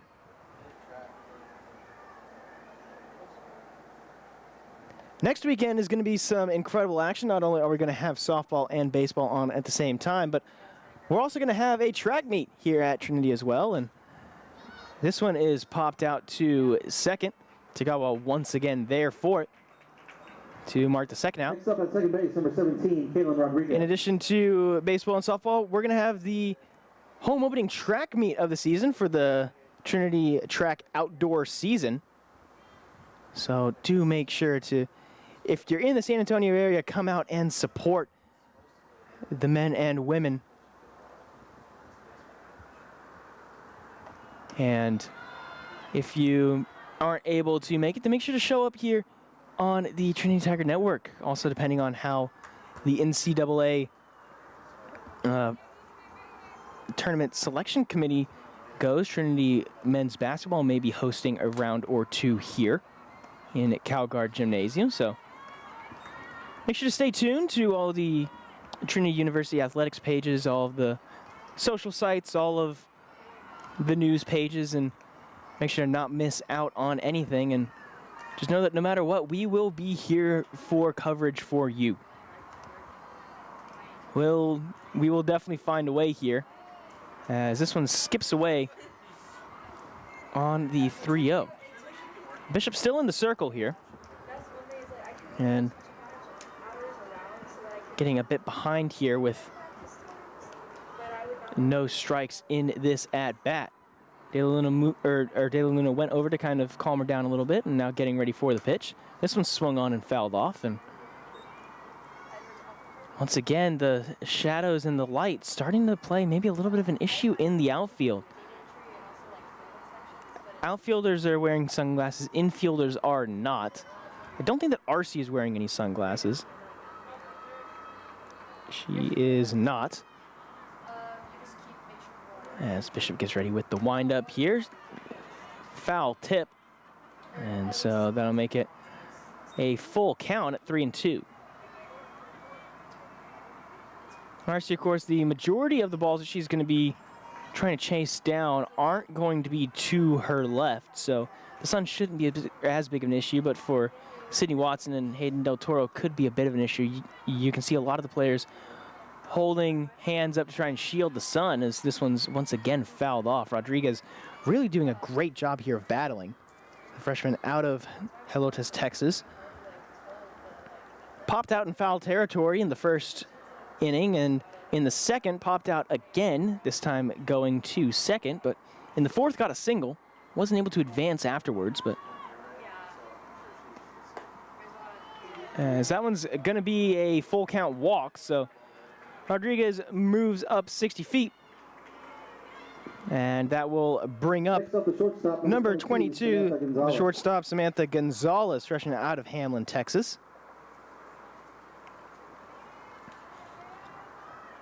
Hamlin, of course, a really, really nice town out in West Texas, just a bit north of Abilene, which is where McMurry is.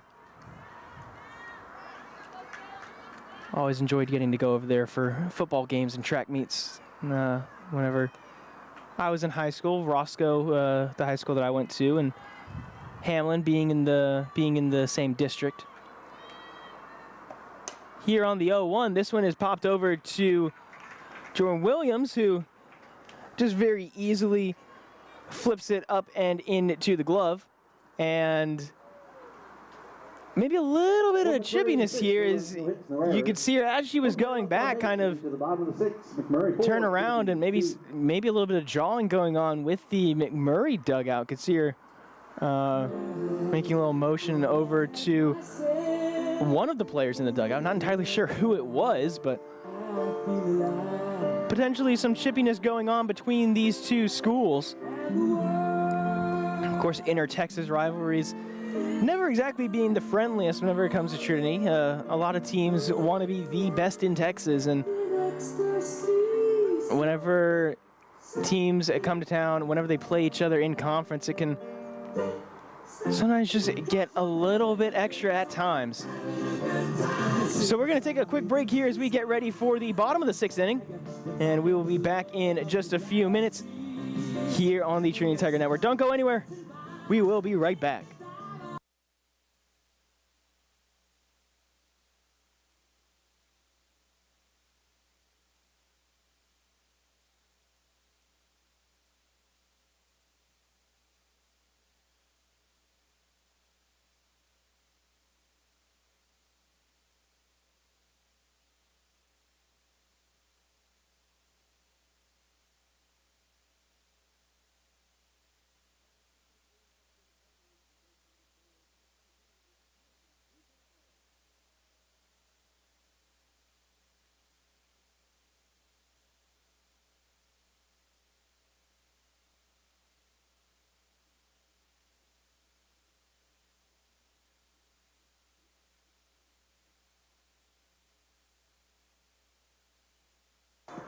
Welcome back, everybody. Leading off the bottom of the 6th inning is going to be Hannah Boudreau, freshman out of Pearland, Texas, the designated player for this game.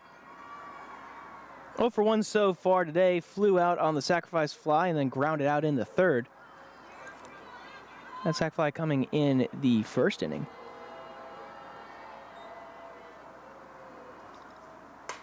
Getting ready here as this one going to be foul.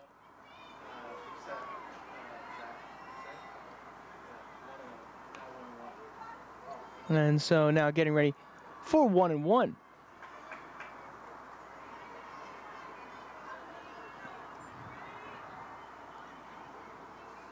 Again, it's still Gebhardt in this game. Gebhardt started the game and so far has thrown 5 complete innings, only allowed 2 hits and 2 runs, one of which were earned.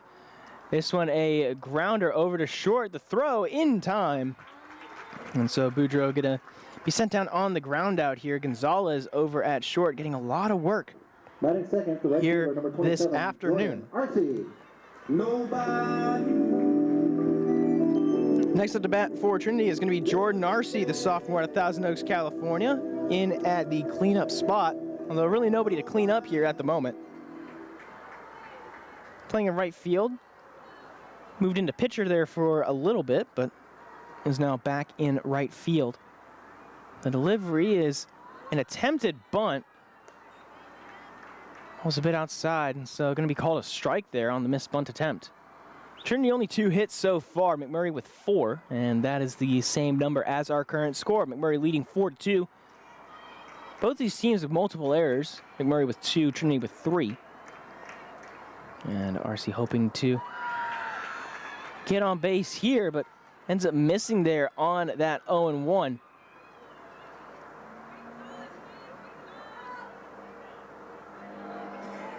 And then just trying to figure out where she wants to go here with the bat. Showing bunt, trying to figure out where the ball is going to go. It's going to go over the head of Gonzalez, and that will be a base hit for Jordan Arcee. Arcee's been great so far this season. Next up for the Tigers, batting .667 with an OPS. That is an absolutely insane 23-34 on the season, and a big part of that is due to the 2 home runs that she had against East Texas Baptist University. went 1 for 6 in the 2 games against Hardin Simmons last night. Did have a run on a hit, and that one hit was a double.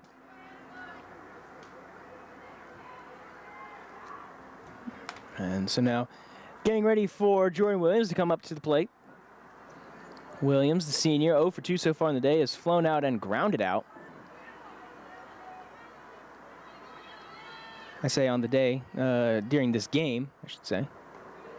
So now outside for a ball.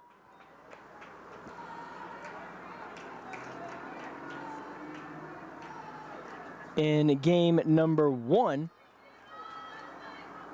Williams did okay for herself. 1 for 4 on the day with an RBI. Also walked as well and had a run for herself as well. As this one is hit into the outfield, going into left, it is caught, and having to scramble back, just barely gets there in time, is Jordan Arce. Now in a long fly out there to Abila. Looked like it would maybe drop down into the gap, but that wind not doing any favors there for Williams. Peyton Bowser. So now coming up to bat is going to be Peyton Bowser, playing at catcher, the junior out of Arvada, California. 4 games played so far this season, coming into this one. 125 batting average, 250 career average for her in her 25 games played. This one in for a strike. Strike 1, make it 0-1.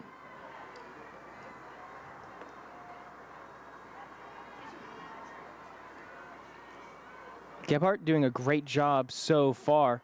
5 2/3 innings pitched, and a great first start here for the freshman.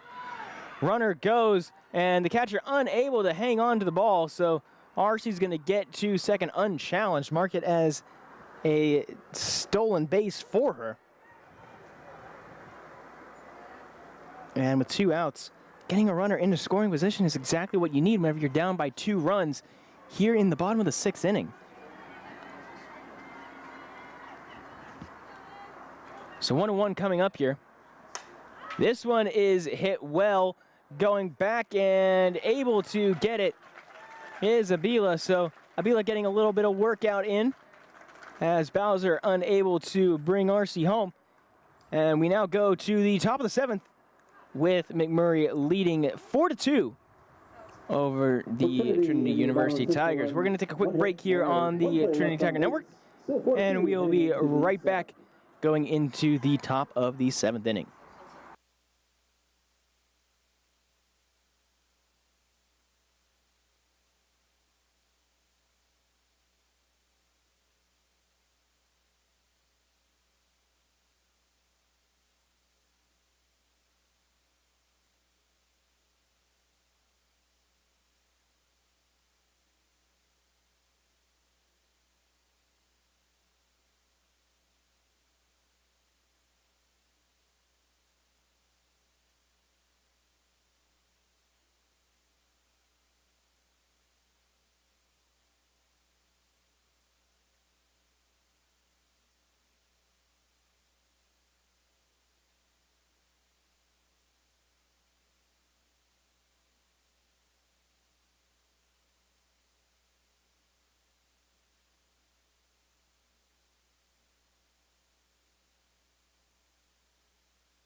Welcome back, everybody, to the Trinity Tiger Network. My name is Caleb Breed, here with you for potentially the final inning of this game between the Trinity University Tigers and the McMurry University Warhawks.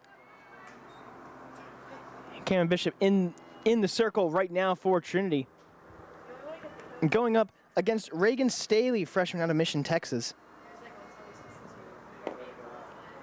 1-0 count coming up for Staley. This one fouled off and back. Congratulations to the men's baseball team for winning in a massive, massive comeback. 14-5, the final 14-15 victory over Babson College in that one. And Trinity softball hoping for a comeback just like that. They need to keep McMurry off the boards, and this is started with the pop out here. Del Toro with a great play on the run.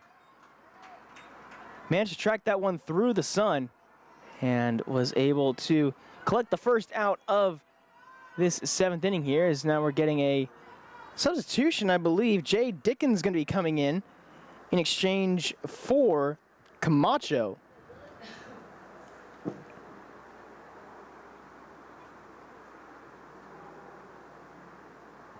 Seeing that number 8 there on the back of the jersey.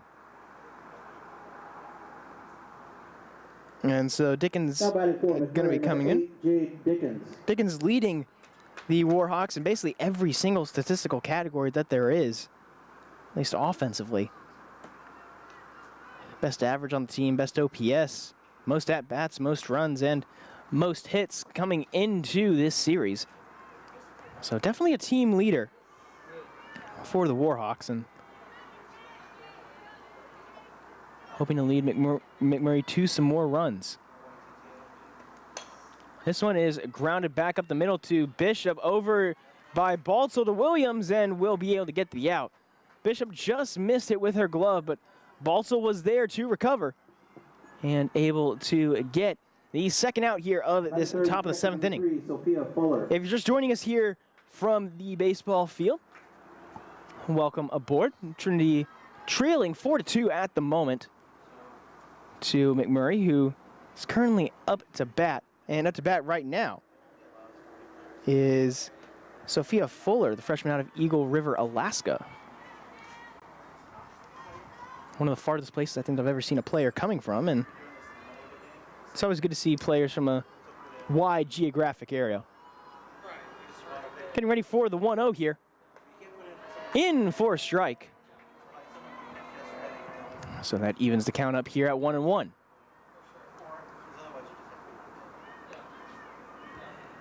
Bishop has pitched 2 full innings of work so far, and has done a great job of limiting runs. As this one is in for a strike as well, make it 1-2.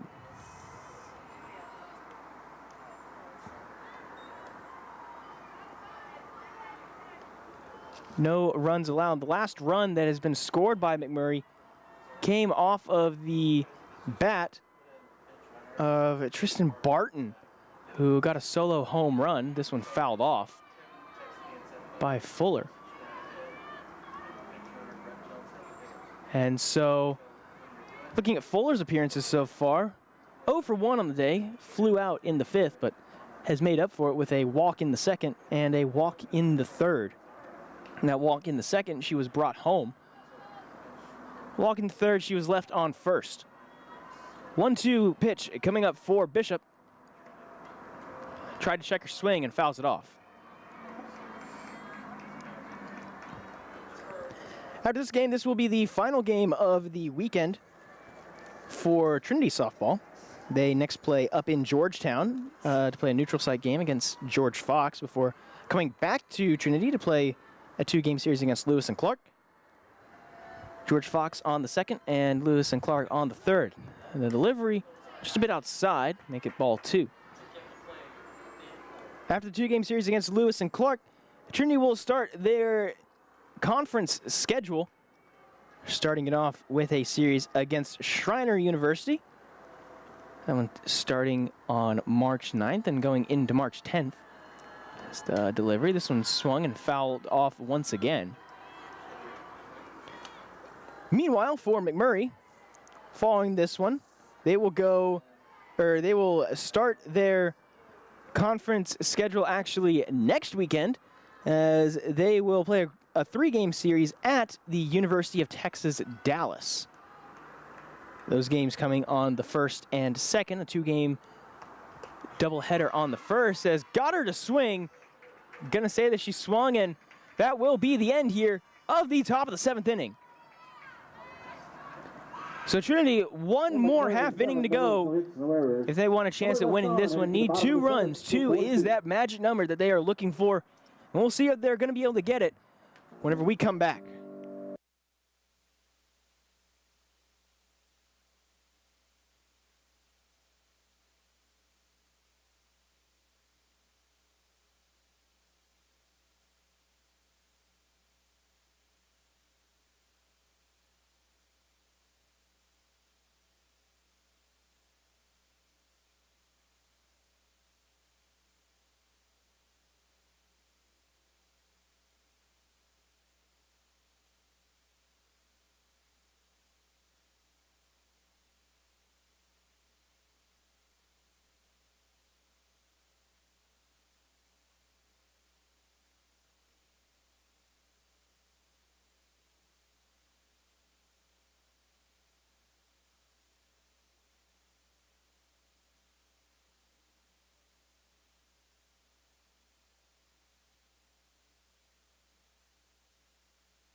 Welcome back, everybody, to the bottom of the 7th inning. Trinity down 4-2 at the moment, but if one woman can change it, we know that Marina De La Luna has the power in her bat to do just that. Coming up to lead off this bottom of the 7th. First pitch in for a strike, and you can see the sunset really starting to have an effect on some of these players here. As sunset's starting to go down is very, very difficult here for particularly the outfielders and those on the left side of the field. This one a bit too far outside of the zone. Make it ball number 1, and you can see on your screen all the shadows really kind of everywhere scattered throughout the field, and it kind of creates a sort of natural camouflage pattern here. Gebhardt started the game for McMurry and has gone all 6 innings so far, as this one is hit well into right, and going over to grab it is Barton. So first out dispatched for McMurry University. Center fielder number 10, Sydney Watson. Coming up next in the 8-hole spot and second overall in the inning is going to be Sydney Watson. Watson 0 for 2 today, has lined out to short in both of her appearances so far. Lined out in the 2nd and lined out in the 5th. So Gebhardt dials up here on the 0-0. This one is swung on, going out to left field, and Abila gets it to make it 2 outs here, and McMurray getting ever so close to the series sweep up here in San Antonio, and an overall weekend sweep after they won their first game at Southwestern. And then absolutely blew out the Pirates in game number 2, that first one being a 3-0 win, second game being a 10-0 win in 5. This pitch in the zone for Angela Baltzel, who comes in this one 0 for 2, reached on a throwing error in the 5th and grounded out to short in the 2nd. Baltzel so far just trying to get on base. This one way outside, and Gebhardt immediately saying, hey, my bad, sorry about that. Ball slipped in the middle of her throw and ends up being a free ball for Angela Baltzel. 1-1 coming up. This one is going to be fouled back and end up in the crowd.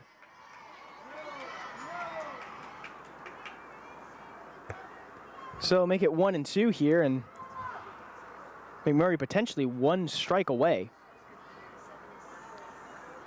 And in this situation, you know the Baltzel is going to be swinging. She has the speed to turn what could be a routine grounder into potentially a infield base hit, and she'll be wanting to do that here. She'll be going as soon as that ball leaves the bat. Actually, never mind. She's just going to get hit by the pitch as it goes a bit too far inside. And game number 1 saw 3 hit by pitches. Tigers at second base. Number 13, Samantha Tagawa. And so far today, that's also going to be the 3rd hit by pitch. No, sorry, the 2nd hit by pitch. And so now we're going to see Samantha Tagawa coming back up to bat. Got a leadoff double to start the game, and then struck out looking in the 3rd, and that one was on a full count. And then in the 5th, ended up popping out. So she'll be hoping to have some magic here. And we may be getting some more conversation here. David McNally got ejected in game number 1. The manager for this McMurray team got ejected in game number 1 for arguing about a hit by pitch call. And looked like he was kind of talking over with the same home plate umpire again. This one a bit too low there for Samantha Tagawa, as it ends up being ball 1. Tagawa had the walk-off single in game number 1 last night against Hardin Simmons. This one in for a strike to make it strike 1.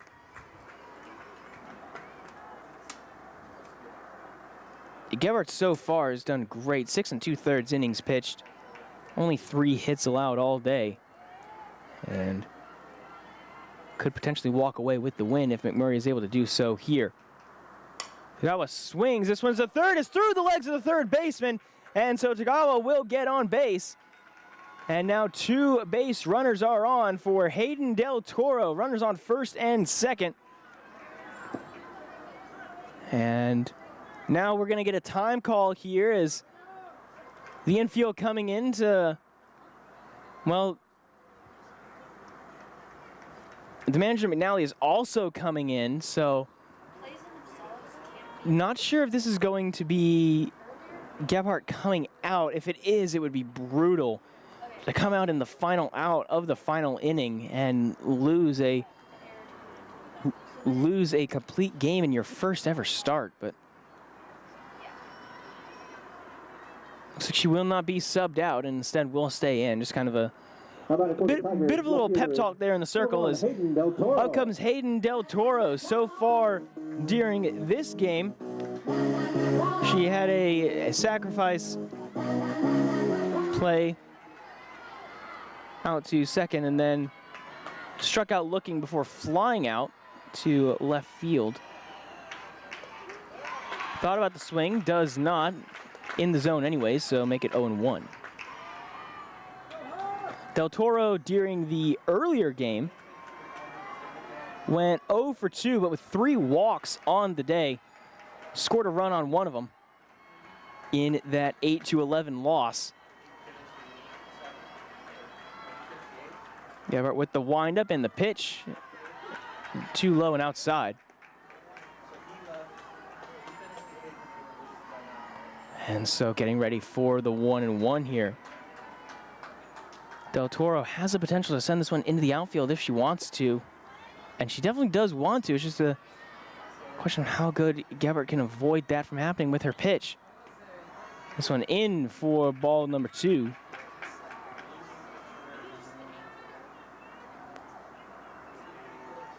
And so the 2-1 coming up, a very, very close game here. And with 2 runners on, a big crack of the bat could send these runners flying.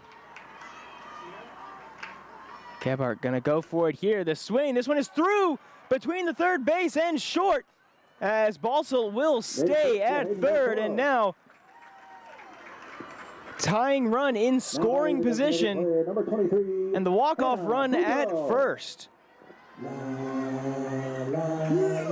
Hannah Boudreau coming up to bat now as we've got another circle meeting here, this time just between Gebhardt and the catcher Fuller.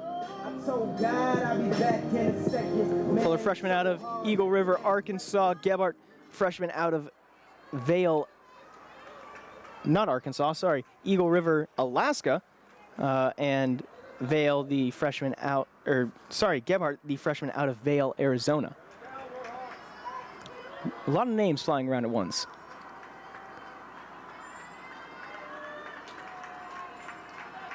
And so we are going to see Hannah Boudreau up to bat. Boudreau getting ready. This one down low for ball number 1.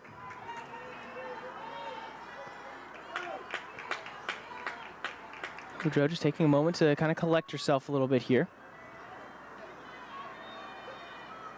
And get ready for the 1-0.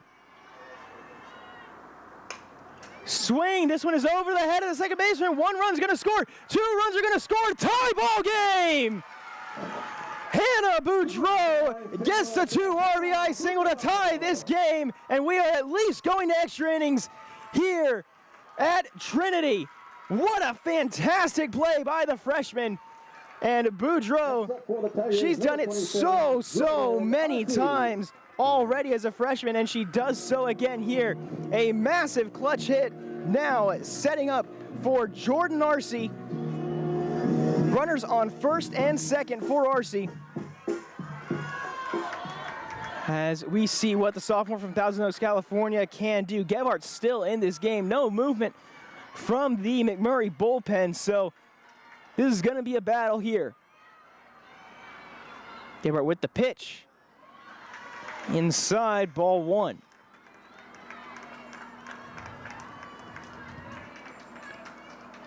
The Trinity dugout, Trinity crowd has just become electric right now.